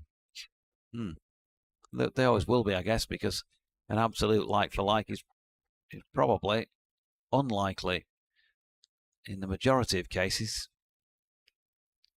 because of the nature of the game, as that lady's delivery from Hill was pushed out into the offside by Borthwick.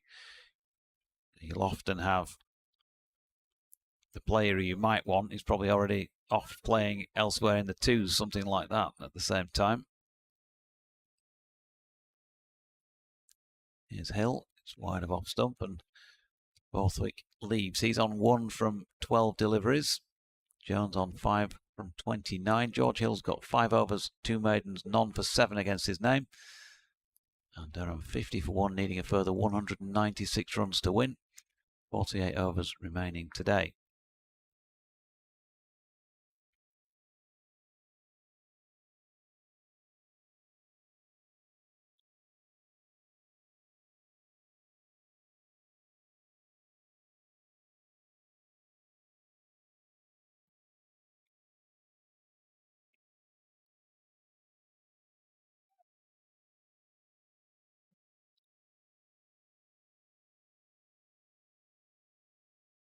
What's it needed now? 196. Here comes Fisher, played through mid-wicket by Jones. And Masood chases after it towards the Health Club boundary for 2. Jimmy getting a bit excited.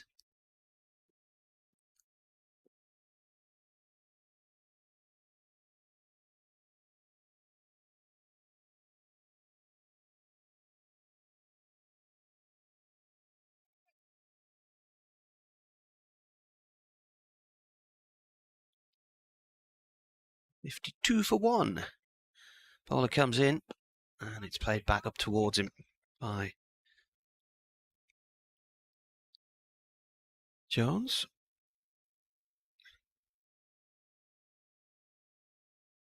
Haven't seen that much of Michael Jones, with Yorkshire and Durham not playing to the loads in Championship cricket. Yeah, he's been coming along nicely. What are his strengths? Batting. He's tends to start slowly and then build. He's had a few hundreds to his name now, or he's just trying to remember what the stats are. He's just gone down behind point. He's at Scotland International as well in the one dayers.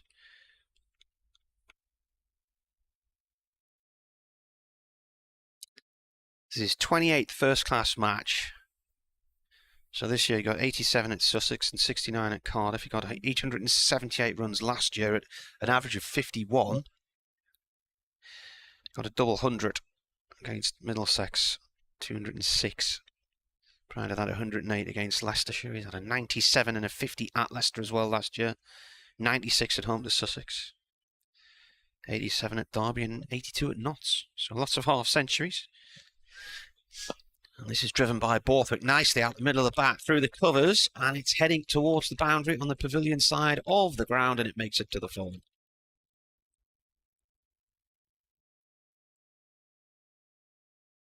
Yeah, nicely played. Just too much width again from Matthew Fisher, and it's coming out better than it was from the Finkel end.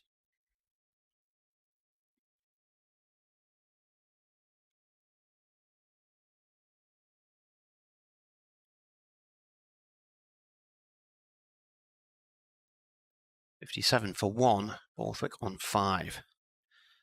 Fisher comes in. Oh, what a ball. Oh, it's gone out the keeper's gloves now. Was there an edge there? Fisher's got his hands clamped on his face. It's moved really late on Borthwick there.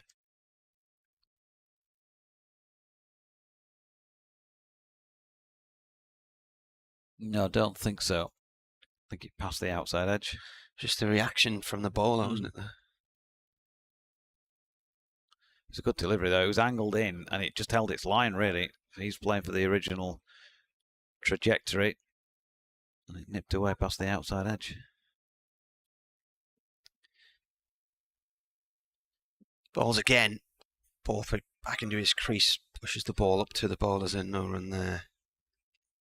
57 for 1 at the end of the over. It might start to nod here a bit, Marty. You might have to keep me awake. You might. Yeah. It reminds me a bit on those. My first working life for a decade was working for a financial institution, and those horrible sales meetings. When you had a seminar or training thing or whatever, it went on, for the full day or a couple of days. Yeah. And the post-lunch graveyard slot, when somebody was talking and you'd eaten, and they sort of talk about your metabolism slowing down, do they not? And that makes you have a propensity to do that. And I can remember desperately trying to stay awake. Sometimes. Have you been to see the doctor? Not about that. Just starting to feel that at this moment in time. Maybe it's just the sound of my own voice all day. Hill in again, and that's pushed to Milan mid-on by Jones. And there's no run. I might have to stand up if it gets that bad. Callie, of course, woke me up a time or two back in the day when we used to broadcast together. Did he? Doing the overnight stuff off the tube when England were playing away. Oh, yeah. Dodgy old boy. Oh, what? He just missed the last 3 overs. Here's Hill. That's pushed out into the offside by Jones. And there is no run. Who were you doing that for? For Sky. All right. Not under their name, but it was a Sky service that other people bought. And there was a night when I was so tired. We were doing an Ashes. It was the Ashes series where Harmy bowled the one that went through third man. Oh my God, what an anticlimax, that one. Hill to Jones, who drops it out to the offside. That no was run. Gabba, wasn't it? Yeah, there was myself. He just said he was too nervous, didn't he? And his hands were really Ashley sweaty. Metcalf, the late Ross Johnson, the late Dave Callaghan. There were a few of us who used to sort of do it during the series, and this particular night I was really struggling about 2:30 in the morning. And we used to get, there was 3 of us on all the time, so we could rotate and have half an hour break. George Hill bowling, and that's pushed into the offside where Thompson fields. And there was an evening where, I was just desperately struggling. We got to half two. I went out for my break, and I was so tired. I just laid on one of these, just a rock hard desk. Mm-hmm. Within what felt like a minute, I'm being shaken by the shoulders by Ashley Metcalf, who's done his stint on air and comes out going, JD, you're back on, mate. I'll splash my face in cold water and crack on. Here's George Hill. He seems to be wide awake at the moment and he's bowling well. Dot ball again to Jones. A couple of our colleagues who are now retired. There was a famous one where Churchy was on air with another commentator who fell asleep while describing the action. And they were sitting on bar stools somewhere. Did he fall off it then? And he fell off the bar stool and landed on the floor. And Churchy got the shock of his life because he thought it died. Yeah. Nasty. Here's Hill to Jones again, who's flicked that off his legs down to Matthew Fisher coming in from long leg. They got a single. So Jones on 9, Borthwick on 5, 58 for 1. Just starts to feel the last 5 or 6 overs like things have calmed down a bit now after that flurry of activity from the bat of Alex Lees. Run rate is down below 4. Still need 188 to win. But Yorkshire would have hoped for more penetration, I think, with the ball here. At the first 15 overs of use of it. And of course, long way off being able to use a second new ball. You can't see that happening. So they've got this pill, as they coin it, to work with here. Got to look after that ball and bowl well with it.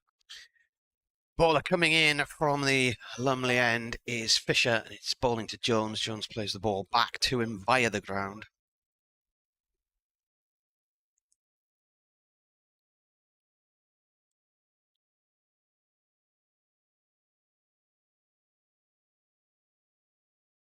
David Coleman says, insight please. If Don Best didn't bowl in the last county championship game and not yet in this, why is he playing when he's outing with the bat so poor this season? 2, 13, 0, 0, 13 and 0 his scores this year. This is defended by Jones. It runs up to mid-off this time.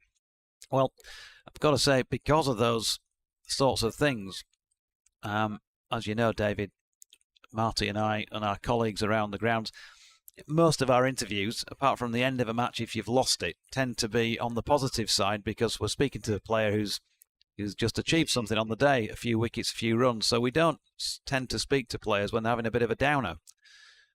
So I haven't spoken to Dom and gauged what he's feeling like.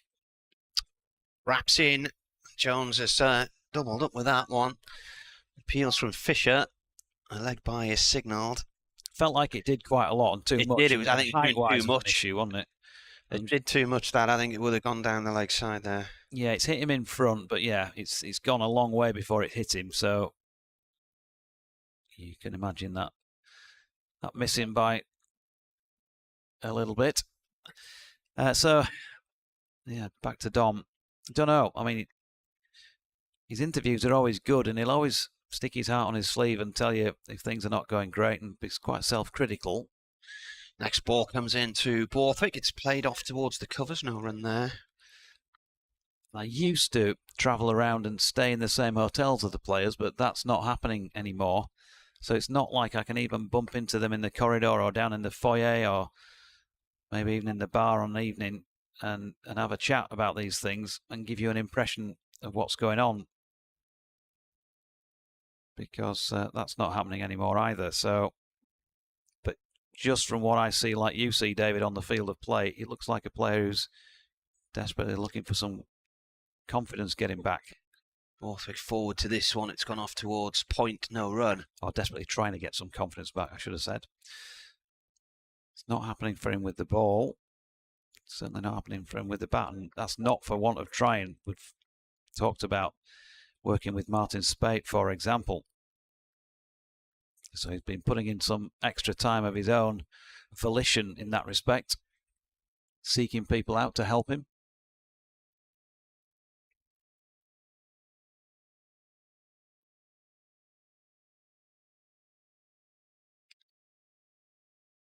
Here comes the ball around the wicket to Borthwick. Borthwick Oh, plays the ball to... Oh, he's to get a run here. He's not running. He's played the ball towards backward point, and it's bounced into the knee of Jordan Thompson, who's stumbled backwards and fallen over. He's limping now. The ball's a good 10 yards from him. They could easily have got a run there, but don't run off of misfield, is the saying, isn't it? Yeah. Sally M says, surely the only way you can have an ideal like-for-like replacement in the concussion scenario is by cloning every player. Yeah, but there could be other better fits, is what I was suggesting. I mean, for example, you couldn't have a like-for-like player in this case, I'm going to say. But let's, for example, say in the Shane Warne days for Australia, he gets injured and the 12th man happens to be Stuart McGill, then you've got a leggy for a leggy. Not that Stuart McGill took anywhere near as many wickets as Shane Warne, but was a very capable bowler himself. Here's Hill bowling to Jones, who pushes it out into the offside. Matthew Revis, number 77, on his back doing the fielding. David Collicutt has sent in a graphic of a tweet by Historic Cricket Pictures saying, interesting, on the 12th of May 1890, the first official county championship started with a game between Gloucestershire and Yorkshire at Bristol. I think we heard this, didn't we, the other day? That's pushed out into the offside by Jones, no run. He says, fittingly, W.G. Grace faced the first ball in championship history, bowled by Bobby Peel. Not the former Prime Minister, surely. Bandmade fan says, really enjoying the comms, but just need to correct something you said earlier. Next week, Yorkshire will be at or very close to the bottom of the table. Yorkshire performances this season are underwhelming, to say the least. Haha. There's Hill.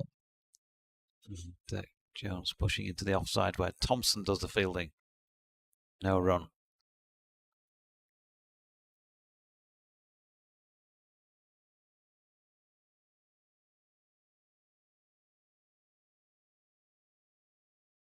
.59 for 1. Hill, 4 wickets in the first innings, yet to strike in the second. Here he comes. Oh, it's a good delivery. It's on the money, and it's got the slips hands on their heads again, but credit to Jones, who pushed it out into the onside. And there was no run. Usual points of contact at Marty Cricket and at Jonathan Doidge, and Weir Cricket at yahoo.com. .co.uk. BBC West Yorkshire Sport at gmail.com. Hill in again, good delivery, and Jones looks like it passed the inside edge of his bat through to Johnny Bairstow. He's been out there a long time for his 9 runs now, 46 deliveries he's faced, yeah, and he didn't really look like he knew too much about what was going on with that delivery. Maybe a little bit of nip from George Hill. Run rate coming down all the time, so Yorkshire is starting to get a little bit of control back. 3.5 overs. Sorry, 3.5 runs per over, as that's punched into the offside by Jones. George Hill, maiden from him. He's been tight so far. 7 overs, 3 maidens, none for 8.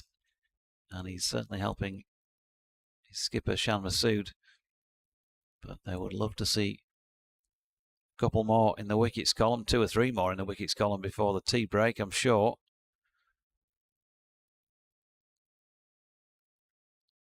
Alex Lee's innings was a rarity, wasn't it, in this match? We saw George Hill getting his hands through the ball earlier today for Yorkshire. And although it's not the highest score, Alex Lee's, it was certainly probably the best strike rate so far. Fisher to bowl his 7th over. Borthwick forward to this one, returns the ball to the bowler.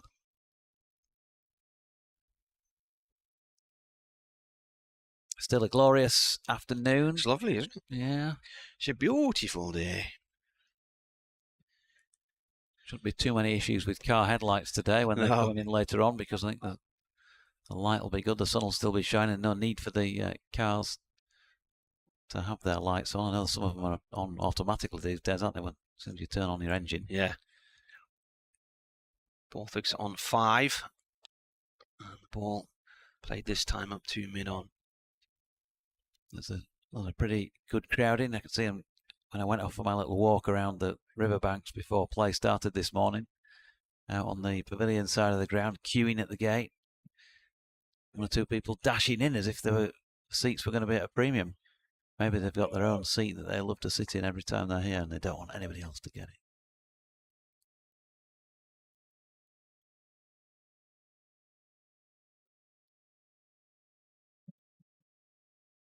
One 428 so far, Fisher.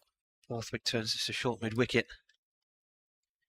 Things have slowed right down since and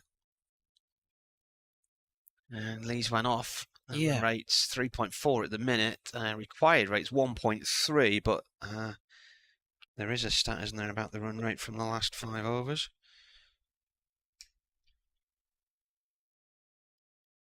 Last 5 overs, 1.8.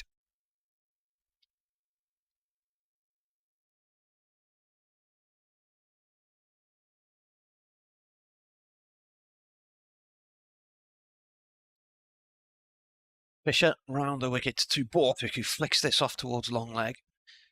He's coming back for a second. Where's the ball gone? It's gone to the keeper's end. And Edwards was down there fielding, and so was Matthew Revis, and it was Revis who got it down towards long leg. Throw back to the keeper's end, but good running from Borthwick. Well, I made the Durham second innings in terms of time. It was down for 2:13 on my little sheet here. Alex Lees was out at 2:52, so 39 minutes of batting. He got 38 runs. 47 for 1 at that stage. So they've added just 14 more runs in the last 32 minutes. Oh, playing a miss from Borthwick. I think Fisher thought he had him there. That wasn't far off the edge of the bat. No. And that is now, 8 overs since Lees was out. Yeah, just 14 runs in 8 overs, having added 47 in the first 9 overs and 5 balls. So, slowed dramatically. It's credit to Yorkshire for finding some more rhythm.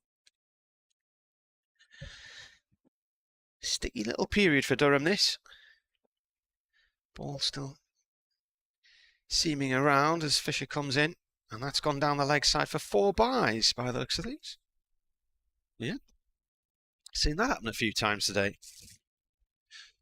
It's gone mingled right across the left-hander. Ball retrieved from the boundary rope by Revis, end of the over. Durham 65 for 1, need another 181 to win. Yeah, Johnny just couldn't quite get across. It's a sort of take, though, that we've seen Ollie Robinson do once or twice in the match so far. Just beyond YJB's fingertips. So 65 for 1, as you say, 181 to win, but it's another little freebie down that leg side there, isn't it? You just got to cut out as many of those as you can. Make them work for everything. George Hill's just sending Mickey Edwards back from mid-wicket towards the boundary. He's about 5 in from it as he comes to rest and starts to walk in, and George Hill throws one up wide of Jones's off stump, and he's able to shoulder arms. Still another 10 overs and 5 balls to go before we can have a nap, a breather, and I can splash the face in cold water. Yeah. Might go out for a wander round. You need an ice bucket. Be nice to go out for a wander round, but we don't have a third voice today to give us a little breather.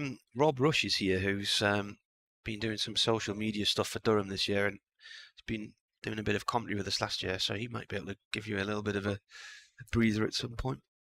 Hill in again, that's pushed out into the offside by Jones. There's no run. Get involved, Rob. Anybody else fancy a go? Just knock us an email out, we'll tell you where we are and you can come round. Just looking at the clock, my next update for Radio Newcastle's 5 to 5. So that will be in the sports bulletin, the build-up to the kick-off to the playoff match. It's Friday. It's 5 to 5. As Hill is in, there's a crack pushed into the offside by Jones, and there's no run. Yep. Ed Stewart. Wasn't particularly a fan of Crackerjack. Was it on ITV? No, it was BBC, wasn't it? I knew somebody who was on it once. Yeah. Seemed to be a big thing at the time when you were a child. Yeah. I know somebody was on crackerjack. Here's Hill. And Jones pushing to Milan at mid-on. It's like those school kids who were always part of the audience in Why Don't You? Yeah. But was that filmed in Northern Ireland? Were they always in Northern Ireland? That rings a bell, you know. Why don't you just turn off your television set and do something less boring instead? Yeah. It was on during the summer holidays, wasn't it? Yeah. Here comes Hill again. Nicely flicked off the legs this time by Jones, bringing Mickey Edwards into play. They pick up a single. Edwards, well, so far we've seen a couple of different Mickey Edwards with the ball for Yorkshire. He's still relatively inexperienced first class wise, but I'm sure he's bowled plenty of overs in his life. Started off pretty well at Sussex. It was a bit two sides of the wicket against Glamorgan last week. But at the moment, they just wouldn't want to bring somebody on to break the little bit of control that they're starting to have and throw a few more loose deliveries in there and really offer Durham an opportunity. Here's Hill again. Borthwick plays that out into the leg side, diving over the top of it. Jordan Thompson round to his left, and that means they're going to get an extra run before Revis can stop them. So end of the over. Yep. 11 off 8 overs bowled by George Hill. Adam Lyth coming back onto the field. Haven't noticed, must admit that he'd gone off. So Ben Cliff, who had come on to replace him, leaves the field of play. Some applause. I tell you what would wake you up if you open that window in front of you. Bit of breeze in. You want me to open it for you? No, it's all right. I'll keep going for now. It's not your company, honestly. Yeah. Well, I'm going to open it because we haven't had any fresh air in here for ages, have we?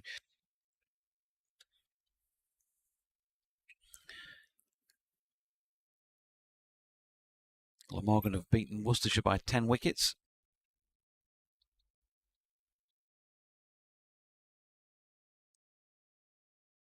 Eddie Byram 51 not out in their second innings. And here we have Mickey Edwards. So they're going to give him a crack from the Lumley end. Tall figure of the Australian. Yeah, a bit of fresh air for you, young'un. Aye. Go for the top coat again in a minute. Yeah. Tell you what, keep you awake if you start counting sheep. Here's Edwards coming in. And first ball is bowled to Jones. Plays it off to mid-off, no run there. It's a very pleasant day, isn't it? Yesterday, we didn't think we'd see the sun again. It's miserable.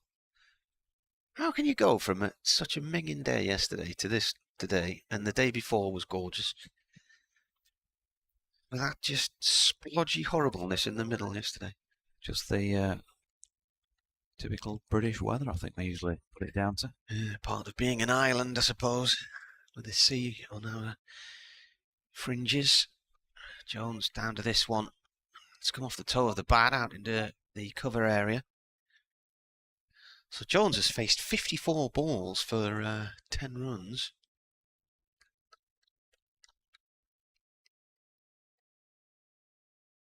Mm. 25 for 9, 68 for 1. They need another 178 to win. And as was once sang, they have all the time in the world. Louis Armstrong. Yes. Edwards. Jones forward to this one as well. Hits it on the bounce, plays it back to the bowler. Reminder of the history of these two. This is the 38th meeting. Durham have won 8, lost 17. There have been 12 draws, including both matches in 2014. I think Yorkshire won both in 2016, was it? Yeah. Yorkshire won here in 2020, didn't they? This is away down towards fine leg, and it's going for 4 of Jones. They won it. It's down to third man. Sorry, they won it at they won down in Leeds that year in the September, and I think the match here ended up as a draw. Did it? I thought Harry Brooks whacked a few. Hit a couple of lovely straightish or long off sixes. Yorkshire were 238 for 5 and still 119 away from their target when the side shook hands on a draw. Right. Okay. Durham declared at 507 for 8 in the lead of 356. Wow. Can't believe. Edwards in. Jones defends. Back to the ball where it goes. So Durham have actually beaten Yorkshire away more times than they've won at home. They've only won 3 times at home, 2003, 2007 and 2008. On the road, they've had 2 wins at Scarborough, 2004 and 2013. So that 2004 game was when the 10th wicket stand record was set of 47, which was broken yesterday.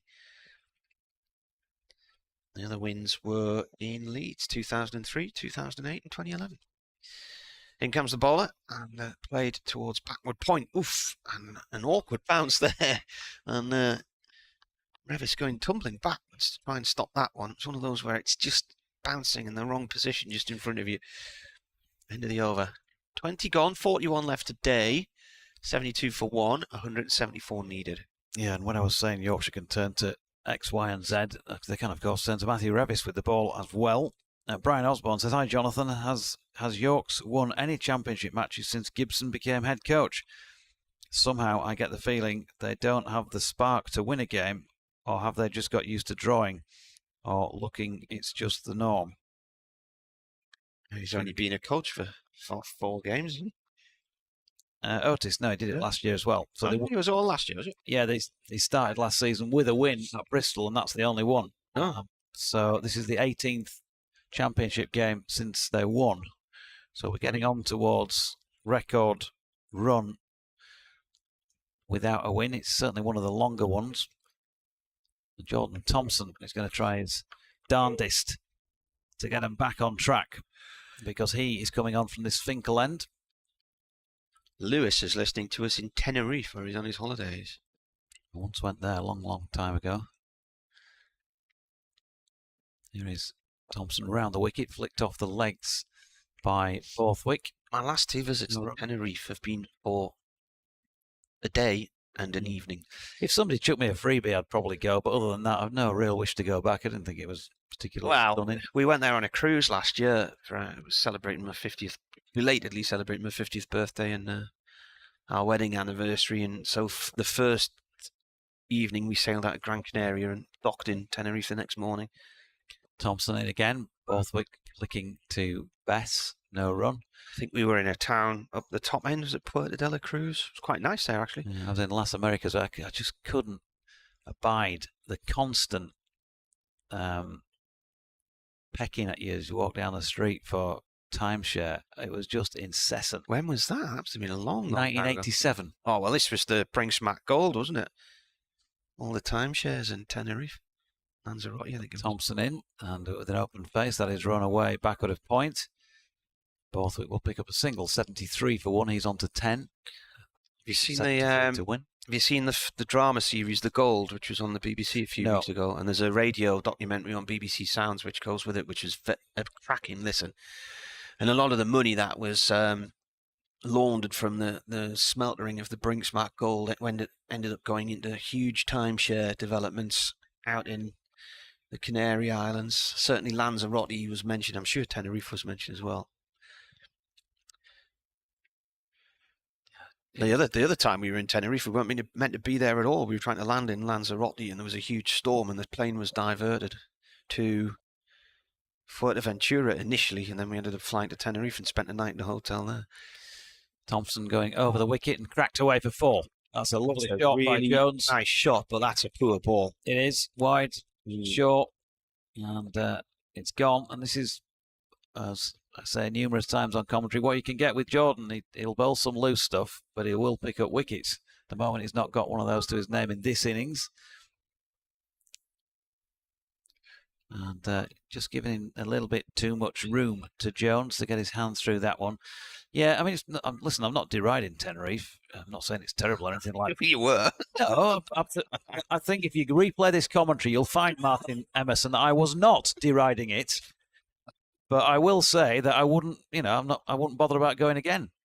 there's a difference between deriding it and saying that, as Thompson's in, and that's pushed out into the offside by Masood. Oh, I had a holiday there for a week in something like December '97, and we were there mid-December, so probably the week before the Christmas rush, and it was quite pleasant because it was quite quiet, and the lady in the restaurant one night who was serving us said it was known as the quietest week of the year there, because then those who want to have Christmas in Tenerife, they all go out there the following week. So it was quite pleasant then. Thompson to Jones, punched into the offside, fielded by Bess to complete that over. Jordan Thompson, 5 overs for 21. Durham 77 for 1, 169 to win. So it was quite nice then, and we were staying in Los Cristianos, which sort of runs into Playa de las Americas. So it's a huge, big holiday resort with the huge hotels on the seafront and whatnot. But I had a car one day and drove up Mount Tady, up around the lava fields. That was quite nice. Planet of the Apes, they filmed that around there. Was it, did they? I just remember on the way into land, the one thing that sticks out really, on the way into land, the captain, like they do the usual thing, sort of. It's going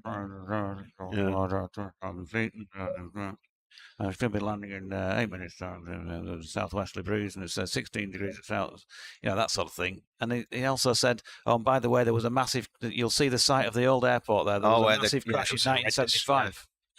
You go, all right, thanks for that. Well, that was on, there was a series on TV called Black Box, which examined flight disasters. Here's Edwards to start his second over, to bowling to Borthwick. That's gone behind point, and there should be a run here. And there's the one. What happened with that one was that airport was up in the north of Tenerife, and there was a pilot who wanted to get home because it was his son's birthday, and he'd been told to wait. And there was another plane coming in, and he decided he was just going to take off anyway. And the plane that was coming into land hit his plane and took the top off it. And there's actually, there's still I've driven past that airport. There's still some there was a few years ago anyway, 20 odd years ago, that you could still see some of the debris. So I think they closed that airport because it was often too fog bound, and they built a new one to the south. Edwards in. And turned by Jones nicely. That's going to go for 4. That's a really nice shot. There's 2 men out on the leg side, that deep square leg and long leg, and he's put it right between the two of them to the foot of the pavilion steps. 82 for 1. So, many overs left? 39.4 today. Yeah, so we've got another 7.4 to tee. Plus a potential extra 8,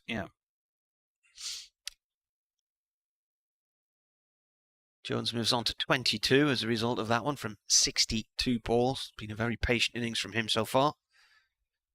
Edwards comes in and bowls, and that's left outside of off stump. Who's ever heard what the captain says on an aircraft? I think they're probably the only words I've ever heard. Maybe it just piqued my interest because somebody there's been a disaster, but you never actually hear what the captain says, do you? That flight, when we got diverted, we were coming in, and what happens in Lanzarote, the radar automated landing system points out to sea, but not inland. Edwards to Jones, defends, and it was October time, and so we're coming in over the mountains, and you can tell by the tone of the engines roughly how low you are. And I'm thinking, well, surely now the wheels are going to touch the ground. And then suddenly the engines went back into full pelt, and we started rising up in the air again. And then the captain came on and said, ladies and gentlemen, you may have noticed that we haven't actually landed in Lanzarote, and we're now going about. And he said there's a bit of a storm going on, and we've been told to divert. This is defended by Jones off Edwards. So I thought, all right. So he said, well, we're just going to go around again and try once more. And then I looked out the window, and it was like a mushroom cloud off a nuclear bomb. And I thought, we're not landing there today.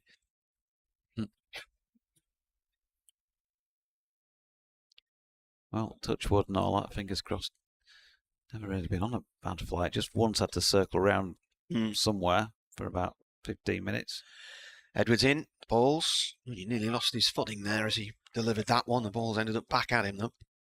End of the over, so a single and a 4 at the start Then the rest were dot balls. So Durham now need 164 more at 82 for 1 here on the BBC. Yeah, anyway, we took off, and he said we're just going to land in Lanzarote, in Fuerteventura for a few minutes, and the two islands are very close together. So the little ferry links the two at the bottom end. And as you fly towards Fuerteventura, you can see Fuerteventura, and you can still see Lanzarote behind you, and the cloud was huge.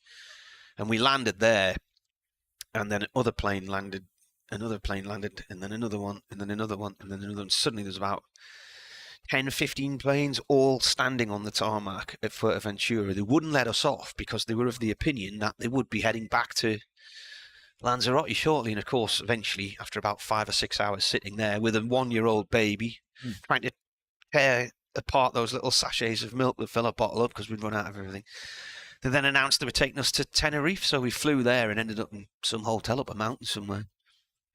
And spent all of the next day in the airport till we eventually got to Lanzarote.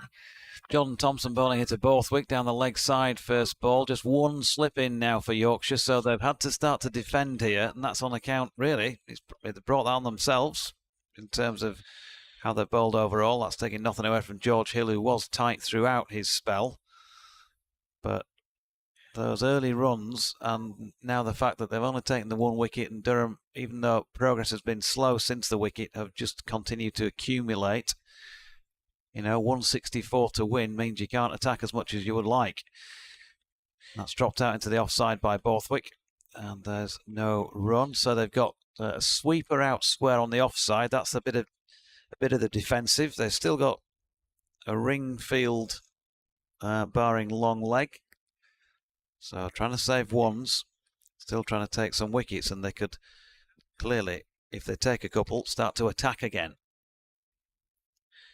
Right this moment, they've got 2 things in mind, keeping the runs tight as well as trying to take wickets. Borthwick plays this latest Thompson delivery up to Masood. There's no run. Don Bess is in a catching position about a straight mid-wicket, so clearly not a defensive position. There's a warning for a high pollen count tomorrow in this area. Thompson around the wicket again, and there he is. That is not a defensive position, it's an attacking position, and Dominic Best takes the catch. Hopefully that might lift his mood, and it should certainly lift Yorkshire's, because Durham's captain Scott Borthwick has gone for 11 from 33 deliveries. They're 82 for 2, and they still need 164 runs to win this match. We're 6.5 overs before the scheduled tea break. And have Yorkshire found themselves a way back in? If they have, well, it's thanks once again to the man that makes things happen. Just flicked it, rolled his wrist through the ball and just flicked it straight to Bess. Out for 11. And he set the trap, didn't he, Jordan Thompson? Going to bowl it straight at you here if I can get that length right. And clearly Don Best's position there. He's not positioned for the step back and pull. That's going to be hit too hard. He's positioned for that shot where the batter steps into it, but he just can't get over the top of it with playing that flick to leg. And he took a good catch there. Did Dominic Bess. So, as I say, 82 for 2, still 164 more to win.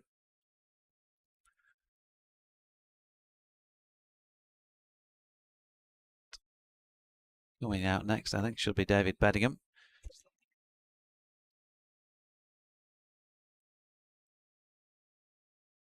That should lift the mood Yorkshire-wise. And, well, as I said, just before that wicket was taken, apart from what I said about the Don Best fielding position, a couple of wickets might just allow them to attack a bit more, having just gone down to 1 slip. Continues to make it an interesting game, this. Durham still needing 164 to win. Yorkshire needing to find 8 wickets before they get there. Then there's the time involved as well that they've got to bat. Long time Durham have got to get him, so they can be painstaking about it if they want. Said David Bedingham could do with some runs, and if and when needed, he is if and when now. So 164 still needed for Durham. That partnership worth 35. 11 off 33 balls, 52 minutes and 1-4 for Scott Borthwick. Beddingham on strike and cracked away. First ball here. So Jordan Thompson, again, disappointed with himself. He's just taken a wicket, and then the very first ball to the new batter, it gives him something to hit, and he's got it away for 4.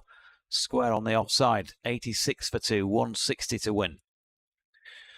Rob Rush has joined us. Afternoon, Rob. Afternoon, Martin. Are we all good? Rob. Yeah. You've been busy with the social media side of things with Durham this summer? I have been in previous games. I'm not working this week, so I'm able to enjoy it as a fan, which is always nice. Thompson in again. Straighter this time and flicked out to leg where George Hill does the fielding. The end of the over, it was a wicket-taking one for Jordan Thompson. I keep mentioning that they'll put up with the odd boundary if he's picking up wickets, and he continues to do so. But I think, fellas, this is bubbling up into a really interesting game of county championship cricket. How many times do we say that during the summer? Imagine not a lot during last summer, but we're Durham. No, there's still quite a lot of interesting games involving Yorkshire. They just come out on the wrong end of them too many times. Whereas Durham, kind of this new approach under Ryan Campbell is it kind of, I've spoken about it just not on comms. It suits kind of, I think, 1 to 11 in this team. No matter who's playing, there's a different aura about them. They're confident. You know, you saw Alex Lees, how he started the innings, was really, really solid.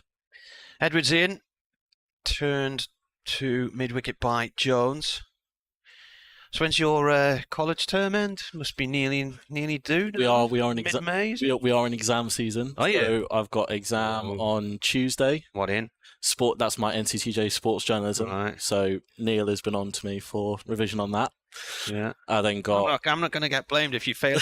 It's not my fault. So I want the finger pointing in my direction. It won't be. And then I've got public affairs on Friday, and then one a week on Friday, and then I'm done. Edwards in, bowls. That's turned by Jones down towards fine leg. There's a fielder there. Will Frayne. Will Frayne. Has come into view because he's round the corner. There's a window in the road which is blocked off because it's the TV studio next door. So he's just come on as a sub. Public affairs, is that that then? Is that like government? And, yeah. It's an optional module, so we had a choice between magazine, right, and then public affairs. I chose the public affairs one. Oh, we did that at Darlington. It was called public admin back then, and it was local government and national government, and it was tedious. Edwards in, driven by Jones up to mid-off. I mean, I suppose as a journalist, you do need to know how the system works because, you know, first few years, while I was a newspaper journalist, I covered a lot of council meetings and things like that. But it's very similar. We have local government, national government. It reminds me an awful lot of my A-level politics. Right. So, yeah. And then got a week on Friday is my video journalism. So all about editing and stuff, which is what I've kind of been doing at Durham. Yeah. And I'm done for the year. Edwards in. That's gone. Oh, that's way down the leg side. It's 4 byes. Now, are they going to be leg byes? Oh, no, it's come off the bat. I don't think got anywhere near that, Jones. I did think by the reaction from the bowler and from Johnny Bairstow and the slip cord in that Jones had got a feather on that. He moves to 28. There was a yelp from the bowler, wasn't there? But must have been a very fine tickle then. 28 from 70s on now, 92 for 2. So 5.2 overs to go until tea.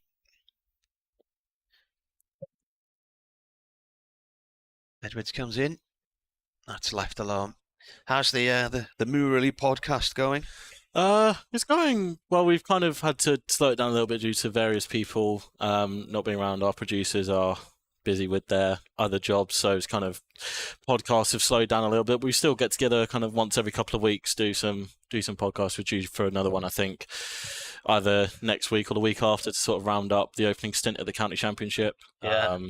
You know, the surprise performance and all that. Edwards in.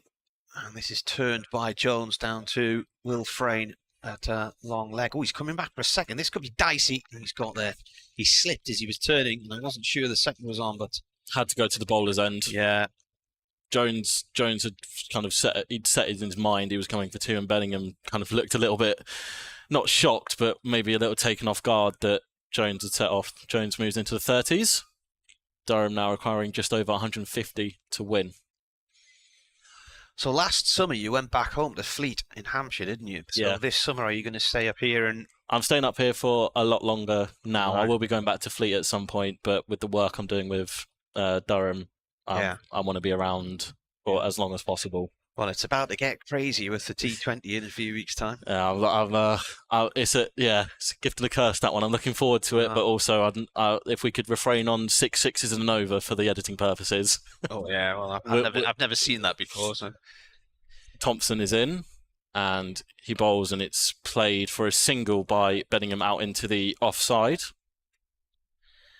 Yeah, well I got near it last year, and Stokes hit 5 sixes and then a 4 off Josh Baker. It was that game against Worcestershire. Yeah, hit 17 sixes in the innings, which was an English record.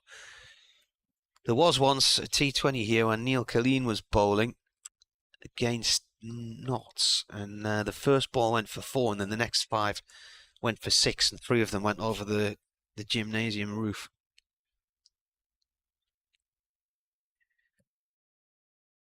Thompson is in again and just defended off the back foot by Jones this time for no run. Skidded in a little bit low there, that one. This has been the issue. There's been a little bit of low bounce on this match. It's made it interesting from a batting point of view.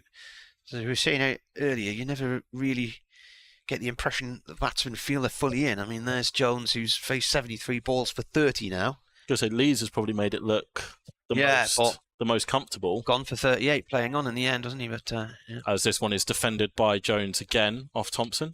I mean, he set off like a train, Lees, today, and took the game to Yorkshire. There was 1 over from Fisher, which was Fisher's second over. Went for 17 or something. Yeah, it was 4 fours and a single, I think. And then Fisher was taken out the attack after 2 overs, but came back in and got Lees, bowled him for 38 a few overs later, the 10th over, with the 5th ball of the 10th over.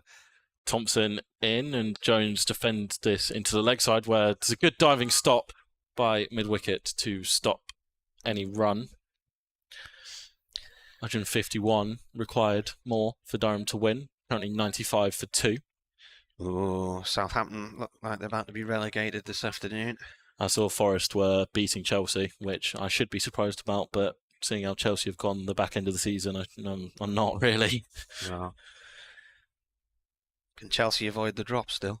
Just about. Yeah. Thompson in, and Jones defends straight back to the bowler for no run. Yeah, Chelsea losing at half-time to Forest. Villa 1-0 up against Spurs. Said Spurs have just lost their way from the Leeds finished 2-2 with Newcastle earlier. Palace 1, Bournemouth 0, and Southampton 0-0 with Fulham. But as Forest lead, Southampton are drawing. They need to beat Fulham today, otherwise they are down. Thompson turns at the top of his mark and begins his run up for the final ball of the 25th over, and it's cut by Jones out to deep point for a single, so he moves to 31. He will retain the strike for the next over. Durham 96 for 2, and the runs to win is now at 150 exactly. I watched the Giro d'Italia last night, and I can't remember anything about it now. They were down, the day before was Naples. I'm trying to remember where they were last night. Pinging around all over the place. Anyway, it looks like there's plenty happening in the Giro today. I'll catch up on that tonight, try and remember what I've seen. What time's tea? Just past 4? Where are we? 4 overs to go. Yeah, once it gets down to 32 overs left in the day. Edwards bowling to Jones. Jones plays a slightly over-pitch ball up to mid-on, no run there. In the only day, really, when the timing for tea is fixed is the final day, when it has to be at 20 to 4. It's supposed to be at 20 to 4 every day, but never is. Yes, it's a 20 to 4 or whichever, or 32 overs left, whichever comes latest, I think. Yeah, well, Yeah, if they've you're never in a position where there's not 2 hours left. There's 2 hours left. They're always behind schedule. Edwards in. Oh, playing a miss there from Jones. I don't think that was a leave. I think he was pushing it. He was pushing it. That's a very good delivery, and kind of it goes without saying, Yorkshire, the way Durham have gone so far this season, 150 is not without, Durham are going to be very interested in chasing that down. So Yorkshire do have to be looking to take these 8 wickets, because Durham are not scared to go and chase this total down. I think ideally they want to get it done by the end of the day, but maybe we'll be coming back tomorrow. Edwards in, and Jones defends. Ball runs up to mid-off. It's a real classic sort of duel, this, isn't it? Because batsmen have really got to be concentrating here. This is one of those games where if it's got your name on it, you're a gunner. There was one earlier, wasn't there? The leader bowled Revis, and the ball just pitched and never really got up. I remember you speaking to Ollie Robinson at the end of day 2, and he alluded that same thing, that you're never really in on this sort of pitch. Jones plays the ball hard into the ground and back into the hands of Edwards. He's 6'7", Edwards. He's a huge unit. I was set with a couple of my friends earlier before I came round, and I was saying to them, he does look like 6'6", 6'7". He's very tall. Hopefully that means he should be able to extract a little bit of extra bounce out of this pitch if there is any to be found. Yeah, I think he's had quite a few injuries over the years. This is only his 8th first-class match, so at that size, you wouldn't be surprised to have stress injuries. Here he comes, driven by Jones. Lovely shot. That's away for 4 to the Castle stand, straight through the covers. So yeah, he's 28 years old, but this is only his 8th game. That brings up the 100 for Durham. What a glorious way to do so. The 50 came up in 12.1 overs, and the 100 has come up in 25.5. Jones striking at just over 40. He's taken his time, but with shots like that, playing through extra cover, hopefully he can start to move on a little bit further. Durham now just needing 146 to win. Edwards in, and that's left alone outside the off stump. Just a reminder, day 1, Yorkshire opted to bat, bowled out for 254. Yesterday, Durham 173 for 9 in the murk and the damp, and then a 54-run partnership for the final wicket from Patel and delayed it. They ended up 27 runs short. Lyth went first ball last night, then Masood for 10. Finley Bean for 22. At the close, after a 50-run partnership from Dawid Malan and Johnny Bairstow, Yorkshire were 91 for 3 and leading by 118. They fell in the morning session, having put 95 on eventually for the 4th wicket. Malan for 44, Bairstow for 36, and then George Hill, the only one to actually make a half century in this game, was out for 51 just before lunch, and then Thompson and Edwards just after it. So they were all out for 218 in their second innings. That meant Durham had a target of 246. They lost Leeds for 38 and Borthwick for 11. So until George Hill got 51, the highest score in the match had been 44, shared by 3 people.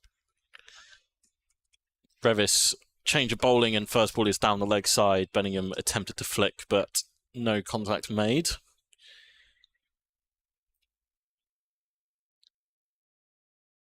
First time he's been introduced into the attack in this second innings.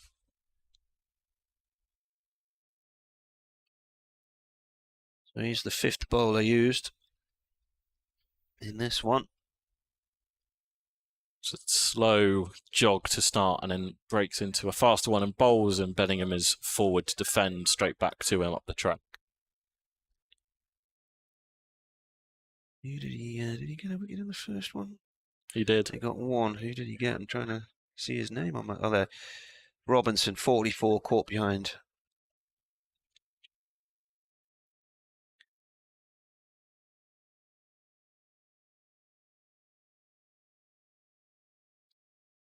Revis, again, slow jog and then bursts into it and bowls, and again down the leg side, and Bellingham half attempts to play it, but pulls his bat away.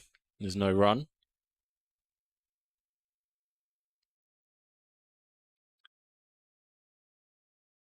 Heading towards tea then. 2.5 overs to tea.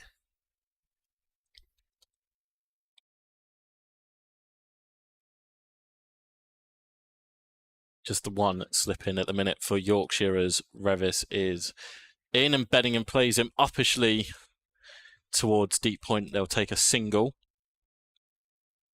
Revis doesn't seem to be getting a lot of pace on just these opening 4 deliveries, but there was a little bit of bounce on that one, so might be something he can exploit.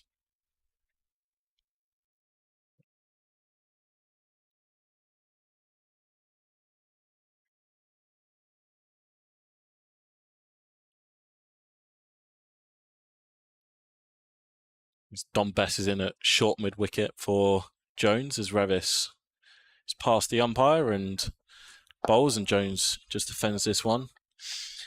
Notts have beaten Northants by an innings and 25 runs. Northants bowled out in their second innings for just 72. Brett Hutton taking the final wicket to give him 7 in the match. Dane Addison 5 for 16 today. That's from Dave Bracegirdle, the Nottinghamshire commentator. Josh has just turned up upstairs. Has he? He has indeed. He's been playing today as Revis is in, and Jones turns this into short mid-wicket. For Tantaby. Is he getting a game these days, is he? Well, he got 1 run off 6 opening the batting. Right. And I think his team were bowled out for 26 in total. Wow. So... Match this, what's the date today? 13th of May in the North East Premier League. Ashington 213 all out. Newcastle 37 for 6. Benwell Hill 249 for 9 in their 50 overs. Whitburn 44 without loss. Burnmoor have already won. They bowled Felling out for 90 and got there without losing a wicket in 26.5 overs.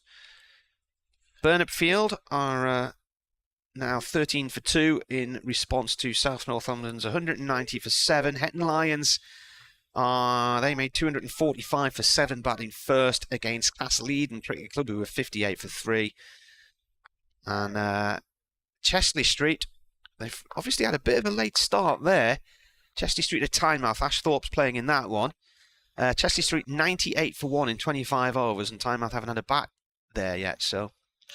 We've got a change in bowling. Dom Bess is gonna have a bit of spin before tea. Have a token over to see if anything's there. Short leg is in. So that's the Premier Division. In Division 1, Crook are playing Sunderland. Sunderland 235 for 7.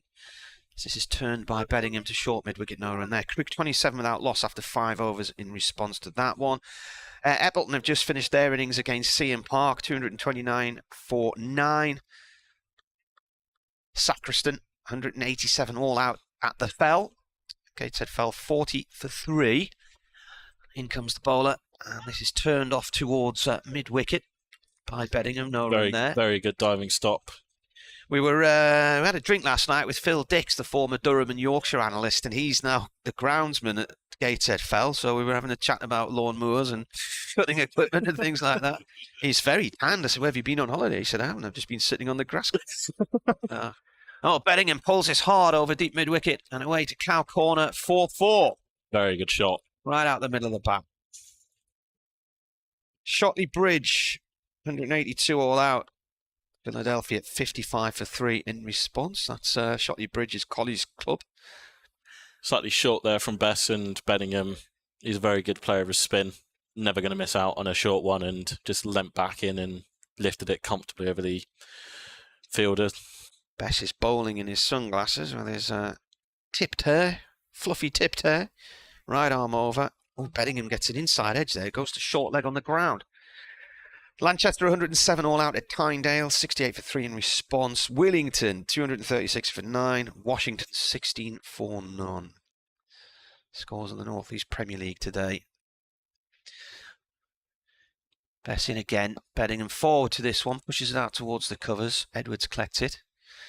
And Blackhall Cricket Club today called off their game away at Beedale in the South and North Yorkshire South Durham League. They only had 4 players. As bowler comes in again. This is turned away towards mid-wicket, end of the over. And they said due to a mixture of injury, Sunderland's playoff game, and general apathy. They only had 4 players, and so they'd had to... Have they had to forfeit? They had to forfeit the game. So they apologised to Beedale for spoiling their Saturday afternoon. It's not looking good for Southampton. They have just gone 1-0 behind to Fulham. So as it stands, they will be relegated at the end of play. What's that? Fulham have just taken the lead at Southampton. So at the minute, right now, Saints are down as Revis. Saints aren't marching anywhere at the minute then. As Revis is in and Bowles and Jones just defends. But at the minute, they're marching into the Championship. Yeah. Eddie says, how much do you think it'll be to get in tomorrow? I haven't got a clue. I copped a little bit of slack for this. I honestly think Durham could try and finish this today. The way they've got about it this season, there is no... Jonathan has said as much on air. He said there's no reason with how they've gone. Yeah. I mean, there's no reason with how they've gone. I mean, you've had the stat that I think when they've batted first, they've scored 400 every time. I think they've batted first until this game. Yeah.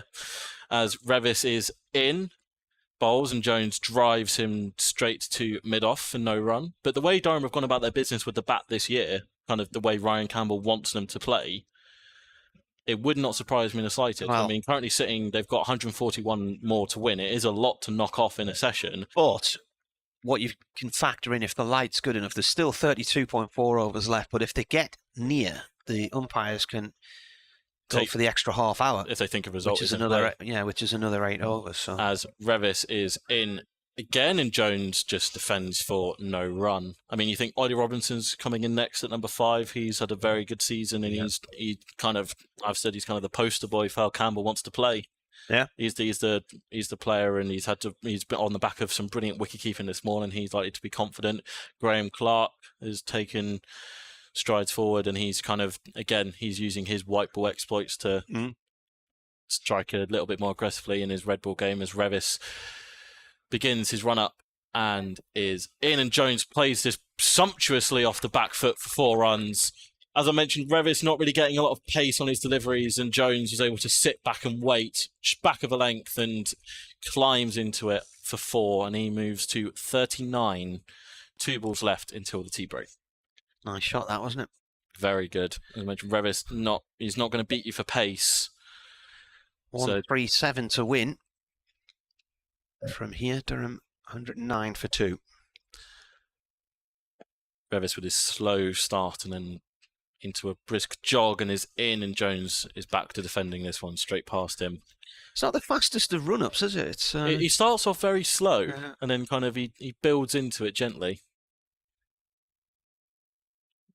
Kind of not like a marching band, but I'm trying to think of the best way to describe it. I'm trying to think of the best way to describe it to listeners. The way he starts off, though, is almost as slow. And here we go, the last ball before the tea break, and Revis with his slow start and builds into it, runs away from us. He's in, bouncer, and Jones just ducks underneath it and says, "Thank you very much. We will take the tea break." And Durham will head in on 109 for 2.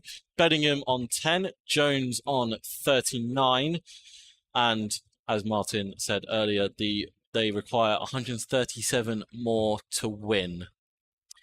Yeah, it's not a bad session from a Durham point of view there. They got off to a flyer with Lees making 38 inside the first 10 overs, hitting a number, I think it was 8 boundaries. Did he hit something like that? I don't remember now.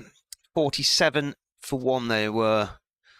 He was out for 38. Both are going for 11, but that's been it. Jones has occupied a lot of deliveries and time at the crease. He's faced 91 balls for his 39. Bedingham has been out there and faced 13 for 10 and will be on strike after the break. We'll be back with you then in 20 minutes.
Welcome back from the Riverside Chester Street, where Durham are 109 for 2 then in their second innings, needing a further 137 runs to win.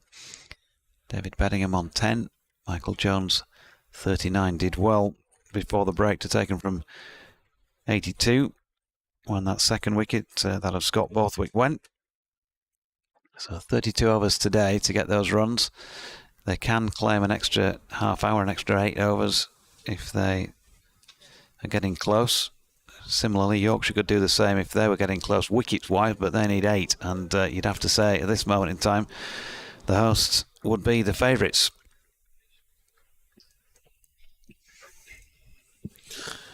Be George Hill to start the evening session, and he's in and Beddingham.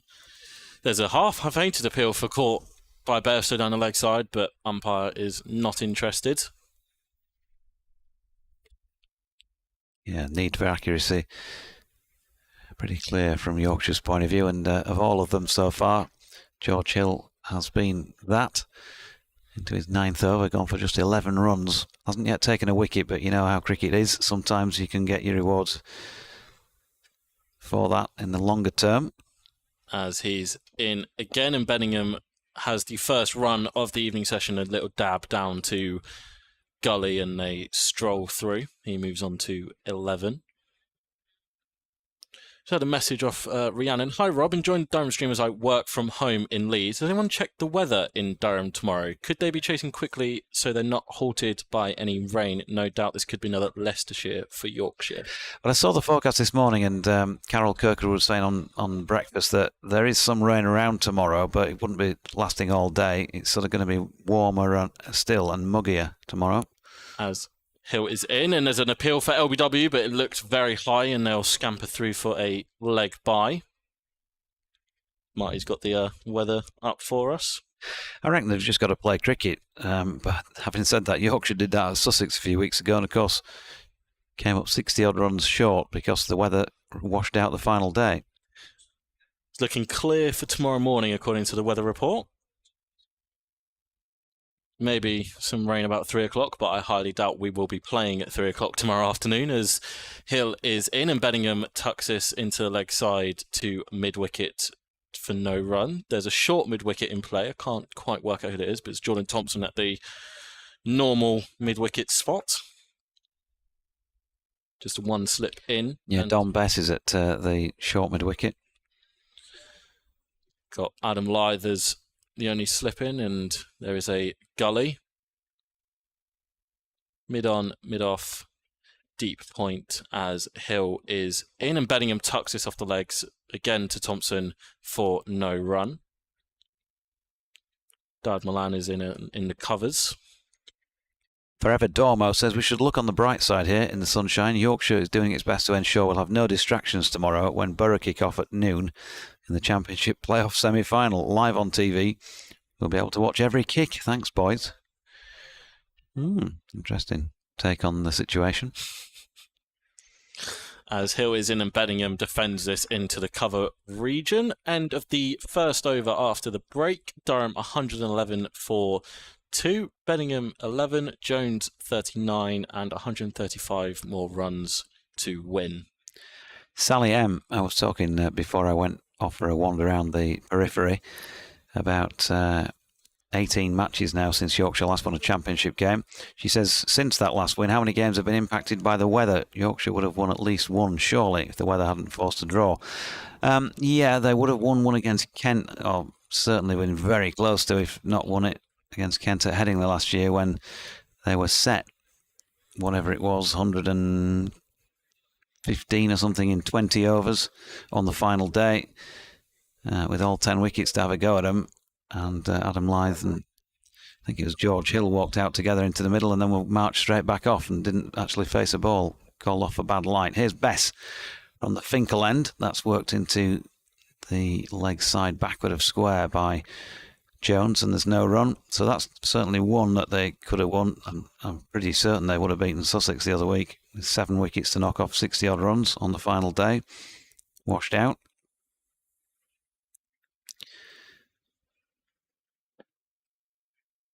Bess Just taking his time before delivering this next ball, which he's worked into mid-wicket where Milan fields.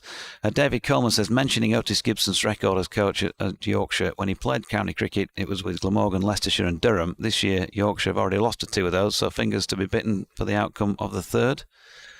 And it's looking that way. Passing again, it's flicked around the corner this time, no run. He's got a slip, short leg, man just backward of square, Matthew Fisher, who just fielded it. There's also a sweeper out mid-wicket, looks to be on the square side of mid-wicket. A straightish mid-wicket on the one, David Milan.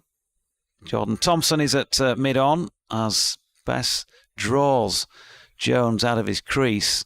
He's trying to flick it in that general direction over the top of Milan through cow corner, but he missed it there. So just a momentary mistake from the batter. On the offside, he's got Shan Masood at mid-off, who's not as deep as Thompson is at deep mid-on. And then here in the covers is George Hill fielding this ball. Placed in that direction by Jones, right on cue. Matthew Revis is out sweeping square on the offside. That's what Better's gone with to start this final session. 5 dots in a row. Can he make it a 6th? There's an appeal for something there, whether it be LBW or whether they thought he'd nicked it onto his pad. It ballooned up in the air. Finley Bean couldn't reel it in under the helmet. Let's have a look at the replay there. Well, it's not a bad LBW shout, to be fair. It's hit him in front of probably middle. No indication physically from the umpire as to what he thought he was doing, whether it was going down leg or something like that. But anyway, not out. 1-1-1 for 2. Maiden for Bess. Still 135 to win from 30 today and what remains of tomorrow. Oops, and I've missed an update. Just going to have to go up and do that. Going to leave it with you for an over. Will be Hill to continue. Marty is back on the text of doom. The heart sinks. Uh-oh. It's half time, isn't it? No. Coming up towards full time. Oh, yeah, it is, isn't it? 4:38, yeah.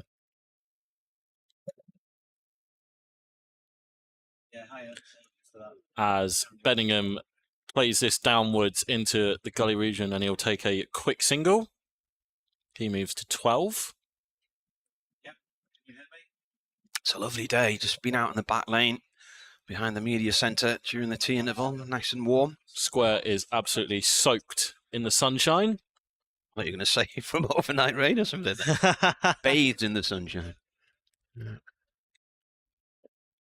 Jones on 39 will face this delivery from Hill, and he plays us into the covers for no run. No. Jonathan's about to disappear into radio hell. He's going to be asked on air about his thoughts on Eurovision. You ever been asked that? Have you been asked your opinion live on air? No, I don't think so. I'd give it if I was asked, though. Jones to face his 100th delivery of the innings. And he's tucked off the hips and he'll get a single down to long leg. And they're actually they were thinking of 2 and he'll just take the single. Good fielding work, but that brings him into the 40s. It's actually Matthew Revis that has been bowling this over. Announcer just letting us know. 3 deliveries in.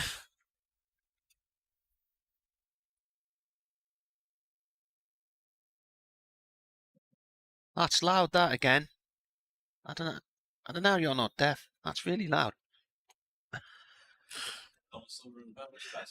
Bedingham flicks this away off his pads for a single to long leg. He says it's Donna Summer and Barbara Streisand. You've got to play it loud. What's the song? No More Tears. Enough is enough. That one. I think we lost him.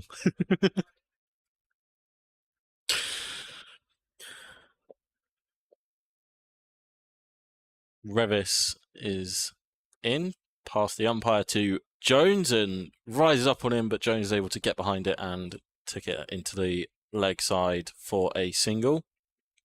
He moves to 41. In very stark contrast how Alex Lees went about his business at the start of this innings from Jones. They were never going to keep that pace up, though, were they? You had a feeling once a wicket fell, things would slow down. The run rate's 3.6, though. The required rate's just 1.1. As Revis is in again, and Bellingham plays this to mid-on for no run. Well, under the Ryan Campbell era, 3.6 is slow. Considering how Durham have gone about their business with the bat under the Australian. End of the over, 115 for 2, 131 runs to win, 29 left in the day.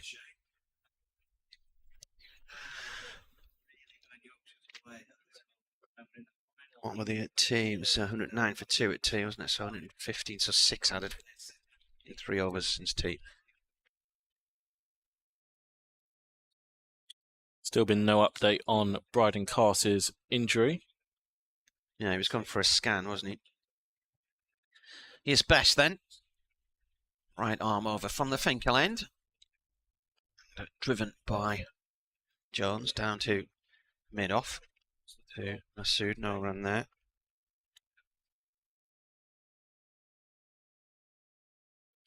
Best took 6 for 21 in his championship debut for Somerset and Taunton in 2016. This one's defended. Hasn't quite found the form I think he would have been looking for since he's left Somerset to join Yorkshire. He was in and around the Test squad while he was down in the West Country. He's kind of been a forgotten man since. Comes in and bowls off spin. This is running up to the other end. He was actually playing for Todmorden in the Lancashire League last year. Todmorden? Yeah, having spells there. Now, they are in West Yorkshire, but they play in the Lancashire League. I saw them play Ramsbottom 2 years ago. I've got family members up in Todmorden. Up in Todd. So played for Sidmouth and Devon, I think it was. It's an odd delivery there. Slow and looping. Yeah, it's gone off down to backward square legs. Short legs on the prowl as well. Jones on strike on 41 from 105 deliveries.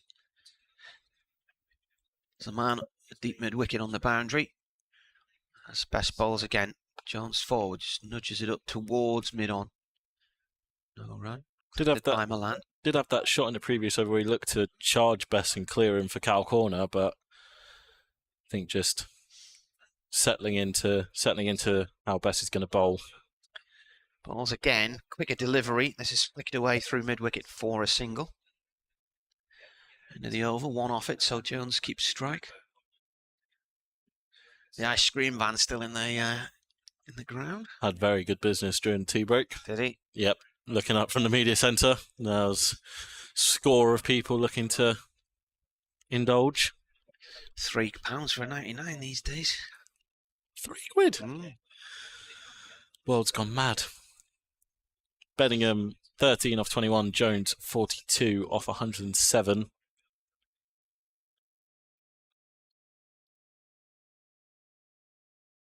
Be Revis to continue as he runs towards us. He's in and Jones leaves this outside the off stump. So Revis from again. Well, he went through Sedbergh School. Farsley in the Bradford Premier League. Been with Yorkshire since under 13s age groups. Made his debut for Yorkshire as an opener 4 years ago when he was age 17.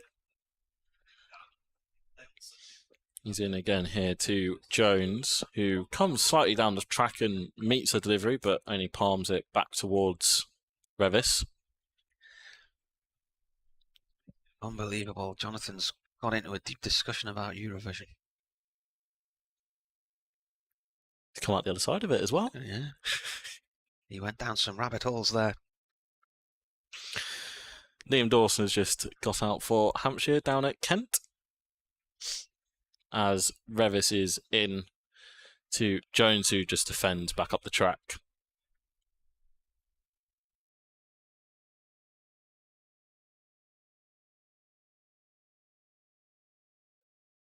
There's a lengthy debate, Jonathan. A lengthy debate about Eurovision. Yeah. How do you feel now? The producer said to me, she's going to ask you about Eurovision after your update. So I said, okay, right, fine. Remind me who's representing us tonight. I don't look an idiot. Revis is in and Jones. I think bat onto pad there and just trickles back to Revis. Well, it would have been more honest of you to go on and say, I haven't got a clue. Well, it wasn't I didn't have a clue because I'd seen her on breakfast this morning, but you couldn't miss it, could you? It's all over the place. But I couldn't remember her name, that's all. I don't know, I missed it. So. Cannot remember.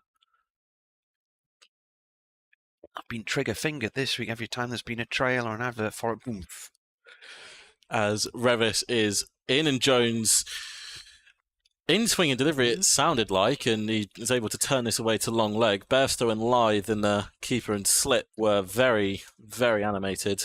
He was on late to it. He got the bat on it, but it was a late connection with the ball. My feeling on it, it's a bit like I said about Tenerife. It's I'm not bothered. You know, it's not like I'm going to go make a beeline for a television set when we finish this tonight and go off and watch it. But if it's on, I don't mind watching it. I'm fine, you know.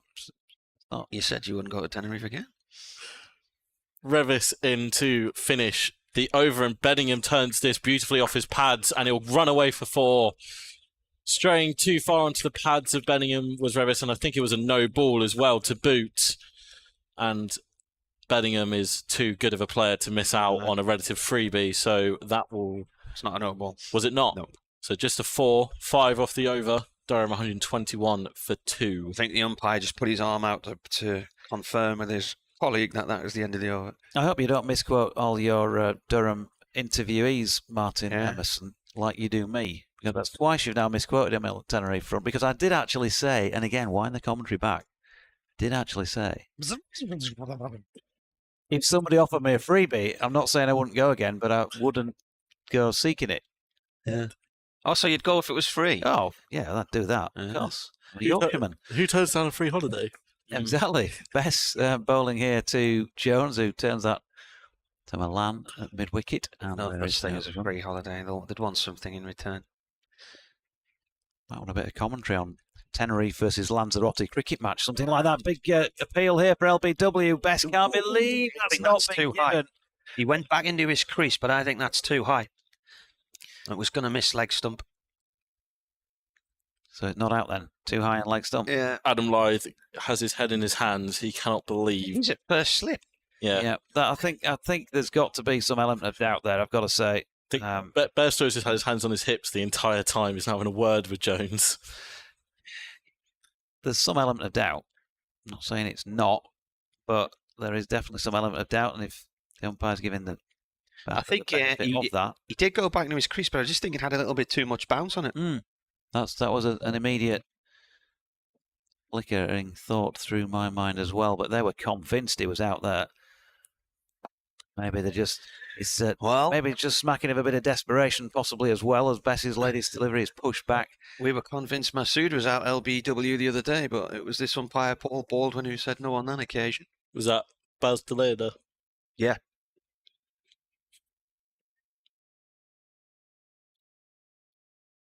Bess in again. Jones working off his legs. Hands to the head again. Adam Lythe, he does get excited, bless him. He does get excited. He doesn't strike me as a type that would, but having watched him throughout this over, if you watch him regularly, he's just always. Yeah. It's like a coiled spring. He appeals on the way out to the middle. And when they're walking out to start a play. Just getting in early, umpire. Just practicing.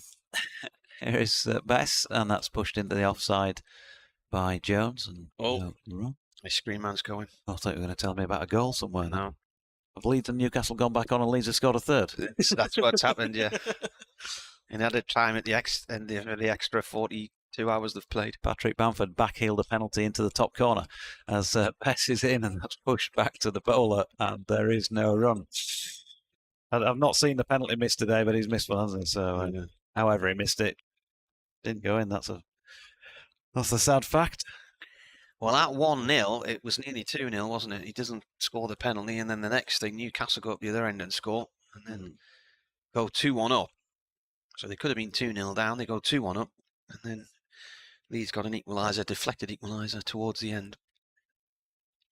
Have Southampton gone down? I am checking. It doesn't look like nothing's confirmed yet. Here's Revis from the Lumley end then. Right arm over, bowling to Beddingham, who's on 17. Beddingham clips that away off the legs down towards long leg for 1. 2-0 down against Fulham. I'm going to say I have just seen something that says they have gone down. But they're relegated, yeah. It's just come up just this second. Forest drawing 2-2 with Chelsea. Southampton have been relegated from the Premier League. After an 11-year stay. I didn't realise they'd been there that long. Now, Leeds have moved up a place, but Leicester have still got to play, haven't they? Fulham beat them 2-0 at St Mary's.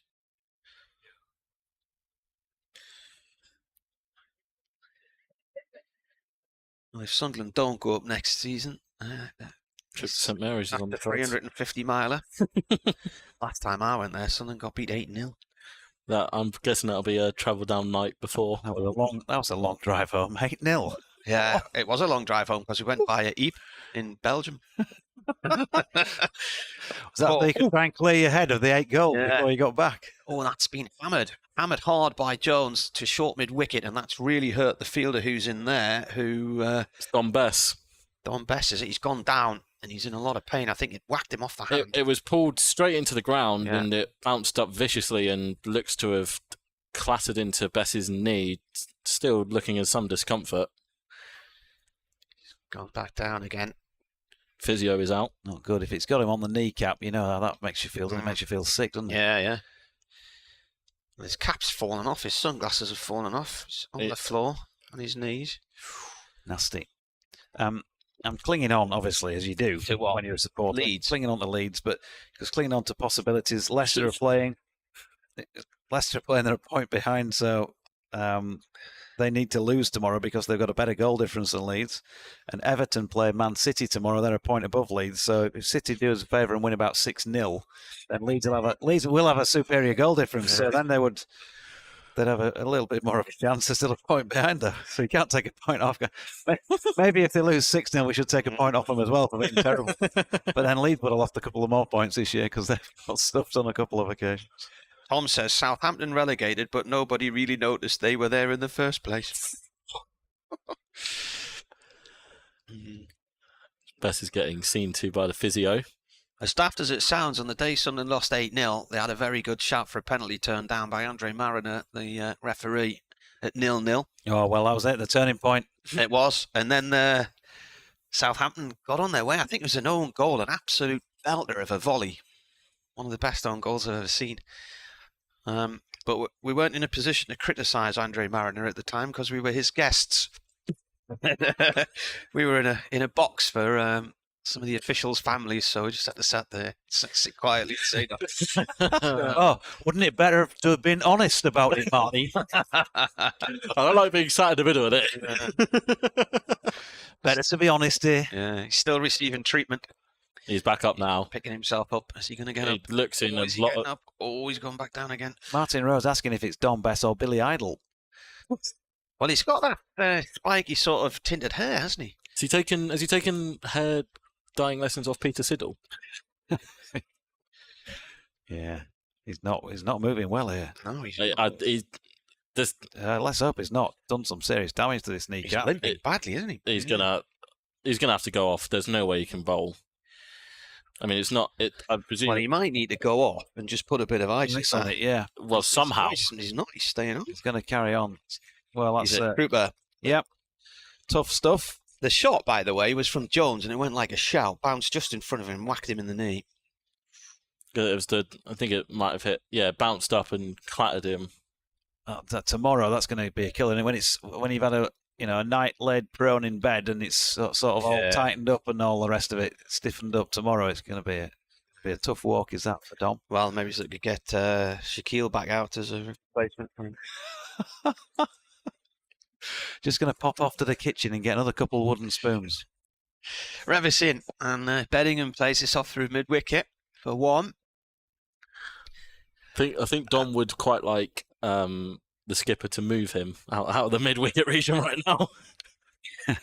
or at least instruct Revis not to bowl on the pads. I think it might be wise to just go off and just have a little bit of ice on that. He's still struggling, isn't it? Not comfortable. And if you played the game, folks, and you'll know if you've been whacked on the kneecap like that. Not fun. Or if you get kicked in the knee playing football, Yeah, that's not fun either. Other ways to injure your knee. Revis in, and Jones plays it to. Oh, well done. He's fallen over, stopping it, but he's done well there on one leg. Gingerly picks himself back up. I don't understand why he didn't go off straight away, to be honest, even if it's just precautionary. Like, I know, I guess maybe because he's in the middle of a spell, but I don't think he'll be coming back to bowl his next over like this. It'd be interesting if he does, because he's going to have to limp in, isn't he?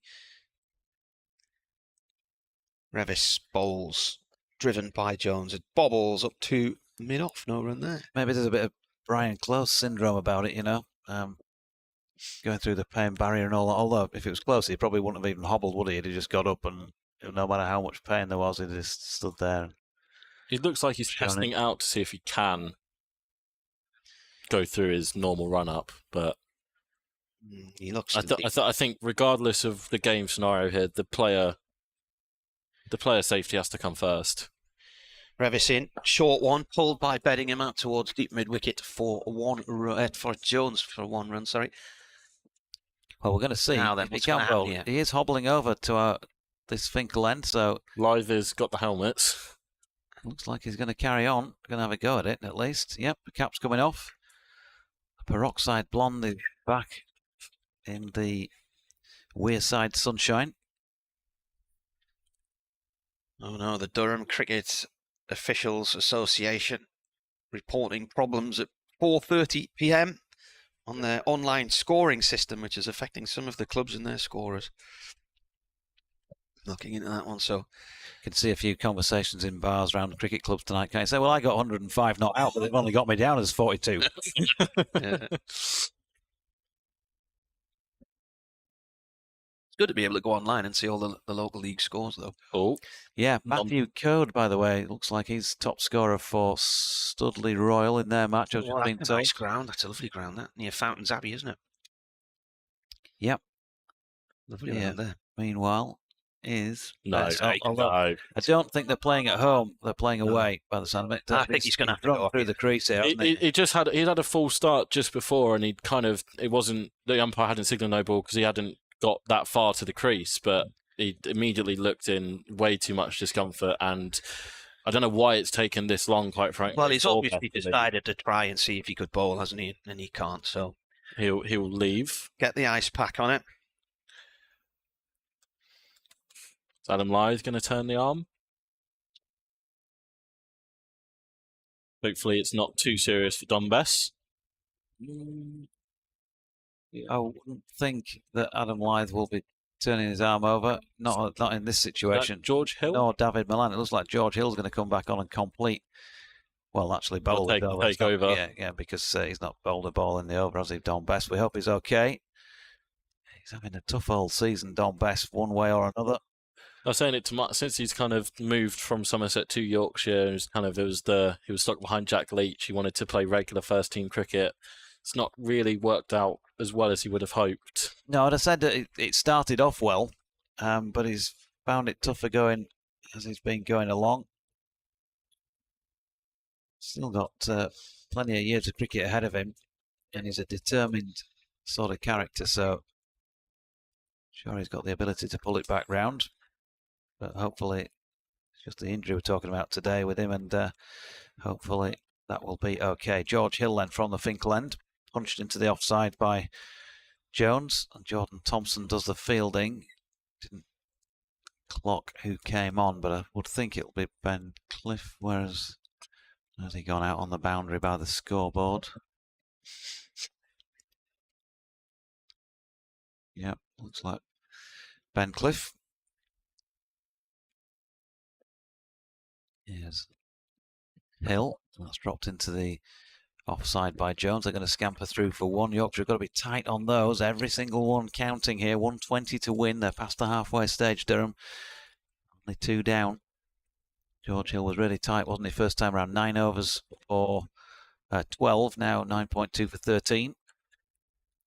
Ben Cliff, a bit of experience playing at South North last year when Yorkshire played against Northumberland in their 50-over competition warm-up game. the game where Gary Ballance whacked it out of Newcastle. Some incredible sixes that he played in that innings. It was absolute eye popper. Good delivery from Hill. Has he got him here? He has. George Hill has come on again and taken a wicket.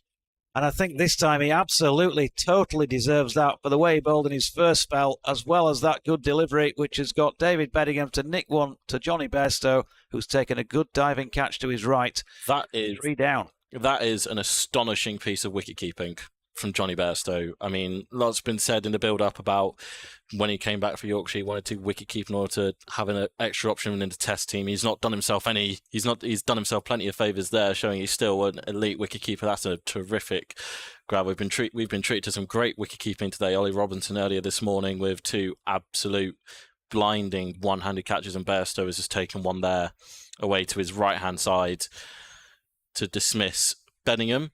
Speaking of Ollie Robinson, he now strides out at number 5. Mentioned earlier, kind of the poster boy in a way for how Ryan Campbell wants his side to play cricket. Enjoying a good spell of form since joining permanently from Kent in the summer. Yeah, you're right. Just looking at the catch again. An update coming up for Radio Newcastle in a minute.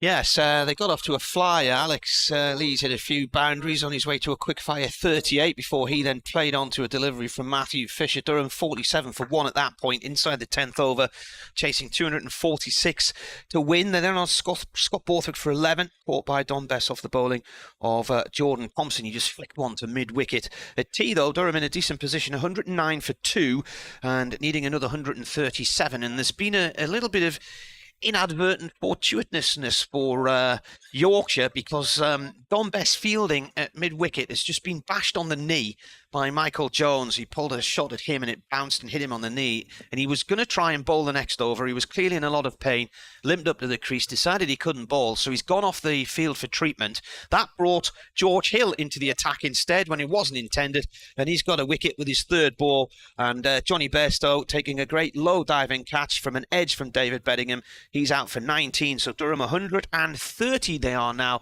4-3, need another 116 to win. There's 24, I think, is it? 24 overs to go today, plus there could be an extra half hour today, otherwise back tomorrow.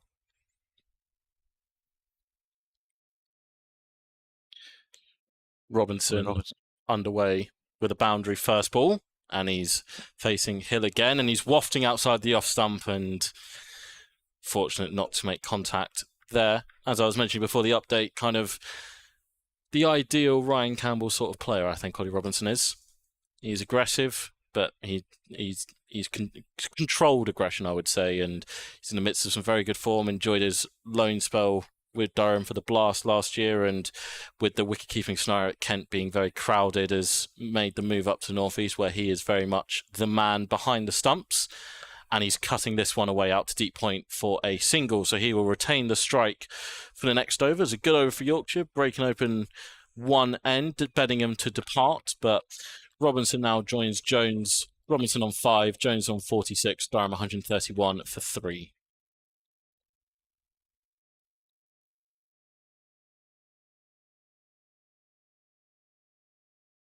$115 now to win for Durham.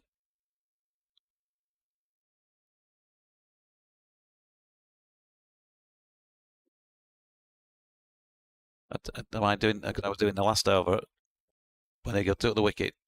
I'm just doing an update, so you you continue on here, so because I need to update the BBC. So it's going to be Matthew Fisher. I think it's Revis is continuing. Matthew Revis is showing on the board.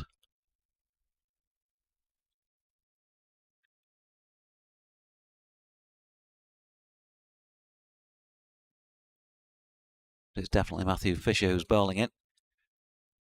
Running in towards us. Robinson right behind it. And there is no run. A bit behind on the board at the moment. And we're behind on ESPN Cricket Info because they gave that catch to Adam Lyth. Johnny Bairstow will be too chuffed with that. It was pretty much straight to Adam Lyth, but Johnny dived across and took the catch. soon as he said that, my dad's also just messaged me going exactly the same thing. BBC have it as Lyth has caught Bellingham out. But fantastic one-handed grab from Bairstow. Here is Fisher. Robinson gets an inside contact on that. Might have clouted it into his pad, I think. It's just dribbled up the pitch where Jordan Thompson feels. Steve says, apologies for the wrong email. I enjoyed your colleagues' reminiscences of visits to Orkney. I lived there for 25 years, now living near Edinburgh. I looked at my bookcase and there was the book Birth, Blood and Boundaries by my very good friend Jockey Wood. Yeah, Jockey Wood, that was it. That was the book. I've got it in the house. Brilliant book. The history of the Parish Cup. Yeah, Jockey did the commentary with me, yeah. Jockey out the hockey, as Sid used to say. Fisher in. That's pushed into extra cover this time. Malan doing the fielding. Steve goes on. He lived in Stromness and was very involved with Orkney Cricket, running the indoor league. Another mention for Sid then. Our preparation for county cricket against Shetland and Caithness consisted of tests. England v Scotland, Scotland under 40s v over 40s, etc. And due to summer football, often found it difficult to get 22 players. Great place to live long summer evenings. Only downside, 6 hours of daylight in midwinter. Don't think I would have fancied that bit. Oh, thank you. Fisher in again. Robinson just pushing out and away from his body this time, but he did keep enough control to get it past Malan. Excuse me, Malan, who got a hand to it. They're back for two.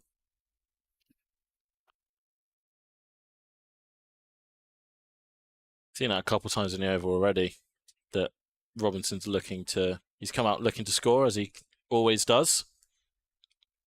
And speaking to Ryan Campbell on many occasions, he's looking for players to back their strengths. He's very much a positive attitude, positive mindset first.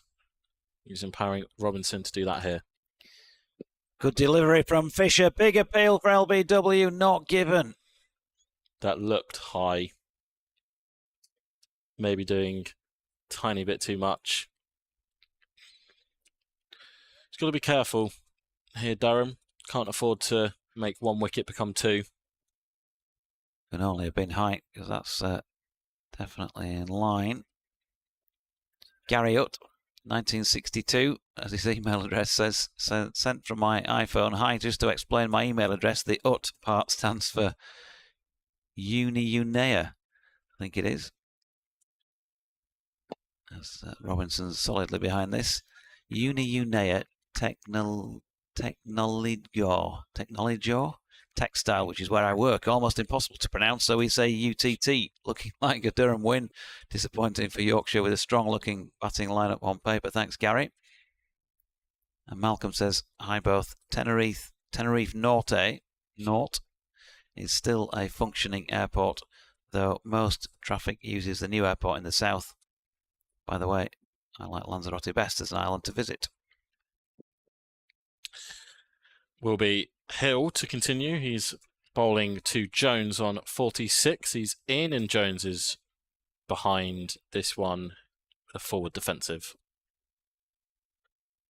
Still just the one slip in play. Yorkshire can't really afford too many runs to flow.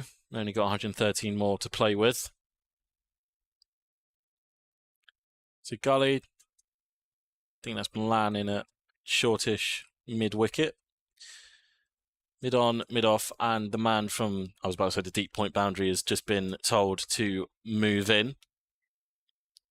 To point, cover, Gully, long leg, as Hill is in, and that trickles down leg side, bounces awkwardly before he gets to Bairstow, who can't take it cleanly, but it's hit his pad and just rolls in front of him for no run. After a fan approached Eddie Howe and appeared to push him in the technical area in added time in today's 2-2 draw, Leeds United have banned a fan for life. Surprised how the fan managed to get down there with all the security that football games have.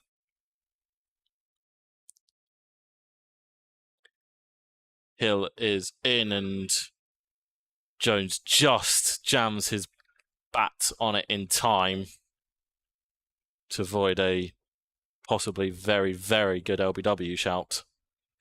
Yeah, hands to his face for George Hill after that. Thought he'd snuck one through.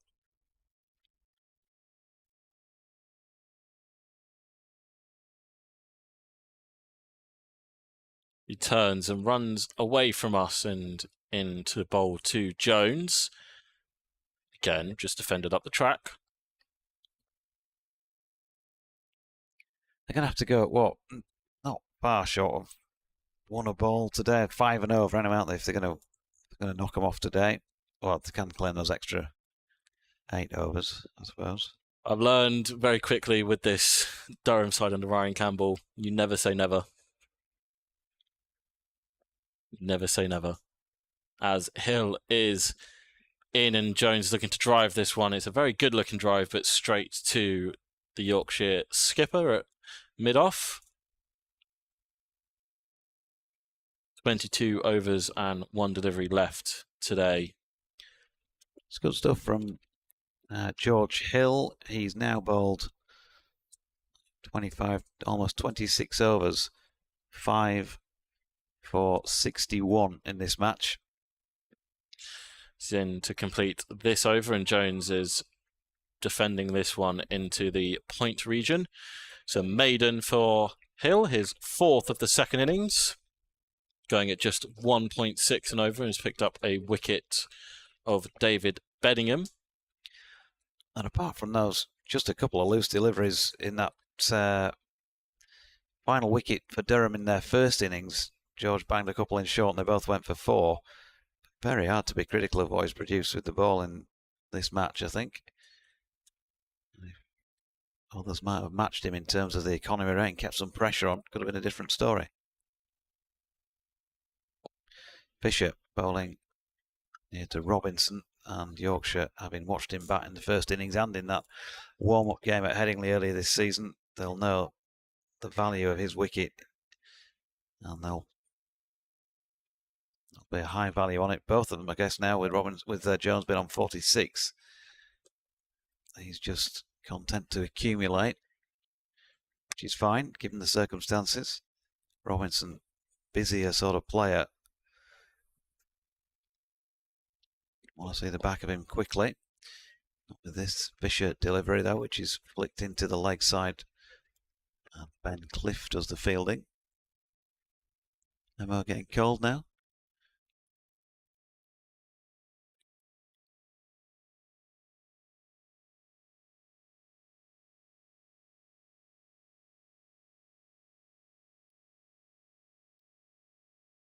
Robinson on 7. Had a look at 11 deliveries so far. Fisher bowling to him here, and he finds a gap through the covers because, yeah, Revis is set back sweeping square. So they've got some boundary protection in there, but of course that then opens up the field for the little push, and good cricket by Robinson. Couple of runs. 100 on debut at Lancashire for Daryl Mitchell, Kiwi. I think 9 4s and 2 6s for him. Not to be confused with Daryl Mitchell, the former Worcestershire skipper and PCA chairman. Fisher in, driven by Robinson. Good stop by Matthew Fisher. Not quite sure what was going on with Jones at the non-striking end, but he was trying not to have one of those inadvertent run out at the non-striker's end because it was directly back at Fisher. Robinson kind of turned away almost as if to say, why couldn't you just let that go? It would have been a lovely fall back down the ground. Jones just scampering to make his ground. Fisher in again. Ball number 5 of this over. Robinson over the top of it, but chops it out to Milan. No run. One of those at Sussex the other week, and the man who was out was the subject of Adrian Harms's viral commentary. That did the rounds on Twitter. Yeah, Ali Orr, the dismissal for Ali Orr that went viral was in the first innings, but in the second innings he was out with a run out with tipped onto the stump. But that was 3 times apparently already this season. He's been run out. It was 3 in a row because he had it back end last game of last season. Here's Fisher again, and Robinson squeezes this one away past Gully, and he might get 4 here. Adam Lyth is giving chase. No, it's going to hold up, and they're going to get back for 3. He did it in the match against Durham first game as well. Yeah, so he had last game of the last season. Ben Rain had it for him against Durham. Yeah. And then Yorkshire. Hasn't it happened to him 7 times or something? Yeah, yeah. You would have thought if it happened to him at least like quite 2 or 3 times, he would have maybe learnt his lesson.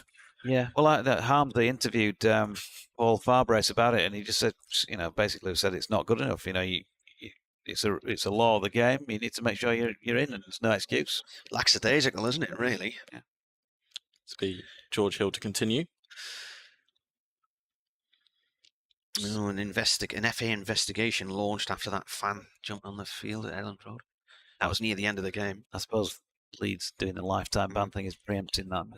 Robinson drives this to Shan Masood for no run. He's currently 12 off 16, and Jones still there, 46 off 130. Plenty of laughter in the stands just to our right. Something funny's been said. It's a very good turnout today. Yeah. Very good turnout. I mean, crowd has dipped away to our left. Well, some will have gone to the Sunderland match. But there's quite a lot of people have moved from the shadows of the pavilion. Moved into the sun. The sun on our right-hand side, and that looks lovely in that stand now. As Hill is in again, and Robinson squirts this out to Gully, and they will take a single. I'm going to say the standout in the Health Club. Where Jane was waving to us from earlier in front of the Newcastle Hard Rock. Not there now. No. No one's there. Nobody there hardly. Yeah. 30 people maybe. Yeah, when I was sitting with my friends, I was remarking on about how it got a very good turnout. Obviously, tea break and the Sunderland match. A few have decided to make their way back over, but still a very good turnout all round as Jones is leaving outside off stump. Here's the tree surgeon back again after the gym. He drove laps of the car park last night trying to find a parking spot. He won't have such a problem today because there are not many people in there. Hopefully we don't have a sight screen issue. No. See, there's an extra bit of tarpaulin or something down at the sight screen at the far end from us. To avoid that, as Hill turns and runs in, bowls, and Jones cuts this beautifully off the back foot, and that will be his half century. Very, very assured innings from Michael Jones. He's taken his time to get going, but that shot there showing his class, and he moves to it off 132 deliveries with 8 fours. Raises his bat to the dressing room. Very assured innings. Yeah, it's played well. You got the impetus from Alex Lees in the early stages, real injection into the top of the innings. He went. Well, Jones has been a rock, hasn't it? Lees was on 22 and Jones hadn't got a run. Hill is in, and Jones is playing this into the onside for no run. So he got 87 at Sussex in the opening game, 69 at Cardiff. Well, that is now the 13th time he's passed 50 in a one-day in a first-class match. You asked me what his traits were, didn't you, earlier? And I said he builds slowly. I asked you what his skills were, and you said facetiously batting. Yeah, but I said he builds slowly. But Hill is in, and Jones is aggressively flashing this towards the boundary. It could run for 4 again, and it will. Bit of a loose delivery there from Hill, and Jones climbs into that one, flashes the blade behind square on the offside, and he moves himself off to 54, not hanging around on 50. And that is the end of the over. Durham 147 for 3, and the runs to win has just ticked below 100. It's 99 now for Durham to claim victory at Seat Unique Riverside. And that's the highest score of the match. Moves past George Hill, is it? Yeah, with 51, so he's on 54 now.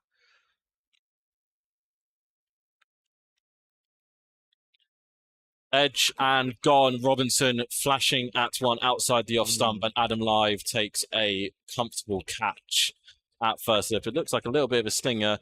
I mentioned Robinson looking to be aggressive. He's annoyed with himself as he walks off. He knows he's kind of thrown that one away. Very wide delivery. Didn't have to go chasing at it. He did not make full contact and pays the ultimate price. He goes for an unlucky 13, and Yorkshire open up another end, 147 for 4. This could get very interesting now, because if Durham were to lose another couple of quick wickets here, we don't know if Barragán-Cars would be able to bat or not. And Jones is out there. He's been steady away, but Robinson attacking that ball there has got himself out. Durham need 99 more to win. It's Graham Clark. Runs out to the middle.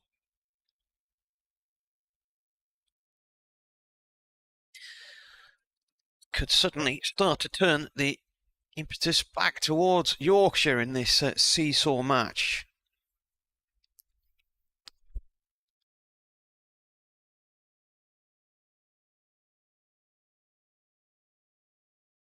Jones 54, 134 deliveries.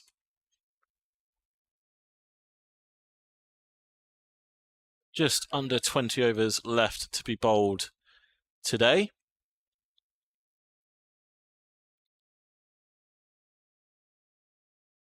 Sood's having a word with the umpires. Not quite sure what for.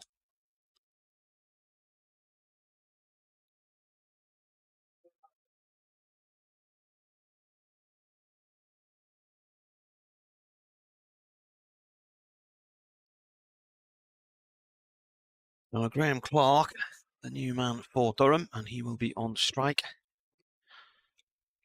Robinson looking to aggressively cut that ball from Fisher, but clipping it straight to Lythe. Not what Durham needed at that time. I think this match is very interestingly poised here at the moment. Yeah, Yorkshire is slightly tipping it back in their favour with those 2 wickets so far in the evening session of Benningham and Robinson.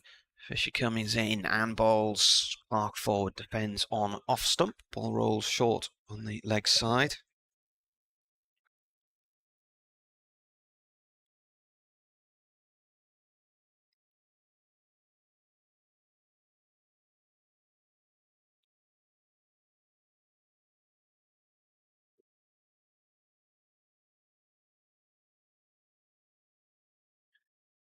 Bowler turns to come back to his mark. He's taken 2 for 37 in 9.2 overs, including 2 maidens. Right arm over to Clark. Clark drives, and it's cut off. Diving there, Milan in the covers. Diving across to his left. Stopped it two-handed. The over rate, by the way, is -3.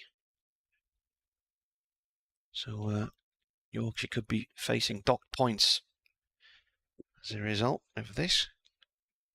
Well, Durham had it last time out, didn't they? Yeah, they completed victory inside 3 days against Derbyshire. Looked like maximum points, and then... Yeah, they lost one on the way to the car park, didn't they? As I got in the car, I found out they'd lost a point there. Fisher bowls. Clark turns this down towards long leg. Should be 2. Just going to be 1. Chill, just hiding round the corner, out of view from our commentary position. This is going to be tight, says Alan. Jane's in the front row somewhere. Middle of the stand down, and then next, they're in the sunshine. Now, there's a lady at the back of the stand with an umbrella up, sheltering from the sun. Fisher in, cut by Jones. There's a man sweeping on the boundary. Is he going to get across there? He will. This will be 2 runs, but it's cut off by Matthew Revis. Where were they coming up from? Huddersfield, was it? Yeah. Durham's 150. 150 up. Yeah. They're waving again. They're in the front row. I think you need to get some fact 50 on, Jane. You're starting to burn. 150 comes up in 41.5 overs. 150 for 4. Jones forward to this one. Placed up to mid-off, no run. There.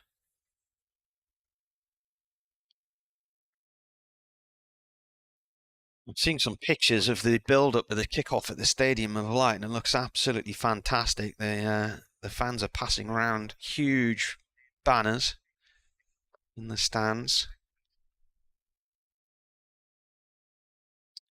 Hashtag till the end is trending. I noticed when I was driving into Sunderland last night, all the computer road signs reminding people of this match, and the hashtag till the end on the computer road signs as well. Big flag, the old Sunderland badge on it, saying this is Weir side. George Hill will continue.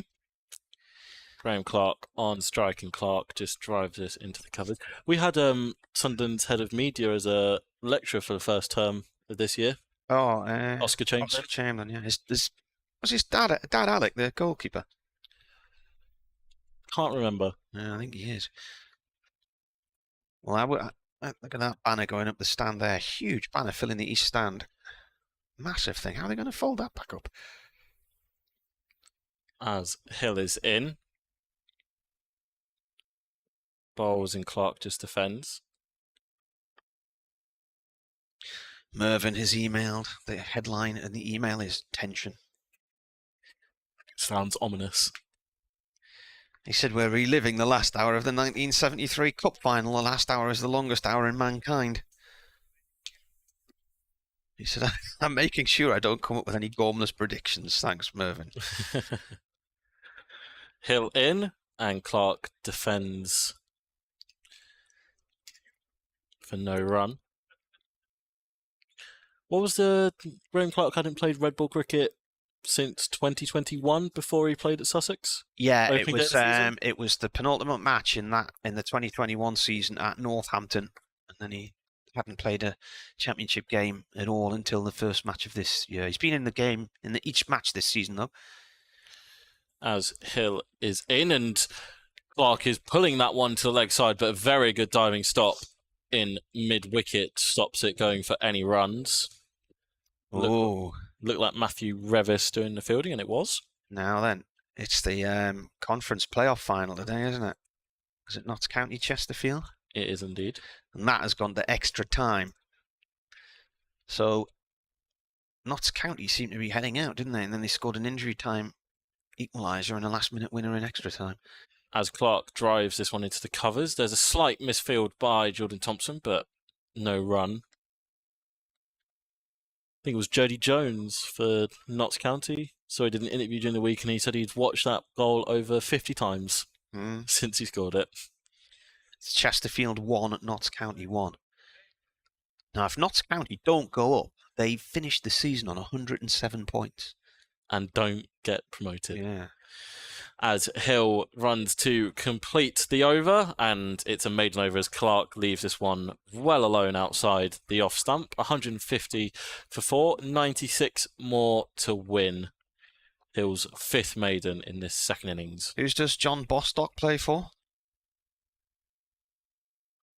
John Bostock's late goal has taken that game to extra time. I believe that would be Chesterfield.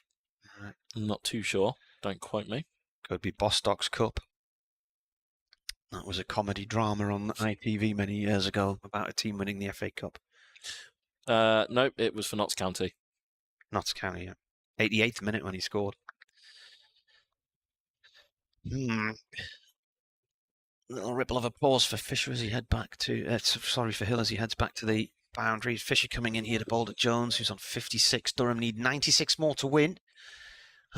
We are nearly into the last hour of the day's play because there's 17.5 overs to go, so 16 is technically an hour's worth of cricket.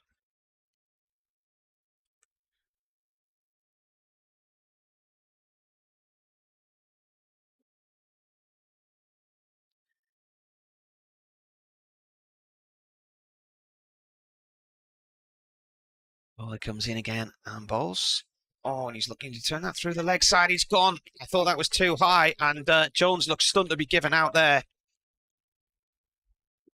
That looked like it was going over the stumps there. Ben Debenham's giving him out, and that's a massive blow for Durham. They are now 150 for 5. He's out for 56. He was playing across the line, but that hit him really high. Durham are at risk of messing this up here. They need another 96, I think it is. Did I say 96? Yorkshire have done well this evening. 3 wickets since the tea break. Beddingham, Robinson and Jones has just been dismissed.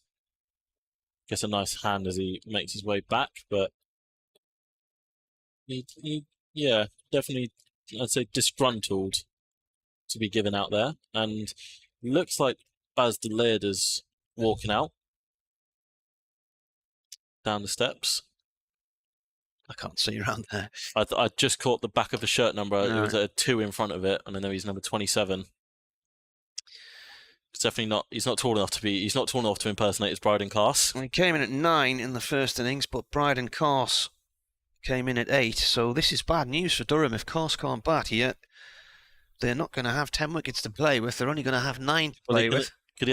Carse could have a runner, couldn't he? Well, it's not the issue of the running. I think it's a side injury that he's got. And it is Deleda who's walked out.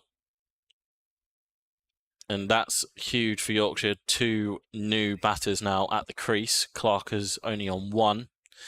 Deleda, of course, putting on 54 for the final wicket in the first innings with Ajaz Patel. He's got a job on his hands here to steady the ship at the minute as Durham have lost 3 wickets. Bishop picks up his 3rd of the innings. See this wicket again.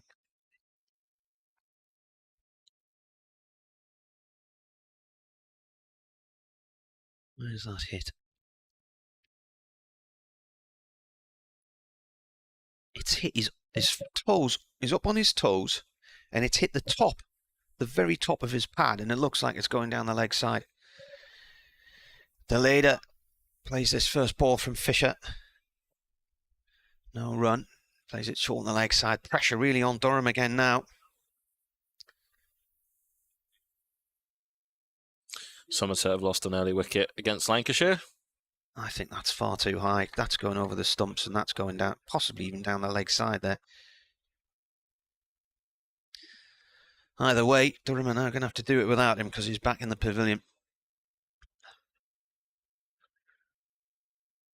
Later in his first county match. He's played 1 first-class match for Netherlands against Namibia 2017, but Netherlands don't play first-class cricket anymore.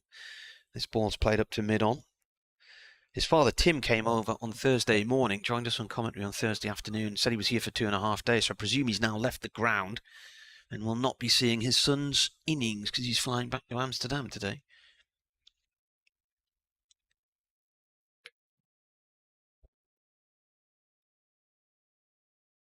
Test of nerve for Durham now.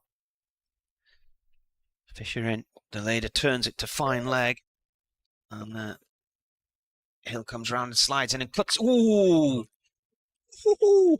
He slid in. He grabbed the ball. Oh, and it's a direct hit of the stumps. They think he's out. It's a throw from Hill. And the middle stump at the keeper's end's gone. Graham Clark is calling for something. Has he smashed his bat or something? What's he done? He dived in, Clark. That was a really risky, but it was a cracking piece of fielding that from Hill. He slid in and he looked like he was going to crash into the sponge boundary. So flicked the ball back. He flicked the ball back, picked it up and hurled it at the stumps and hit the stumps from the boundary rope. I think Clark's calling for some new gloves, it looks like. Yeah.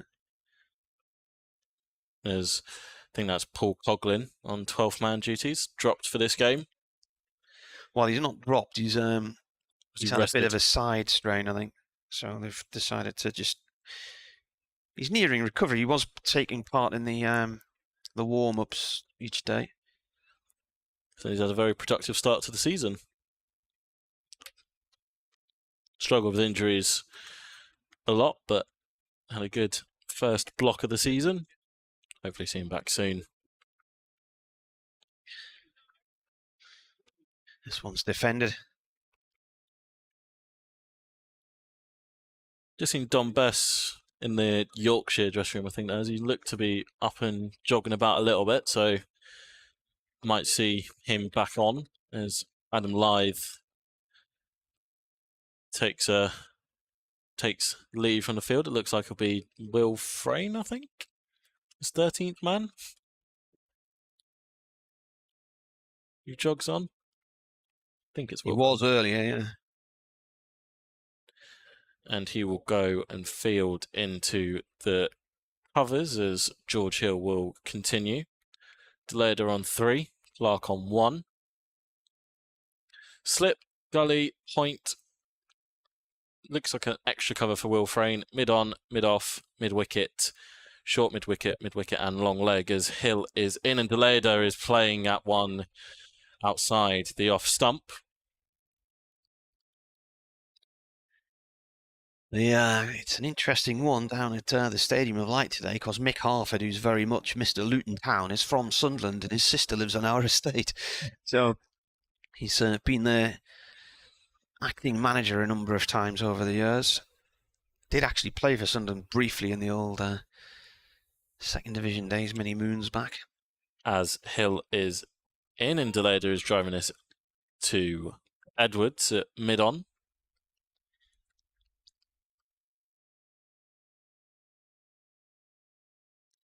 Sean in Roundhay says Durham are in danger here of snatching defeat from the jaws of victory.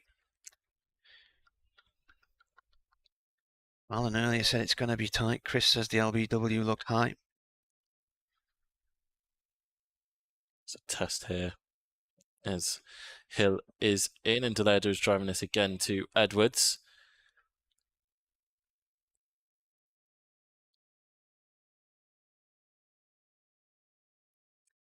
Quite a few pundits just automatically tipped Yorkshire to go straight back up this season.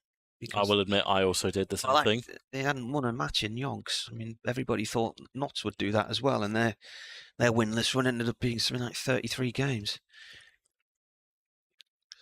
Hill in and Deleda is freeing the arms, and it's a good stop from Frayne. Extra cover to stop the 4.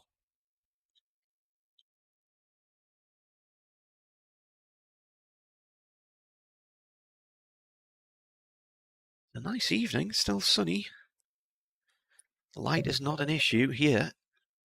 And they could have the extra half hour if needs be. To win is now 93. Hill in and Deleda leaves that well alone outside the off stump, almost close to a wide, it looked like from our position. It's been a good spell of pressure from Yorkshire.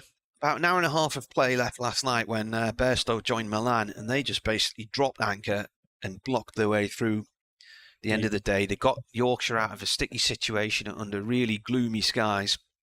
Did a good job to bring them back this morning. Both out this morning, but just managed to steer them away from trouble after they lost 3 early wickets. Don Bess last night. Don Bess is out the dressing room. He's going to come back onto the field at the end of the over as Hill is in and Deleda again is driving this, and he will pick up a single. They look for 2 but never on. Good work by the sweeper. And actually Don Bess will come back onto the field now. We've still got a very visible limp. He obviously has to wait a while now before he can bowl again. They might not want him to bowl again. His departure, there's been 3 wickets gone since he went off.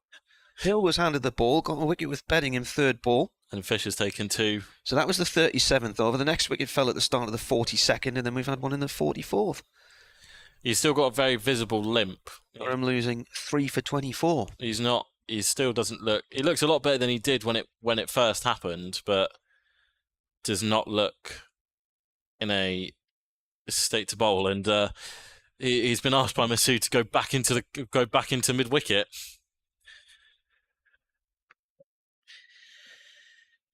Fisher from the Lumley end. Through to leader, he's bowled in middle stump, he's played on, and this is now swinging drastically towards Yorkshire. Durham are 6 down, possibly 7 with Cars, and they need 92 more to win.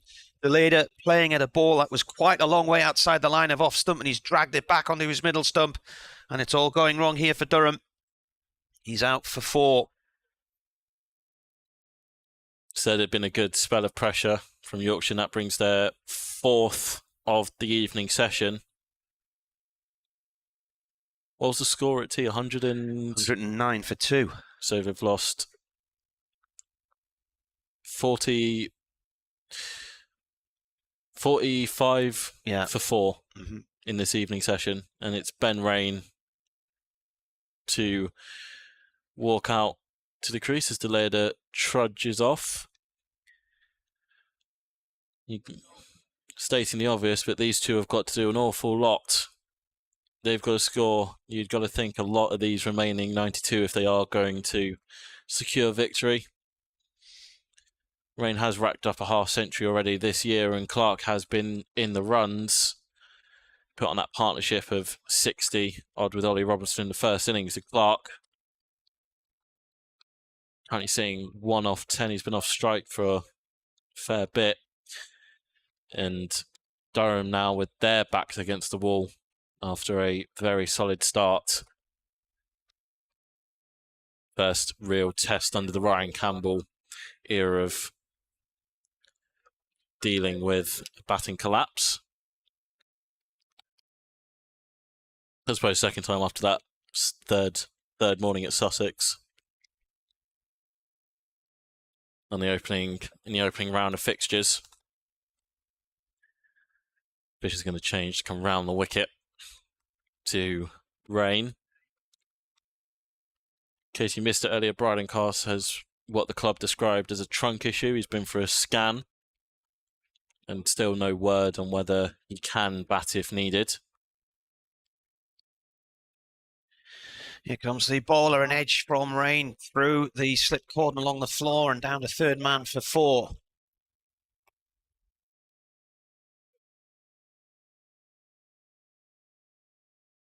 Might have to pump Brydencast full of painkillers and get him out here.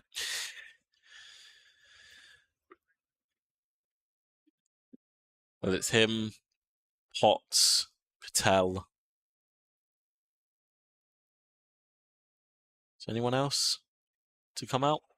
I don't think so. I think that's it. Yeah, without Cars, yeah.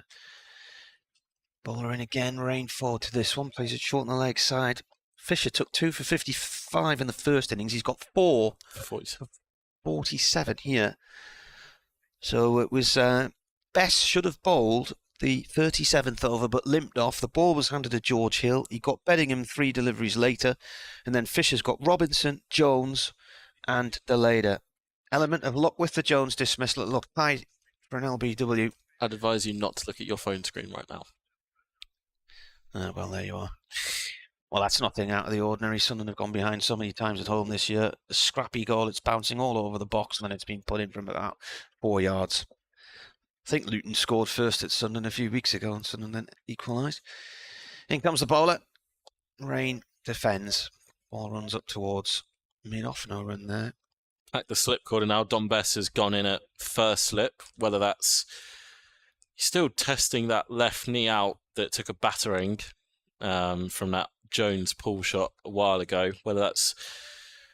I guess it's a bit of both. Rain's first ball edged along the floor through the cordon, or whether Bess has got a mobility issue, which it does look like. And also Yorkshire can kind of afford to now. They've got Durham where they want them. And he comes again, and this is played by Rain up to mid-on. Rain got a century last year in a game here against Worcestershire, with Paul Coughlin getting one in the same innings. That was both of them. It was their first 2 centuries. Just watching this replay of this Luton goal. I think it might have come from a corner. They're a huge team compared to the very small Sunderland side, who've got no recognised central defenders.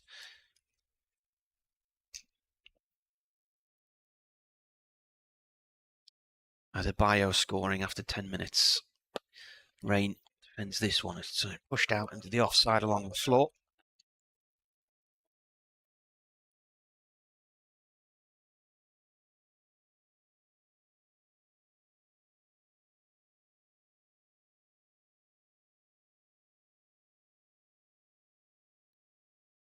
Simon from Tyne's Television. Luton goal, a tall team's goal from a corner.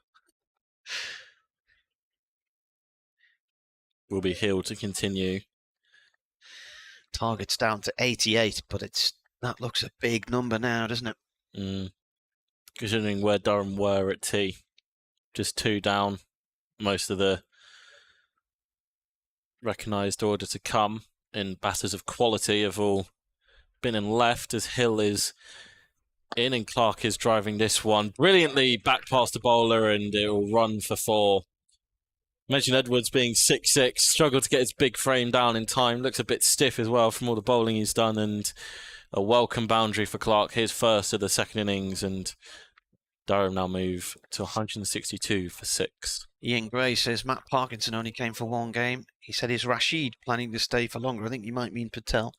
7 matches, isn't he? Maximum of 7 games, which I think worked well, as Hill is in and Clark is defending. I think it works out if he's selected for every single county game from now, so this is obviously the first of 7, if he plays every single game that he can in a row, he will miss, I think, the last 2 or 3 county games. Right, and the other Australian will be on his way by then, won't he? Todd Murphy's joining after the Ashes. Yeah. To boost the fast bowling ranks here. As Hill turns and is in, is Fuller, and Clark digs this one out towards Edwards at mid-on. Fortunately, Matt Kuhneman's had to end his spell due to a back injury.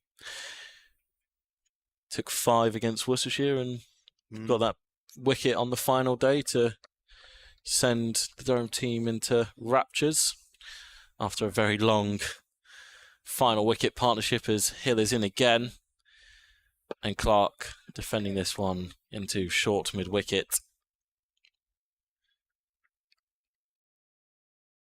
I'm not quite sure what New Zealand's, or what the summer for New Zealand is looking like in terms of international games. Well, I've got that. Are they in that Test Championship thing? Yes, they are. I believe. No, I think it's just a final. Yeah, but are they playing India in a? No, I believe it's Australia who are playing India. Yeah, who are you saying about? New Zealand. Oh, sorry. As Hill is in and Clark is driving this one to mid-off for no run. Murphy's a spinner. He's not a. Oh, is he? Yeah, he's a. Oh, that's my bad. Off spin. Right, yeah, I don't know. New Zealand, well, New Zealand, I don't think are here. They're not here this year. They were here last year. I'm not sure what their plans are. It's probably somewhere in the back of this mangled Playfair, which I spilt Coke all over. That's your fault, that, you know. Hill is in and Clark cuts this one to deep point. That's your work, that. Is that when I dropped the... Yeah, that's when you drop the cans of Coke, and I put one of them back in my bag, and it had a split, and it's gradually leaked out all over my boots over a period of a week without me realising. So, where are we here then? 83 needed to win on the BBC. 163 for 6. Yeah. Clark on 6 from 16, Rain on 4. Durham need a partnership here.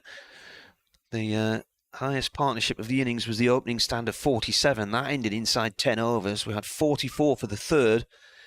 And then the last 3, 21, 3 and 4. So Durham need a good stand to get a 50-60 run stand going here. And then nudging towards victory. Clark is on 6. As Fisher comes in, 4 for 47 for the bowler. Clark defends. And we saw Lee's drag a Matthew Fisher ball onto his stumps, and then we've just seen the leader do the same. There's been quite a few players who've played at balls outside the off stump and got inside edges onto the stumps in this match. It's been a common theme.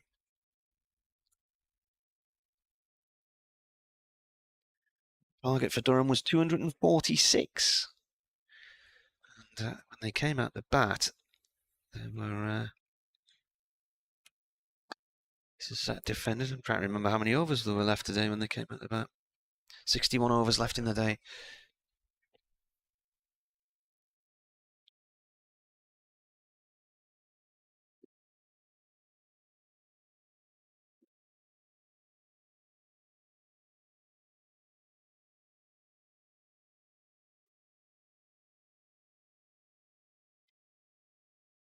Two dot balls so far from this over. It's the 48th. Fisher in bright sunshine in Chesley Street, bowling to Clark from the Lumley end. Clark puts that one away, up to the covers, and goes for a wonder.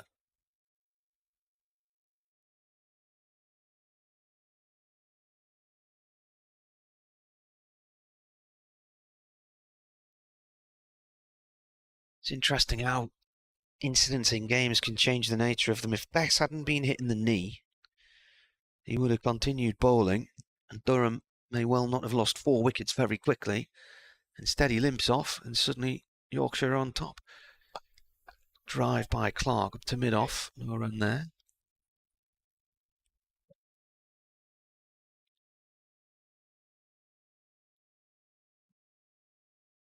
It's tense out there now.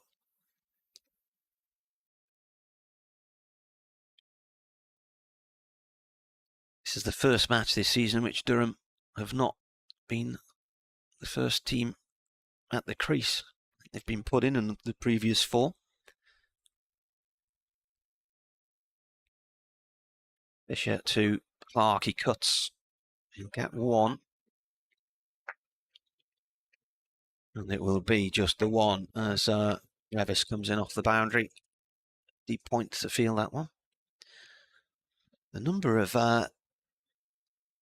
deck chairs for the ground staff has increased. There's 1, 2, 3, 4, 5, 6 of them sitting in the sunshine over there at the moment, enjoying a few rays.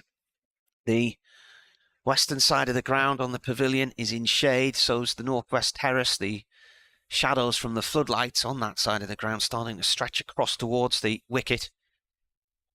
And the track they're playing on, middle of the square here, it's wicket number 13. Fisher round the wicket to Rain, and Rain plays this out through towards the covers for 1 run. It's picked up by Jordan Thompson. So number 44 playing the ball to number 44. Helmet's being brought, and it looks like Dom Bess is going to try and bowl.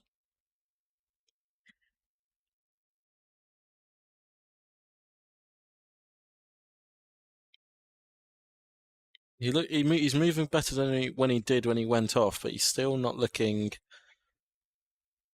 comfortable. Just having a word with Darren Milan. Not sure Milan is the player that Shan Masood is going to turn to if Dom Bess can't go.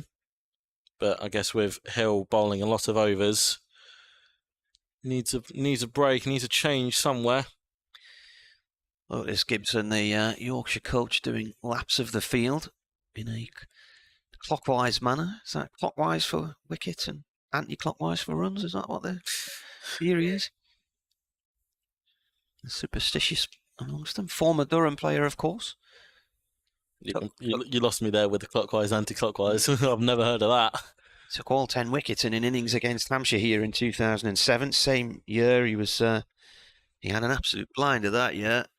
I think the one-day cup final, Hampshire were none for 2 in the first over. He took wickets in his first 2 or 3 deliveries. It's going to be around the wicket to Ben Rain. The bowl with his sunglasses on and his tinted hair. Durham requiring 81 more to win.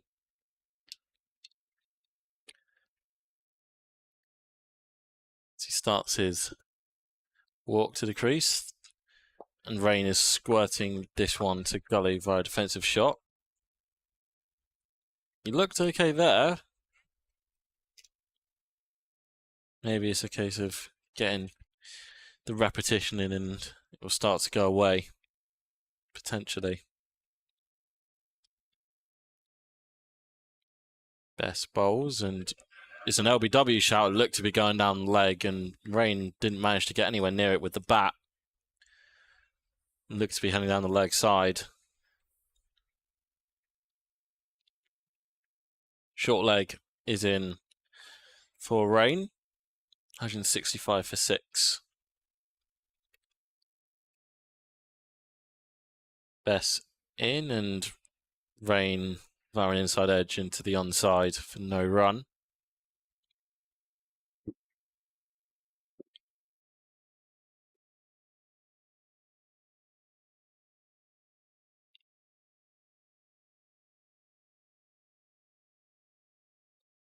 Rain turns this finally round the corner, and Thompson sets off in pursuit. There's 2 runs, and it will be 2. Target down to 79.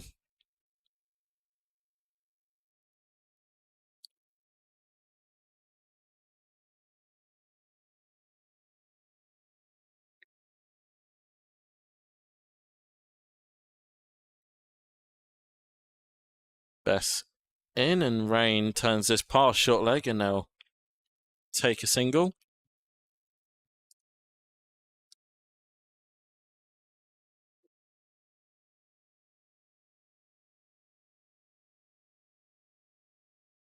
Brings Graham Clark on strike.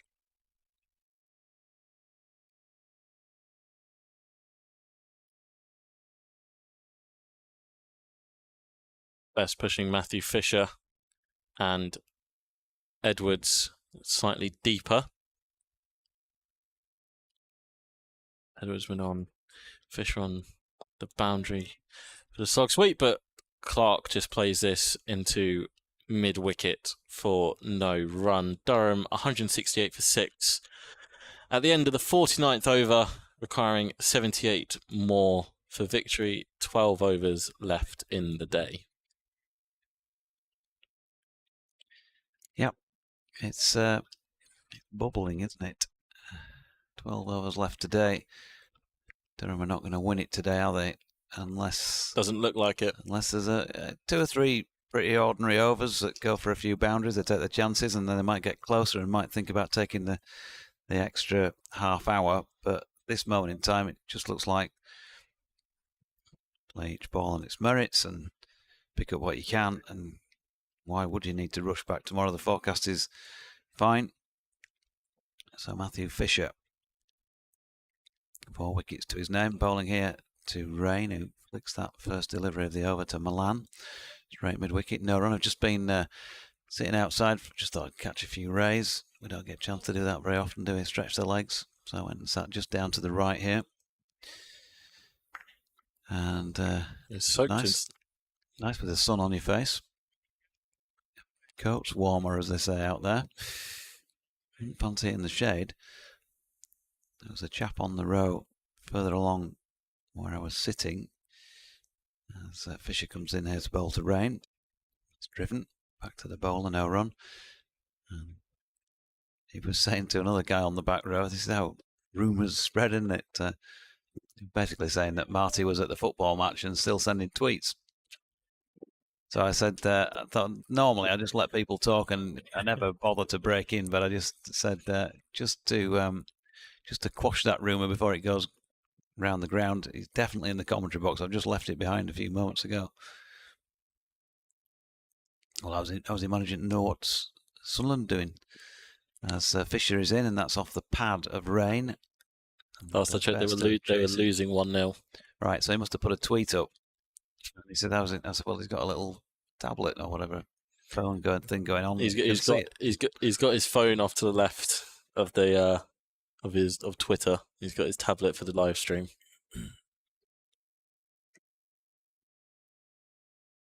He's here now. Wave out of the box, then he can prove that you're here in person. One of the Durham speckies thought you were at the football because you were tweeting about it or something like that. Here's Fisher, and that's pushed into the offside by Clark, and there is no run. Don't worry, I put him straight. I said, no, he's definitely in the box. I've just left it behind for a 10-minute sit down in the sunshine. Have you been out, have you? Just down here. On the back row, just a sun trap. Yeah, right on the back row with the sort of concrete behind you. And the G&T? Oh, well, that would have been acceptable. Fisher with 2 to come in the over, running towards our commentary position from the Lumley end of the ground. Bowls one leg stump and is picked off by Clark for a single down to Will Frayne, who's subbing down at long leg. Malcolm Palmer says George Hill as his title. Hi JD, I do keep harping on about him, I know, but surely it's time George Hill got his cap. Can't be too far away, can it, with a couple of big tons last year. Now also contributing with the ball. And it's been good to see that in his first game as captain, Shan Masood has thrown it to George earlier. Today, obviously, wouldn't ideally have wanted to do that. Matthew Fisher was just off with the radar in his first 2 overs, so George got an early opportunity. But again, he's picked up a wicket and he certainly kept things tight, kept asking questions. Rain on strike, pushing at a Fisher delivery, drove that more than a push. A short extra cover, good piece of fielding as well. Graham Clark had to be pretty lively, turning and getting his bat down, no run. The section on Quick Info, which has the bowler stats for this spell, is blank, unfortunately. I'm thinking that Fisher must be coming to the end of this spell. He is now jogging off, is he? Is that him going off? Yeah. So he's done well. He's come in and taken 3 wickets there.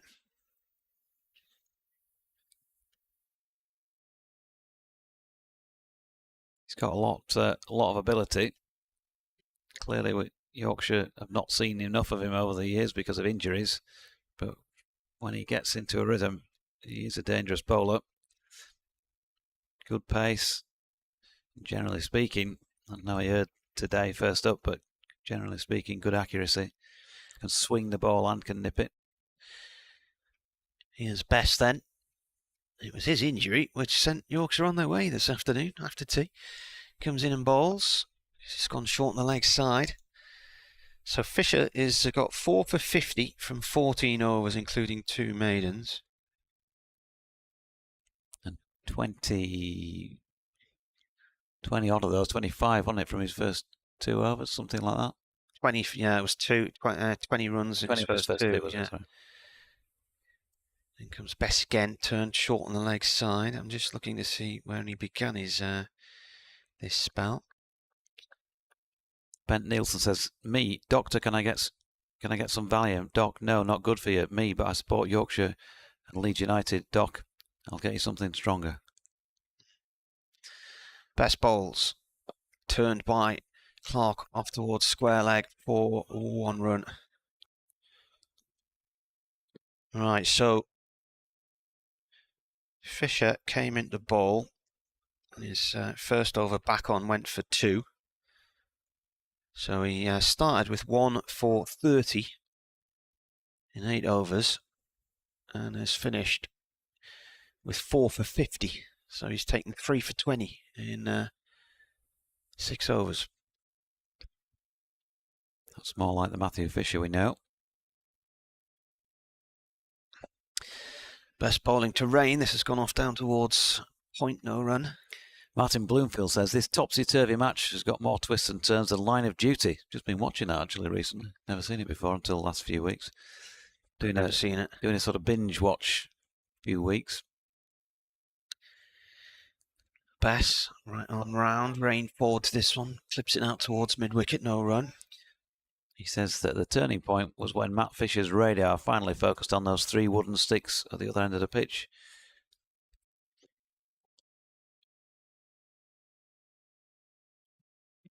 Best balls from the Finkel end.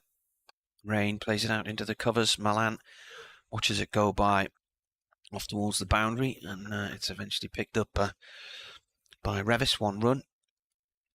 So 10 overs to go now tonight. 74 needed to win. 172 for 6 here on BBC Radio Newcastle and BBC Radio Leeds and the Yorkshire stations. Sunderland still losing 1-0. Half an hour gone at a sun-kissed Stadium of Light. So I imagine everybody in the East stand there will be rather warm and shielding their eyes from the sunshine, and everybody in the West stand will be saying how cold it is because they're in the shade and it's chilly. A sun-kissed Stadium of Light. Yeah. Who'd have thought it, eh? Yeah. The Roker Riviera. Who'd have thunk when it was at Colliery? Once played at Roker Park. Did you? Aye. In a charity match or something? 1979 or 80. Schools Cup final or something, is it? Or? No. You will smile after I've told you this story. It also involved a Wearside team beating a West Yorkshire team. Jordan Thompson coming back into the attack at the Lumley end of the ground here to bowl to Ben Rain. So Fish having a breather, and the man that makes things happen returns. I'll tell you the story in a moment.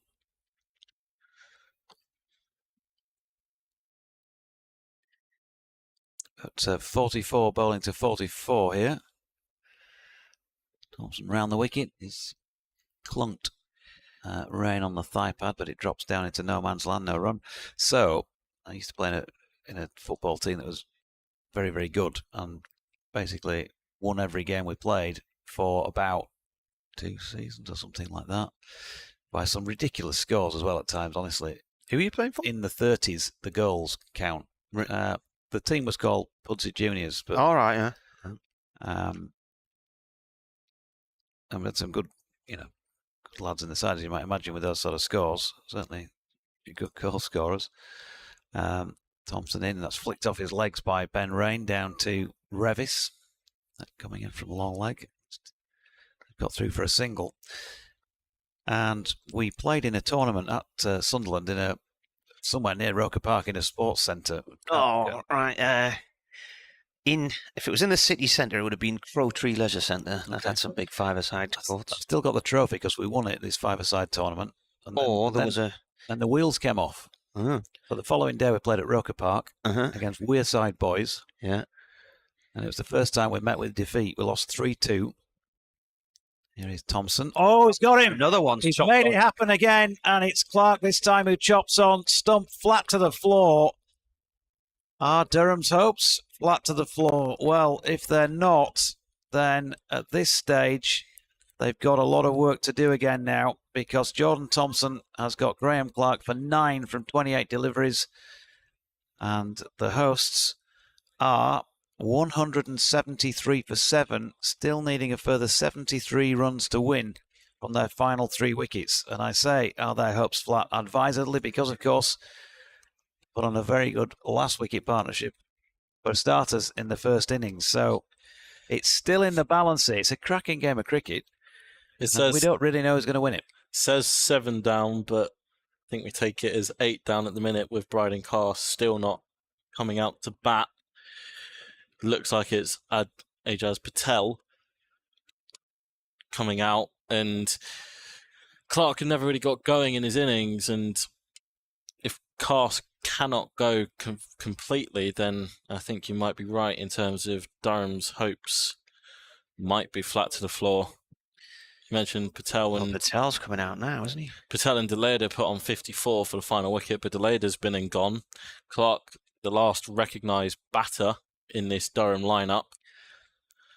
I can't remember a match that I've commentated on, Marty, where there's been so many players chopped on across the 4 innings. You said that earlier. It's been lots of them, hasn't it? Dragging the ball out from Deleda's just done it, then Clark's done it. Lee's did it. Now then, Graham Clark, according to Cricket Info, is bowled by Jordan Thompson for 9, but it said 7 on the board, didn't it? It had 9 on the board when I looked up. Did it? Yeah. Ah, yes. My apologies. He wears number 7. I think I probably got confused. 28 balls, 47 minutes, and he hit 1 boundary during that time. So, Ajaz Patel, what he got this time around? Did well first time around, because he finished with 34 from 30 against his name before Matthew Fisher cleaned him up. And it is Jordan Thompson then to bowl at him from the Lumley end of the ground. Oh, good delivery first up. Big shout. Gone. It looked a good shout, and Jordan Thompson has taken 2 in 2. Things are happening for him once again. And Durham 173 for 8. And as has been pointed out, with perhaps Bryden Carr unable to bat, we'll see when it comes down to it, but we're not expecting to see him out there next, because it should be... It'll be Matthew Potts. Yeah. Like watching in the first innings. 2 in 2. Hat-trick potential for the second time in the match. Matthew Potts himself, of course, was on one of those earlier. I said off commentary that this game could be over this evening. I was more approaching it from a Durham perspective of knocking off the runs. At this rate, we're going to have it from Yorkshire taking the wickets to win. And Patel trudges off. So it's been dreadful from Durham after tea. It really has. As I say, that injury to Bess couldn't have worked better for Yorkshire. It is Potts out. I wouldn't even know if Course is in the ground. I can't even see him. I saw him earlier. He was in the dressing room, but still no official update from the club. I can't see that anybody's padded up there, so doesn't look like it. Well, 9 overs remaining in the day, plus potential for a further half hour should either side wish to claim them. And I suppose you've still got to say, cricket being as it is, that there's a potential for either side to want to claim them if they do have a good little go. It'd be interesting to see the approach now. Will they still try and play with care, or will they try and play with flair, perhaps, and just have a pop at this? So, the odds are now against them, aren't they? Getting 73 for the last 2 wickets. Nothing to lose. But if they start you know, Rain is an all-rounder. He can bat. Has Sean Masood not realised that Thompson's on a hat-trick? I would have been packing the slip cordon. It's still just a one slip. Yep, here he comes then. Jordan Thompson. Can he make it a hat-trick? Bowling to Matthew Potts. No, wide No, he off can't. Shoulders out. There have been 52 hat-tricks for Yorkshire. The last of those, Matthew Hoggard at Hove in 2009. Yeah, I couldn't tell you how many hat-tricks Jordan Thompson's had, but he's had quite a few as a junior cricketer. I know that. So it wouldn't have been a strange phenomenon as far as he's concerned. There's been only 3 against Durham. Danny Law for Essex and Chester Street in 1998. The other 2 came in the same game in 94. Vince Wells and Alamgir Sheriar for Leicestershire at the racecourse ground. Here he is again. Can he make it 3 and 4? No, because he's bowled one back of a length, and Potts has just played a sensible push out into the offside for Revis to field. Sutton have equalised. So 2 wickets for 2 runs in that over. Warm applause from the Yorkshire support, in particular for Jordan Thompson, who has 3 for 29 off 8 overs against his name. Durham 174 for 8, needing 72 to win. Yorkshire now needing 2 wickets. And Matthew Fisher's break, for whatever reason it was, has not been long. He's dashing to get back out there on the field, and why wouldn't he? So Penny says the spirit of Pudsey Juniors lives on. 7 down, game on. It's 8 down now, Penny. And I'm a Farsley Celtic supporter, she says. The mighty Leeds, great 1-pointer today. Not sure it was great, but it was better than no pointers.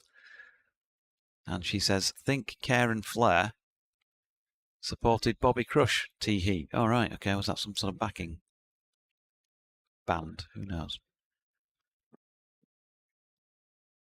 Will be Bess to bowl, and Potts is forward defending. I mean, kind of as you mentioned, there is, in a sense, there's not an awful lot of pressure on this pair to kind of save the game, so they could go for some shots if they wanted to.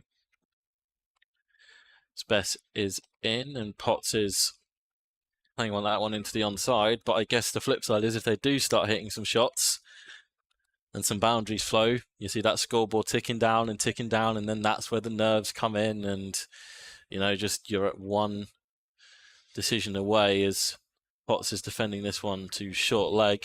Yep. Nick Moxon says, being a dedicated Yorkshire fan, my money is firmly on Durham to win. Well, you might want to have some more optimism. 174 for 8, 72 still required for Durham to clinch victory as Bess is in and Potts is defending into the onside and sends Rain back, who was looking for a single that was never there. And Potts is sensibly, and he's almost staring Rain down, as if to say, why are you setting off for that? Oh, will this be Yorkshire's first win in 19 championship matches? Whoa, steady on. Is that right? Is that what 2 wickets to get, yeah. Bess is back to this one and defends. Well, there were 14 games last season. They won the first one. They didn't win any of the other 13. And then this year, they played 1 against Leicestershire and lost it. They were washed out at Bristol. That's 2. Sussex 3. Glamorgan 4. Durham 5. So, yeah, the 18th. The first win in 18 it would be. Potts is back defending this one. What did we say they were? What Durham were at tee? They were 109 for 2 and needed 137. So it's been about 70 runs added for the loss of 6 wickets. Ryan Campbell likes his batters to be positive and be aggressive. There's a difference between aggressiveness and throwing your wickets away, and that is very much what Durham have done this evening. It's been very good bowling from Yorkshire as well. They've had a lot of pressure on. But this Durham side this Durham batting this evening has not looked like the same batting unit that has put up 400 odd consistently week after week. So Don Bess none for 10 off 7 overs, including 3 maidens. Sean Masood just having a word with Jordan Thompson. They're going to change the field slightly, and Finlay Bean has been taken out of gully and he's been sent down to 3rd man. They've also got George Hill sweeping square on the offside. 2 men set back, square and backward a square on the leg side as Thompson bowls to Rain. Johnny Bairstow therefore has a lengthy chase to get that from backward square leg, and they've got 1. But it's Matthew Revis who was down at long leg there, and Don Bess who'd been posted out a deep backward square for the left-hander, Field will change now for the righty. Chris Sharp says, cracking game of cricket, could be over soon. So I'll thank you for your commentary over the last 3 days. David Coleman, you need to copyright that phrase, the man who makes things happen, for Tomo. He's changing the game for Yorkshire. He's falling over as he bowls this delivery as well to Matthew Potts, who pushes into the offside. No run. Lydia says they were only 2 down when I left at tea. What a fiasco. Poor batting, great bowling. It's been a wicket that's always had something in it for the bowlers. And as we've said, and as Ollie Robinson said last night, you never feel like you pull in. But the amount of inside edges, balls just not coming onto the bat as the batsmen think they will. Thompson back over the wicket to Potts, who is solidly behind this. Yorkshire have not been brilliant at cleaning up the tail, as we saw in the first innings. They might chip away at an odd 1 or 2, and then there might be a stand from somebody. So don't rule out a real nail-biter here. Well, my main concern is if this is Durham's last pair or not. I see don't know. I see Ahmad Diallo is back at it again. Yeah, he scored a pearler. Can you get a message to the dressing room to ask if somebody will let you know whether he's going to bat or not? Potts solidly behind that. Marcus North, might you tell us? Yeah, I did see him upstairs earlier, but he wasn't in whites, and that is why I think at the start of the innings for Durham. So not entirely sure. I would suggest, by the fact that he's not come out to bat in his normal position, that he's not going to bat. Yeah. Well, we'll see. Thompson in, and Potts pushing out to Bess at extra cover. There is no run. I am told by Tim, the Durham chief executive, that Coss will be able to bat, but he's limited in his movement. Thompson then. Potts on 1. In he comes over the wicket, and Potts drops that into the leg side, and there will be no run. So a maiden for Jordan Thompson, just a leg by off the first ball. 9 overs, no maidens, 3 for 29, 175 for 8. It means Durham still needs 71, and Yorkshire need 2 wickets apparently.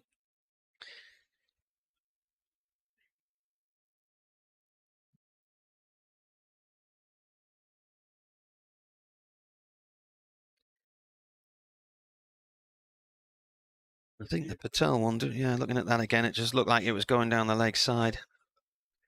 I did think the Jones one was too high, but these things, unfortunately, happen in cricket, and they turn games on their heads at times. Here's Bess, right arm round from the Finkel end, bowling here to Rain, who's on 10. The sun remains very bright. It is 1-1 at half-time at the Stadium of Light.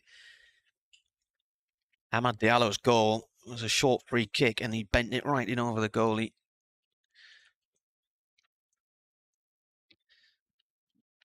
Bess comes in, right arm round the wicket. Rain pushes the ball to point.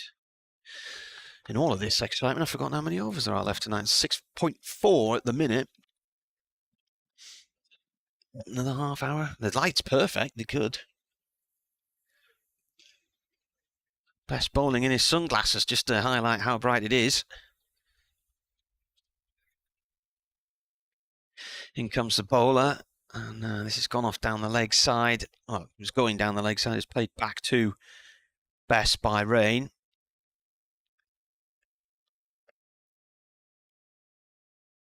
.71 needed at 175 for 8. Bess comes in once more. Rain down the track, looks to pull it through the leg side, and it's just gone short on that leg side, and finds its way to Jordan Thompson.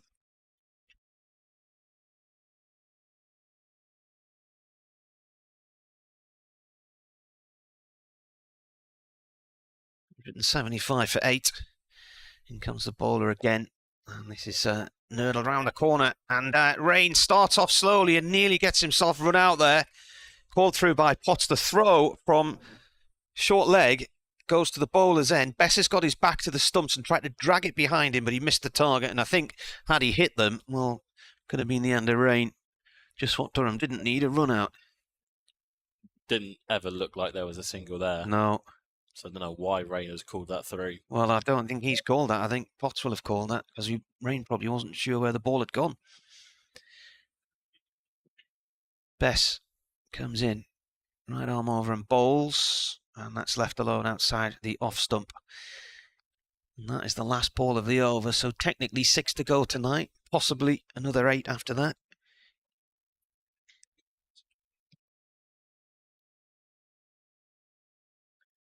So 6 overs remaining, potentially a half hour extra to be taken. I can't think of any reason at the minute why they wouldn't. Light's perfect. Yorkshire will say we only need 2 wickets. Just depends on what happens in these next 6 overs. If they go at 6 and over, then they might want to get off, reset, and come back tomorrow morning. You know, there's still that sort of possibility as well. I'm not suggesting the ball's going to disappear to all parts, but cricket's a funny game. Every time you try and predict it, you usually end up with a bit of egg on your face as Thompson's in and Rain cuts that away for a single. In recent seasons, well, it's got to be a few years now because it involved Keaton Jennings, but I remember coming here twice in matches where Jennings had got a century, and in the same games, Durham had to come back for 1 wicket the next day. And on both occasions, he recalled a match his dad played in where they came back on the final day of a game needing 1 wicket and never got it. Yep. So there you go. Thompson is bowling to Matthew Potts here, going in towards our commentary position then. It's roundabout leg stump and flicked down to the incoming Matthew Fisher from long leg. They pick up 1. It's a funny old game, Saint. You'll be too young to remember that. Saint and Greavesy. No, I got no idea what you're on about. Ian St. John in. I think that's applicable for most anecdotes in this commentary box. Jimmy Greaves and Ian St. John used to do a Saturday lunchtime football show. Here's Thompson bowling to Rain. Flicked off his legs. David Milan will field in the mid-wicket. No run. Yes, wasn't it marvellous? You see jumpers for goalposts and all that. I remember that on a computer game. What, jumpers for goalposts? Yep. There's several editions. That was the fast show, wasn't it? Jumpers for goalposts. Jumpers for goalposts 2, 3, 4. Bovril. Smell of wintergreen. Yes, jumpers for goalposts. Notts County have been promoted. I'll have one of our commentary cohort happy as Thompson's in. Now that's aerial from Ben Rain. He's going to pick up 4 runs. It was in the air for a while, and if it had been in the general direction of George Hill, he might have had an attempt at that. It was catchable height, but he's picked a big gap, and he's got 4.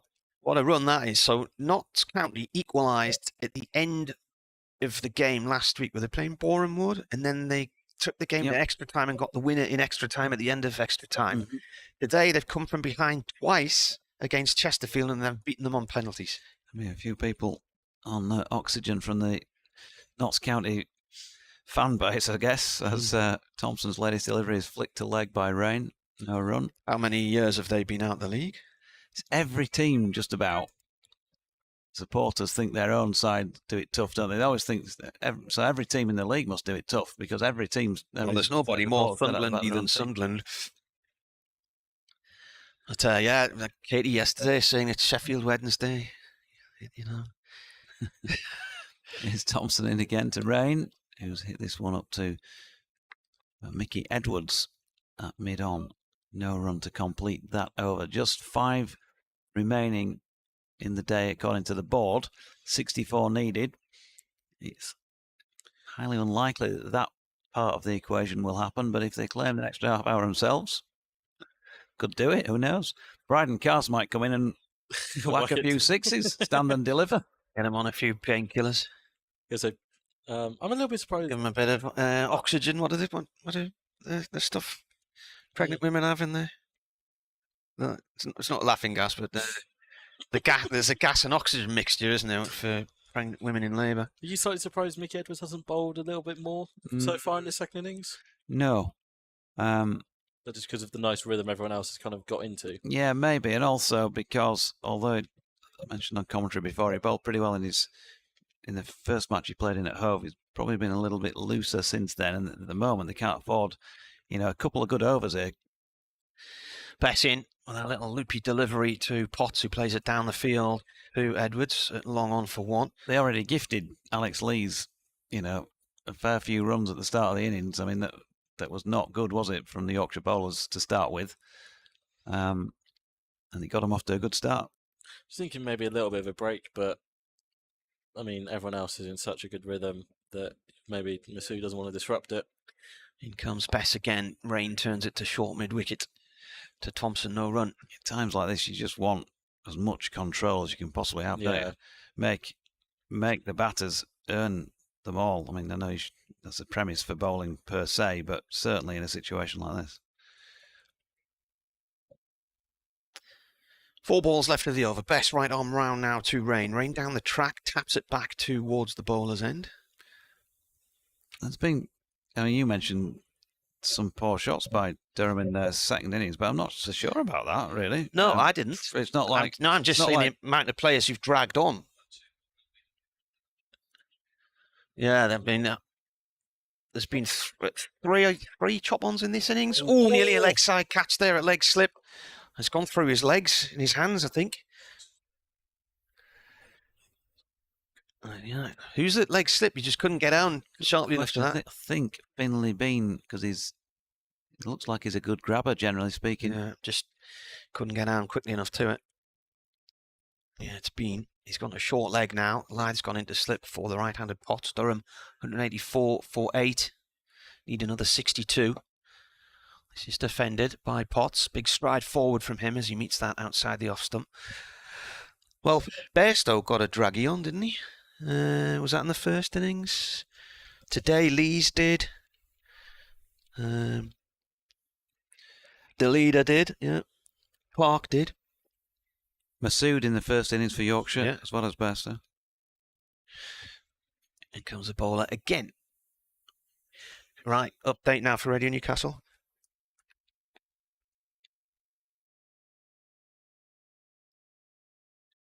Well, this is on a knife edge now because at tea, Durham were in a decent position. They were 109 for 2 and needed another 137 to win. Don Bess was bowling, and in between overs, he got bashed in the knee off a ball from a Michael Jones shot, and he couldn't bowl the next over. He limped off injured, so the ball was handed instead to George Hill, who got the wicket of David Beddingham with his third delivery, caught behind for 19, and that sparked a clap. Ollie Robinson went for 13. Michael Jones then giving out LBW to Matthew Fisher for 56. I don't think it was a very good decision at all. It looked too high. And after that, Deleda played on 4. Clark went for 9. And Patel got a first ball at LBW as well. So Durham collapsing, and they lost 3 for 20 initially. Fisher took 3 for 20 in 6 overs. Durham had gone away and lost a number of quick wickets. I think it was something like 6 for 38, something like that in 10 overs. Found themselves in a real spot of bother. They are currently 184 for 8. They need another 62.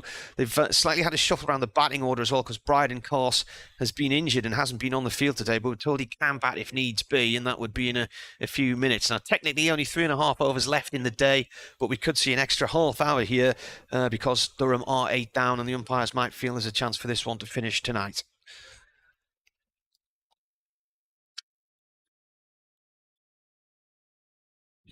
Matthew Fisher back into the attack. I think it's quite a good move by Shan Masood. He's got a couple of wickets out of Jordan Thompson, and he's taken him out of the attack, having had that blast. And Fisher had found a nice rhythm earlier, and he finds one here that keeps low. They're going to end up with a couple of byes from this probably, because Potts is turning and coming back, and Lythe can't prevent it. So still running down the clock as far as winning the game concerned for Durham. They'll need 59 now. They lost 6 for 47 in that spell. That's what that was. So 37th over to the 52nd. Yeah. And 3.5 overs in cricketing terms is actually 3 overs and 5 balls, not 3.5. But there you go. So like I said yesterday, if we picked each other's updates all the time, we just wouldn't have a job. I couldn't. I was looking for a stat on my page that I just couldn't pick out while I was doing that report. Here's Fisher going in towards us to bowl here to Potts, who pushes out into the offside no run. I did one last week and I just completely, halfway through, for whatever reason, I don't know if I had looked somewhere that had distracted me, but I totally lost my thread.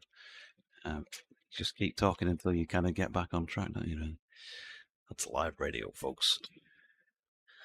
Otis Gibson. How many laps has he done there? I was going to say he's been out a while. It was a wicket for each lap. It was applauded out there just after the Clark wicket when I went and sat outside for 10 minutes. As he walked past the Yorkie supporters to our right, he got a round of applause. Short ball here. Matthew Fisher to Matthew Potts, who ducks under it nicely, sways out of the way. You missed a treat, folks, if you thought, you know what, I'll just mow the lawn and stay at home today. You should have been here watching this. Great place to come and watch cricket.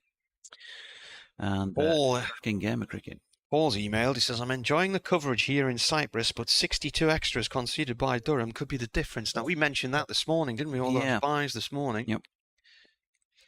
Fisher just checks. 59 then he's doing now.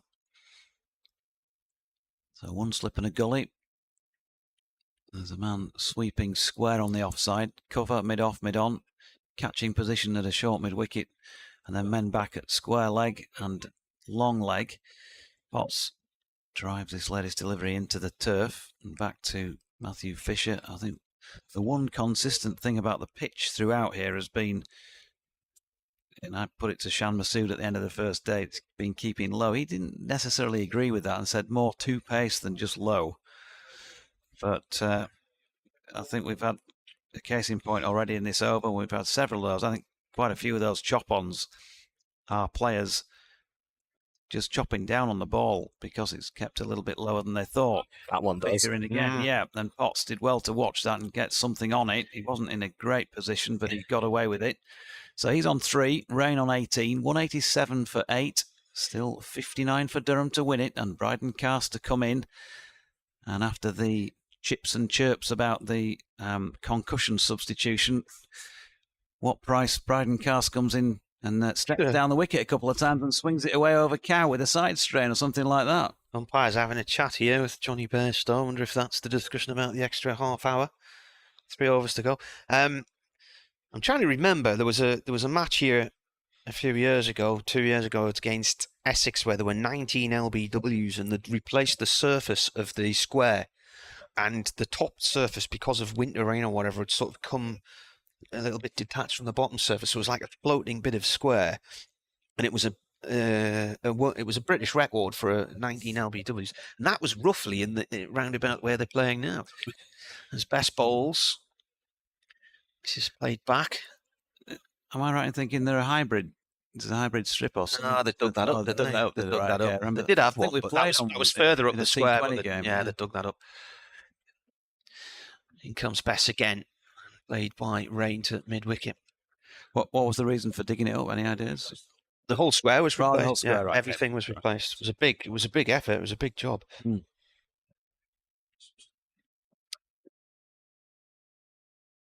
Bess comes in and bowls. This has gone off out towards the covers. And I said at the time it was such a freakish event you'd probably never see the like again. That was a May bank holiday weekend, that game. But there were only 2 bank holidays that May, rather than 3 like this one. Best bowls. A little bit of a drifter, that one. Played away, though, by Rain to mid-wicket. Durham need another 59 to win here. They're 187 for 8. The target, 246. And when they came out the bat earlier, there were 61 overs left in the day. So there was an awful lot of time left. We wondered if the chances of the game finishing today. Bess jogs in and bowls and turned towards mid-wicket. Picked up by Jordan Thompson. It's an interesting one, isn't it, in terms of the extra half hour, because, you know, there is the other point of view for Yorkshire. One of them is that they've got the opposition 8 down, but they can have a breather tonight if they want and come back fresh tomorrow. Bess once more to Rain. Rain nurdles one round the corner. Flip side of that, you take the 2 wickets, you're going to go home a day early, day off. It's that, but they'll have to go home and pack their bags, won't they? I was worried about that, to be honest with you. You know, the game's going to be finished pretty early tomorrow. It's not like you're going to be playing a full day and breaking your back out there. It just might, you know. That was a maiden, by the way. And in these days of talking about managing workloads and all that, and they're always tired, then they're at the end of how many overs have they bowled? 59 overs today. It's not like they've just been out there for the last 25 or whatever bowling. So there's a school of thought that might say, yeah, go put your feet up, do your ice bath, and come back tomorrow. Potts bowled an awful lot on day one, and then was bowling, and then was bowling again day two, kind of backing up your point there, like the work management stuff. And that's a player who, at the minute, depending on what goes on with James Anderson and if he's going to be fit, you never know. Yeah. Fisher then bowling here to Potts. Oh, another delivery that just feels like it keeps on the low side, but he's watching them well, Matthew Potts, so far. What are we at now? 6:36. So we've had nearly half an hour since the previous wicket fell. So that's energy used without return. Last time wicket fell, one brought two. It did. We could keep going back and forth. It's like cricket theory tennis, isn't it? That's just the volley deep into the back. How many cliches can we bring out in this? Bang, bang. I worry if we do have to take the extra half hour. Fisher coming in again. And Potts behind it, pushing into the offside where Bess will stroll across and field. It was a good backhand attempt, but immediately volleyed straight back over the net. Is that the respect with that one? Yeah, absolutely.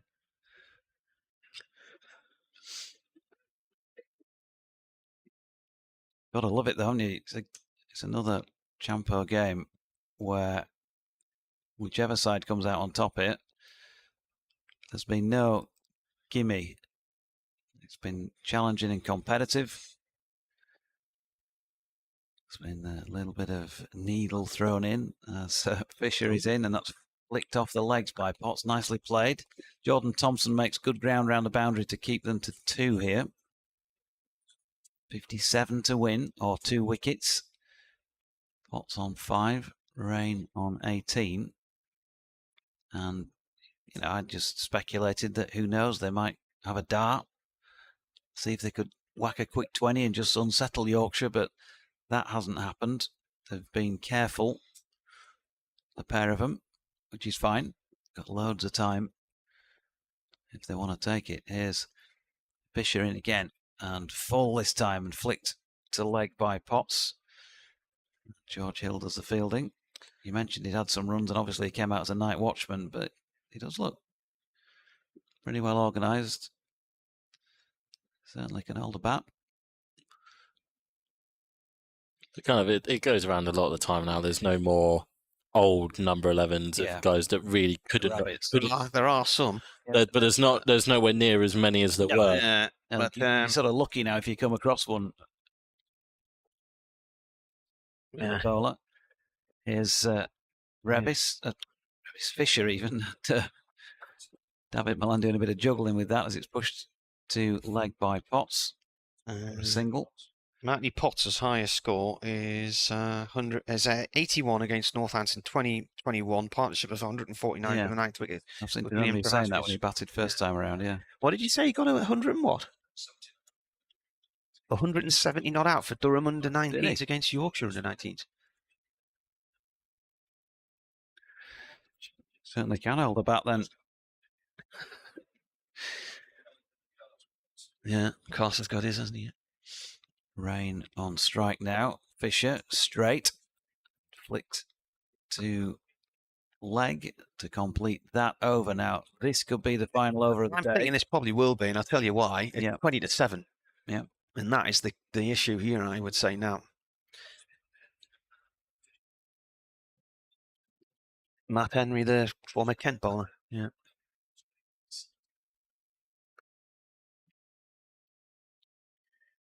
Oh, well, we'll be coming tomorrow then. I'd forgotten all about looking at the time, to be honest with you. It's 20 to 7, and it's another late finish, isn't it? Do you know, I cannot remember the last day's play that ever finished at 6 o'clock. Can you? It just never happens, does it? No. I can give you one that finished before 6 o'clock. Yeah, but schedule close. Well, this might be the last over. Probably will be. As Best bowls here to Potts. Potts drives up towards mid-on, and it's missed by Milan, so he'll get a single. Oh, dear me. Andy Walker says, whatever happens in this match, Marty, thanks to the pair of us, it's always a highlight of the season whenever you work together, riff off one another like a fine jazz duo. It's been a bit of to-in and fro-in. Cut and thrust of commentary. Best round the wicket, and Rain looks to go down on one knee and carve that through the offside. He's playing why are you playing that shot in the final over of the day? Yeah, we asked that question about George, didn't we, when he got out just before lunch? And yeah, why? Especially when you only got 2 wickets left in it. 2 wickets, four deliveries left. Got a leg slip in and a first slip here. Best bowling round the wickets to the left-handed Rain, and this is defended by Rain. Beck's Rebecca Garrard, who's doing the socials down the road. She said, if this continues, I'll have no nails left. Yeah. She needs to go and buy no more nails then, doesn't she? From the local DIY store. Other gluey substances are available. Rain gets on top of that one late and cuts it off to point. 2 balls left.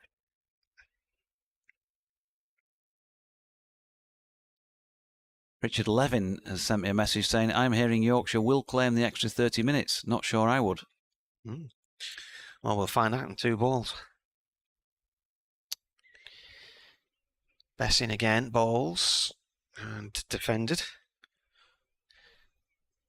No real gamesmanship from Rain. Well, he's not walking off. As play goes on here, the shadows are going to get longer and longer across the ground, and that could be an issue. Of course, half an hour, Durham could knock off the 55. Ever the optimist. Best bowls, and this is played by Rain to short mid-wicket. Is that the end of the day? No. Are they continuing? They're going to take the extra half hour. So this is going to be 6:43 extra half hour. 7:30. You make that decision. Can you then decide you want to walk off at any point? So unless conditions deteriorate. I'm not that glued up on the rules. That is a very Marty question, that one.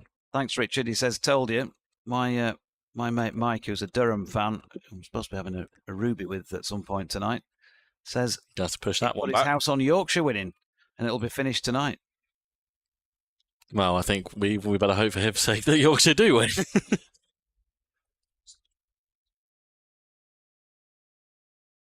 Who's the match ref?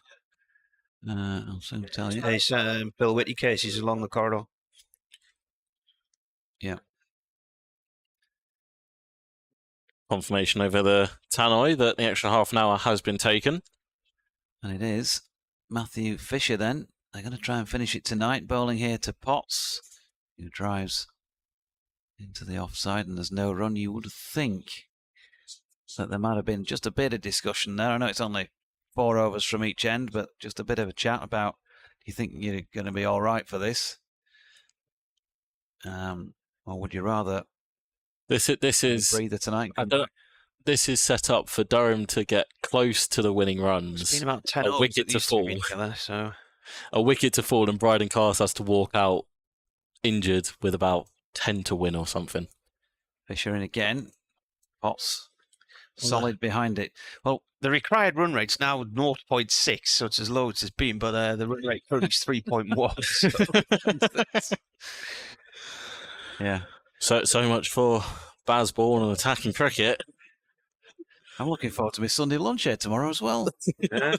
Well, if it finishes in the first hour, you won't get it. Yeah. What was it again tomorrow? Can you remember? Sunday roast. I don't know. Was it Sunday roast? Yeah.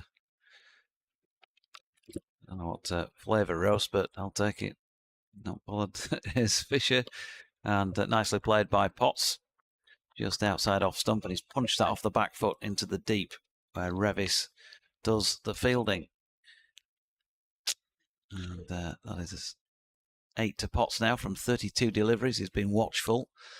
Ben Rain 18 from 47, 192 for 8. That is now the equation showing 54 to win, or of course 2 wickets for Yorkshire. 7.5 overs now remaining today. Plus, if they need it tomorrow, as Rain flicks this one to Milan. And there's no run. From a Durham point of view here, obviously put the bad ball away if you get it. And I think they probably just got to keep playing the way they have done, really. Just watch it, pick up those ones that they get now and again, ones and twos. So long to go in the match. And if they do see out these 7.2 overs and a pair of them are still here, there might be another 20 on the board, something like that. It's going to be a nipper on Sunday morning, if that's the case, as Fisher is in. Short ball, helped around the corner by Rain, and he's going to pick up a single, so there you go. Just sensible cricket. Yeah. New ball's still quite a way away, isn't it? Yeah. They've sorted out the over rate. Is that +1 it's now saying? Well, you did have Bess on for a while, didn't you? +1, yeah. Plus one. I've got to say, I completely wrote off a second new ball, didn't I, earlier in the day, because it just felt like there was no real chance of that happening, but things have stagnated so much run scoring wise as Potts plays one back to Fisher.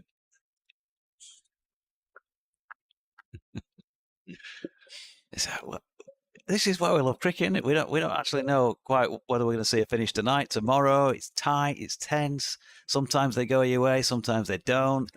But hence nervous headache.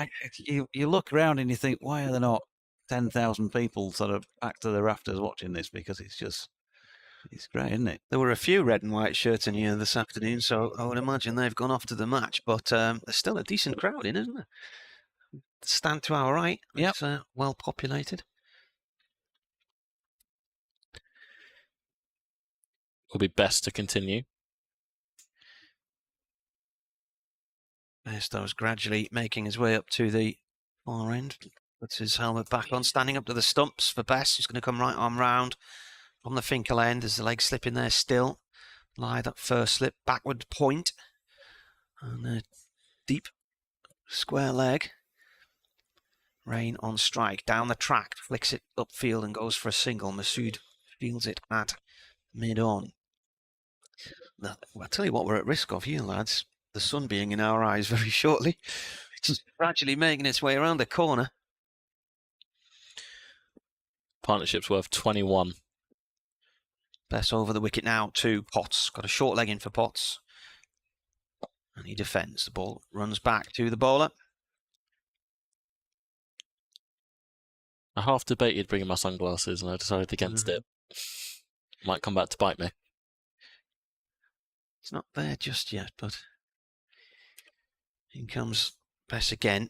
And that skids through and is played away by Potts up to mid-on. It's the odd night in the T20 in the height of the summer where you need sunglasses on indoors and a baseball cap on. I have to go source one of them. Don't have a baseball cap available. Richard Levin confirms you can't quit once you've claimed the half hour, by the way. No, I didn't think you could, unless the only thing that would take them off would be bad light. Yeah. Or the game ending, yeah. Rain or whatever, yeah. That last delivery just hit the pad, but was going down the leg side. Potts is on 8 from 36 balls. Bess comes in and bowls. Turned to short leg. Edward Harland says nitrous oxide and oxygen equals Entonox. That's the one. Get him on that. You'll probably see about 5 balls, but Bess in again out the back of the hand, played by Potts up towards mid-on, and Milan dives on that one. 1 run.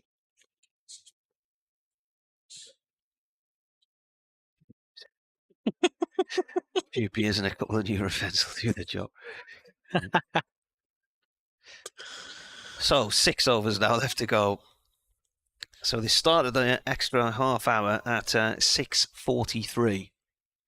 Oh, did they? I thought I did 6:44. So once they've bowled the 6 overs, is it 1913 finish, or what's the 6 overs? Well, they just have to bowl these 6 overs. Okay. So 51, 2 wickets coming down to that. And George Hill, he's certainly been Yorkshire's hero of the match, hasn't he? Runs, only player to get a half century, 4 wickets in the first innings. Well, tight in this second innings for the most part. Run rate has gone up above 2 from him, but still, economy rate's been better than most, and that's pushed out into the offside. His first delivery by Matthew Potts. Bowling from the Lumley end here, George. Looked like a slower ball to start with. Using those white ball tricks to try and draw a mistake. It'll be interesting to see if they use him come the white ball cricket this season. He's in and bowling here, and that's flicked to leg by Potts. Again, there's no run. Again, keeping low there, and Potts did well to get across and get his bat on it. Otherwise, he was probably looking at a walk back to the pavilion. Well, it's sensible play. We've seen enough in the game now that everybody kind of should be playing like that, but they haven't all, have they? And he's clearly playing for that. He's been really careful with the straight deliveries, making sure that he's not having to chop down on them too much. And he's playing sort of, it's almost if he's playing slightly crouched to account for that. Played that into the onside. Milan man with the pickup. Imagine Potts is feeling it right now in terms of body. He had to bowl all those overs on day one, was then back out there yesterday, and he's been back out today. And he's had a quality game, quality match. And this time again, it's keeping a bit on the low side, but George Hill misdirects that. Remember, leg stumpish, and it's off for a leg bite. Spoke to him at media day, and he's very confident in himself. Very confident young man, and he wasn't looking too far ahead in terms of what's potentially coming up this summer for him. But as I kind of alluded to a little bit earlier, with Ollie Stone ruled out 4 to 6 weeks, and no one knows what the case is with Jimmy Anderson at the minute, he's putting himself in contention. Hill then, that's dropped into the offside by Rain. He'll pick up another single, and they're just ticking him off one by one by one. At what stage do Yorkshire then start to concern they're getting too close? Someone have just 25, scored. Something like that. Yeah, Craig Hume with a bullet header into the bottom corner, 2-1.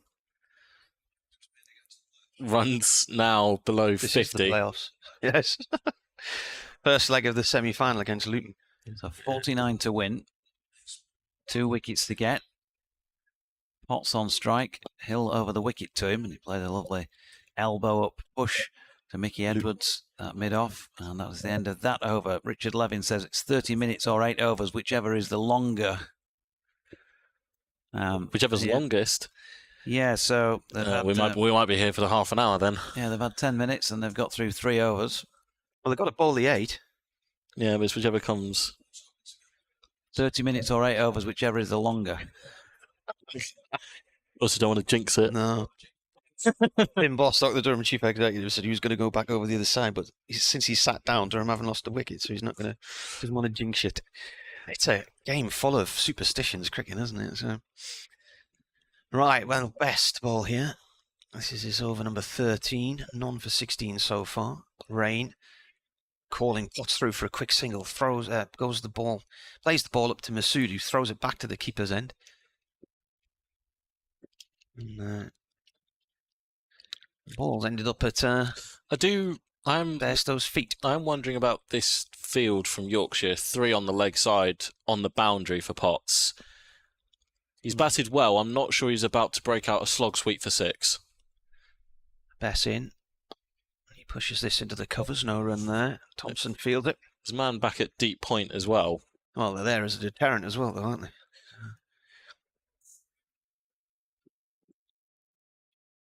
Even so, thought you could have brought one of them up into a more aggressive position. Bess in, and that's cut by Potts. There's nobody at point because point is on the boundary, so he gets a single. 47 to win. Nick Moxon says the money's still with Durham until the 10th wicket falls.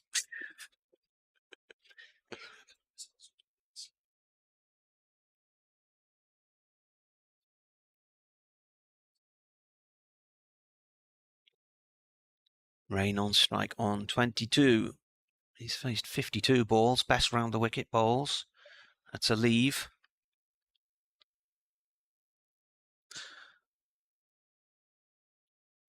Ball says, loving the commentary. When do you tell your other halves whether you'll be home tonight or not, or tomorrow? Well, normally ring in.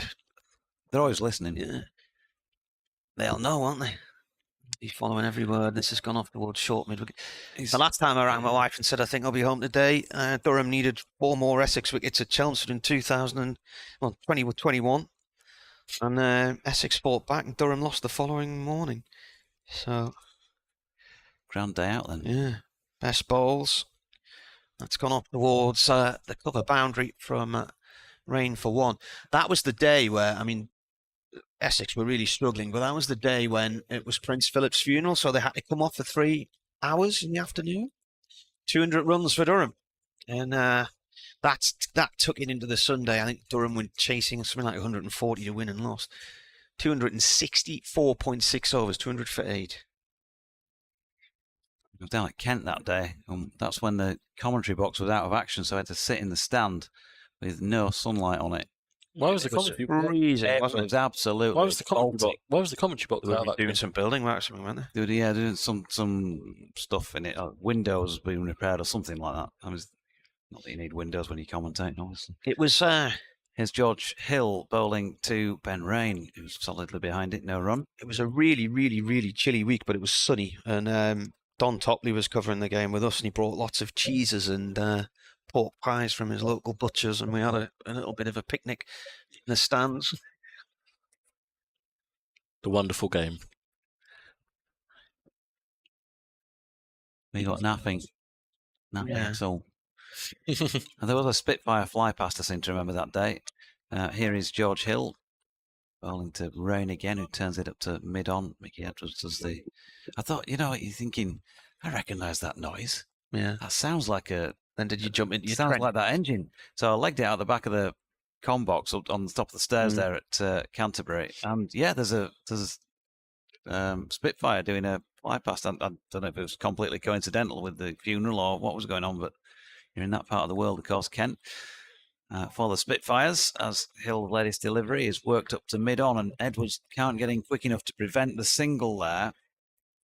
There's this pub we went to in Canterbury, and it had this sort of long, thin garden in the back where they played a form of cricket where they hit the ball off a mallet, which was invented during the war or something for a lot of the agricultural workers. We went one evening to that. Forget what the game's called, but Hill to Potts, who's flicked it to leg, but can't get it past the field. But I've still got the photograph on my computer. On the toilet wall in this pub was one of the original posters from the Second World War of all the outlines of all the German planes. And I wish you'd have been there that day, because you'd have been able to tell me whether Spitfire, it was something like the 525 from Biggin Hill. Yeah. Going to wherever. Yeah. Here's George Hill. Oh, now then. Matthew Potts had a flash at that one for a moment, with Johnny Bairstow diving to take the catch. You wondered if it had come off glove or something like that, but there's no excitement in the Yorkshire rank and file. So still 45 to win, still 2 wickets for Yorkshire to take. It's still in the balance. They've put on 28 since the 8th wicket fell.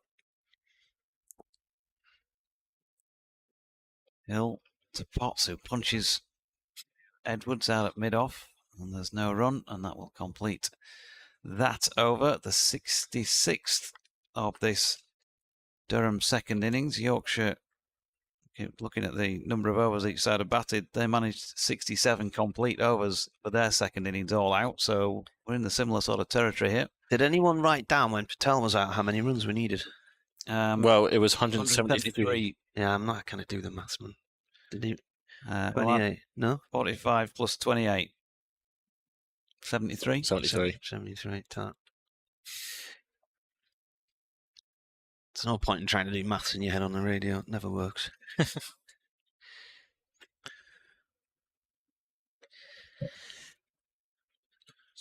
have another update to do, Marty? What time is it? 7. Well, the match is still playing. I don't think the last one was 6:15. The commentary's on, isn't it? Here's Bess with a loopy delivery towards Rain, who just taps it back towards him.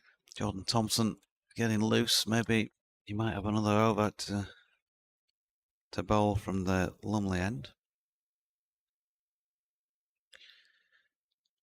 Bess in, Rain goes for a quick single, plays it to Masood at mid-on, and Masood this time doesn't bother throwing the ball to the stumps, he just holds on to it.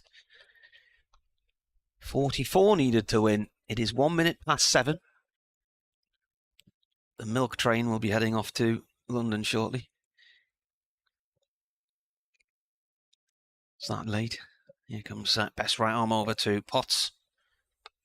Ball played back. I don't know if I presume there still is a mail train that this Royal Mail train used to come into Newcastle Station on an evening, and it had a letterbox on it. You could post letters onto the train, and you were guaranteed to be in London in the next morning and delivered. Yeah, Bess in again. Well, it's through low and it's kept out late there by Potts. In my head, there, I'm kind of seeing picturing a sort of railway children-esque type scene. You know, that old-fashioned clothing and the steam. As it pulls in. Running as the people running to catch the last. Daddy. I was down there the other week at Haworth. Best balls. This is played by Potts out through mid-wicket for 1. 43 needed to win. And is that the 50 partnership for these two? No. Maybe 230. Right, well off. That's the 30 partnership. Yeah, for 223. Getting excited there. No, there was a round of applause, and I thought, well, is there a mile? It's your commentary. It was your description. Stroke, I think.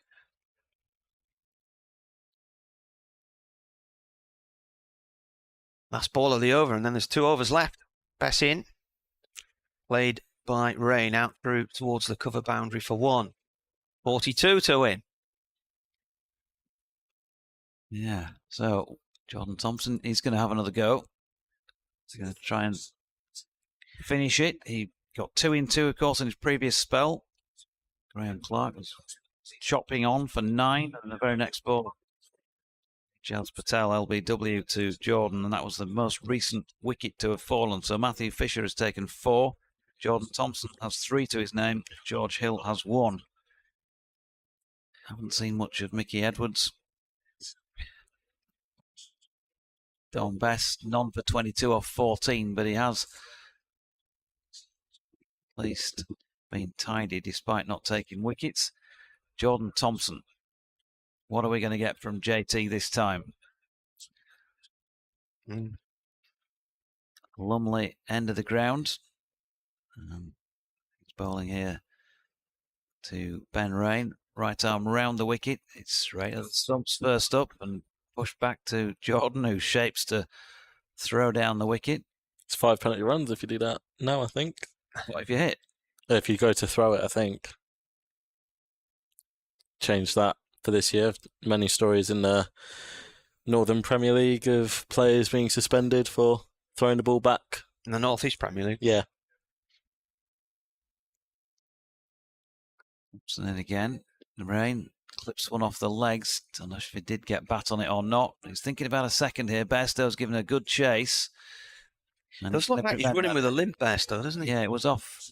It was off the legs. So, like, when you watch Johnny move from end to end in between, you watch his run, particularly when you watch his run from behind, very, very much like his dad. How does that happen in life that loads of people walk like one or t'other of the parents, don't they? Yeah.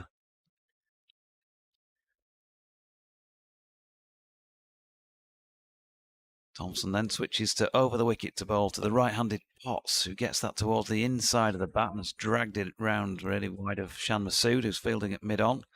Tell you what, run. Call it a hunch, but I don't think I'm going to get to this Sunderland match now. It's nearly finished. There's about 15 minutes left. Well, the guy in the stand out here thinks you're there. Yeah. My daughters have gone with one of their friends today. Thompson turns and comes in again then. And, good delivery this time. That's not so far from getting through, but Potts, although a little bit late on it, did manage to get the blade in the way. What a game. Thing is, for these two now, they've spent a fair bit of time at the crease. Yep. Spent a lot of time out there. What's it, 97 balls, something like that? Another thought, really, as to why Yorkshire might want to have gone off, because they could come back tomorrow and they've got to start again, haven't they? Isn't it offered to them? Here is Thompson again, pushed, stroked up to Mickey Edwards, and once they get off the mark, so difficult to stop, and Edwards so far looks like a man you'd want to take a single to every time. He's never remotely even looked like cutting off one of those pushes. He's not one of those in quick, on your toes type fielders, is he?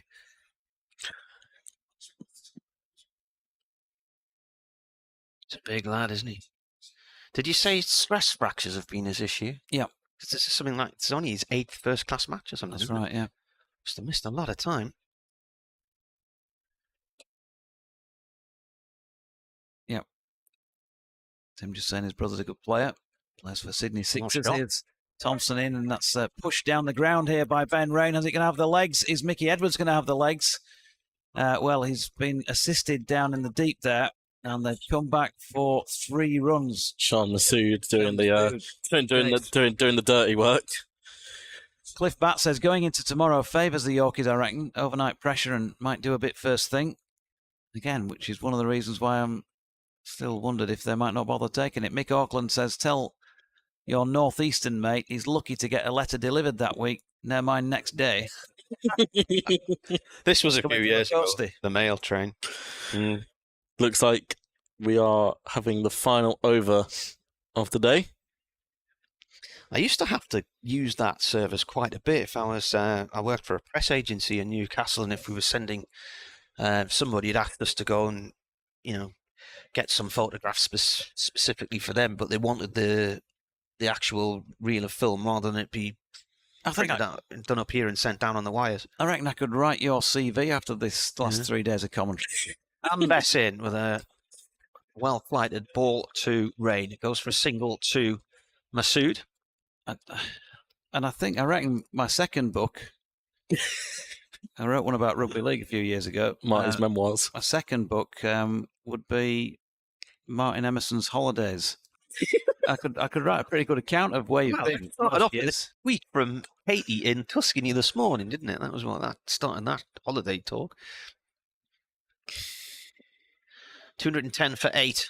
Bess to Potts. Potts back into the crease, just defends that one. The rugby league book was called Super League the First 10 Years.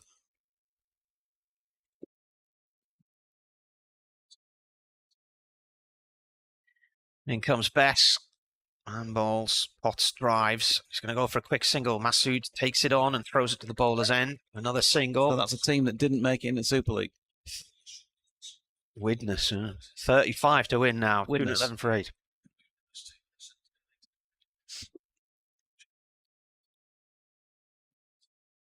Doing 11 for 8. Field comes up. There's not many back on the boundary, just one on the 3 balls to go. Bess in, balls. Rain forward to this one. Plays it back up towards the bowler's end. This goes beyond him. It's picked up by Edwards at mid-off. 2 balls to go. So tomorrow, 2 wickets or something in the region of 35 runs. Tim's just speculating. They're going to take a wicket with the last ball. And then go for some more. Yeah, they can then, can't they? Got another 6 overs, I think, after that. Bess comes in. He bowls. Rain plays it off towards the covers for 1. 34 to win. What an afternoon of tension this has been. Yeah, Tim rightly said it's edging towards a 50-50 game again. Sure. Yep. Yeah, definitely. Yorkshire are just scratching their heads trying to find a way to get through. All they can do is keep it there or thereabouts. I hope the batters make a mistake. They're not doing that at the moment. And again, this is one of the reasons why I thought they might want to go off, recharge, and come back tomorrow. Yep. So these two have played well. They've got themselves in. They've got to restart tomorrow, but they now only need 34 rather than whatever it was. 73. Well, no, not at the point of the extra half hour being taken. All right, yeah. Well, what did they need then in the extra half hour? They needed another 55. So 21 runs in that final half hour. And they're continuing.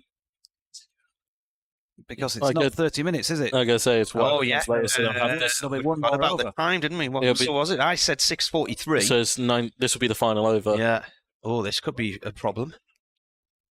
The ground broke into applause. I think people are saying this is not get off the field, but they're going to have one more over. Whichever comes latest. Because I've never done this sort of scenario, so I wasn't too sure. Well, neither have I, actually. Funnily enough, it's not happened in any of the matches I've commentated on in the last... Well, you've had a spinner at one end, I suppose, haven't you? So yeah. Yeah, I wrote 6:43. It was 6:43. Yeah. Will be Jordan Thompson to round out the day's play. I've had him claiming an extra half hour of a session, when they think they can finish it by when a wicket falls or whatever before lunch, but not at the end to finish a match off. Here's Jordan Thompson then to Ben Rain, who drives quite firmly, but Finlay Bean fielding. This would leave 10 overs tomorrow morning until the new ball, if we get that far in the game. Yeah, it could be nip and tuck on that front. What price? Something like 6 to win, new ball taken, 1 wicket remaining.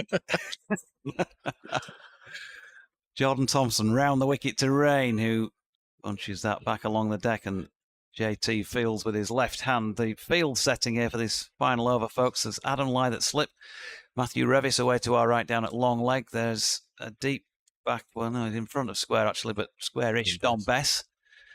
Then there's a straight mid-wicket in a catching position. That's Milan, I think. Edwards at mid-on, Masood mid-off, Bean at that short extra cover. And there's a sweeper square on the offside, Matthew Fisher, and George Hill down at third man as Rain flicks this latest delivery to Milan. And this is why county cricket is amazing. It's so confusing. It's definitely... Leaves everybody utterly... It's definitely that. Confused. All of the above. Week after week.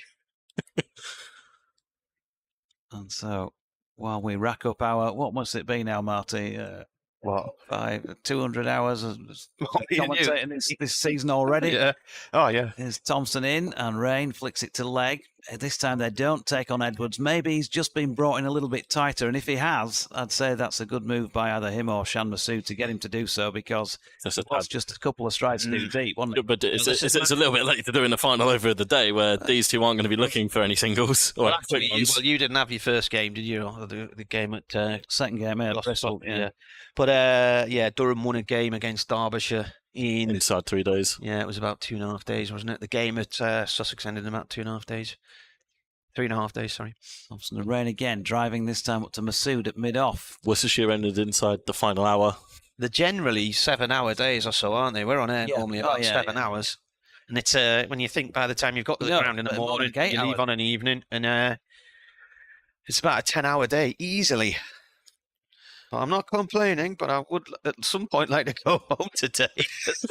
Well, fortunately, you only got one more delivery to sit through. I've missed 9 birthdays this afternoon. Jordan Thompson then, can he do it off the final ball? No, Rain's going to keep strike for tomorrow morning because he's just nudged one square on the leg side and will tuck his bat under his arm with Durham on 213 for 8, Rain on 32, Potts on 13. And that means that tomorrow morning, Durham will need... Tomorrow, I'm just trying to do a serious wrap it, and the chief exec pulling the place apart. 213 for 8. Durham needing 33 runs to win this match tomorrow, with this wicket that stands at the moment, the 9th wicket, plus Bryden Cast to come. Yorkshire, well, what will they make of it? They need 2 wickets to win. And I've still, as I questioned before, I know it's easy to be wise after the event, but I was saying before the event, I think, that I'm not sure I would have taken that final half hour. What it's done is it's got Durham closer to the mark because they've got 20-odd runs off it. Yorkshire haven't taken a wicket, and you just wonder, don't you, when you've been out there that long, fatigue and all the rest of it, are you, not that you're not trying, because I think everybody clearly has been doing there for Yorkshire with the ball in hand, but are you being able to give your best effort when your energy for the day is on the wane? And maybe they might have been just better to reset, make the batters start again tomorrow, needing 50-odd, and try and take those 2 wickets. They might still wrap it up in 5 minutes tomorrow morning. We don't know. But, it'll be an 87 over day tomorrow. So you've had 9 extra overs tonight. It is. That's how it works.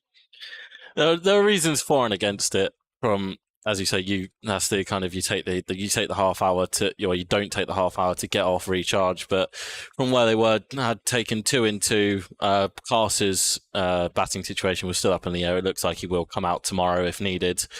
But they kind of had Durham on the ropes. You were thinking that the momentum had shifted. That evening session firmly belongs to Yorkshire, even though, as you say, Durham are now only 30 away.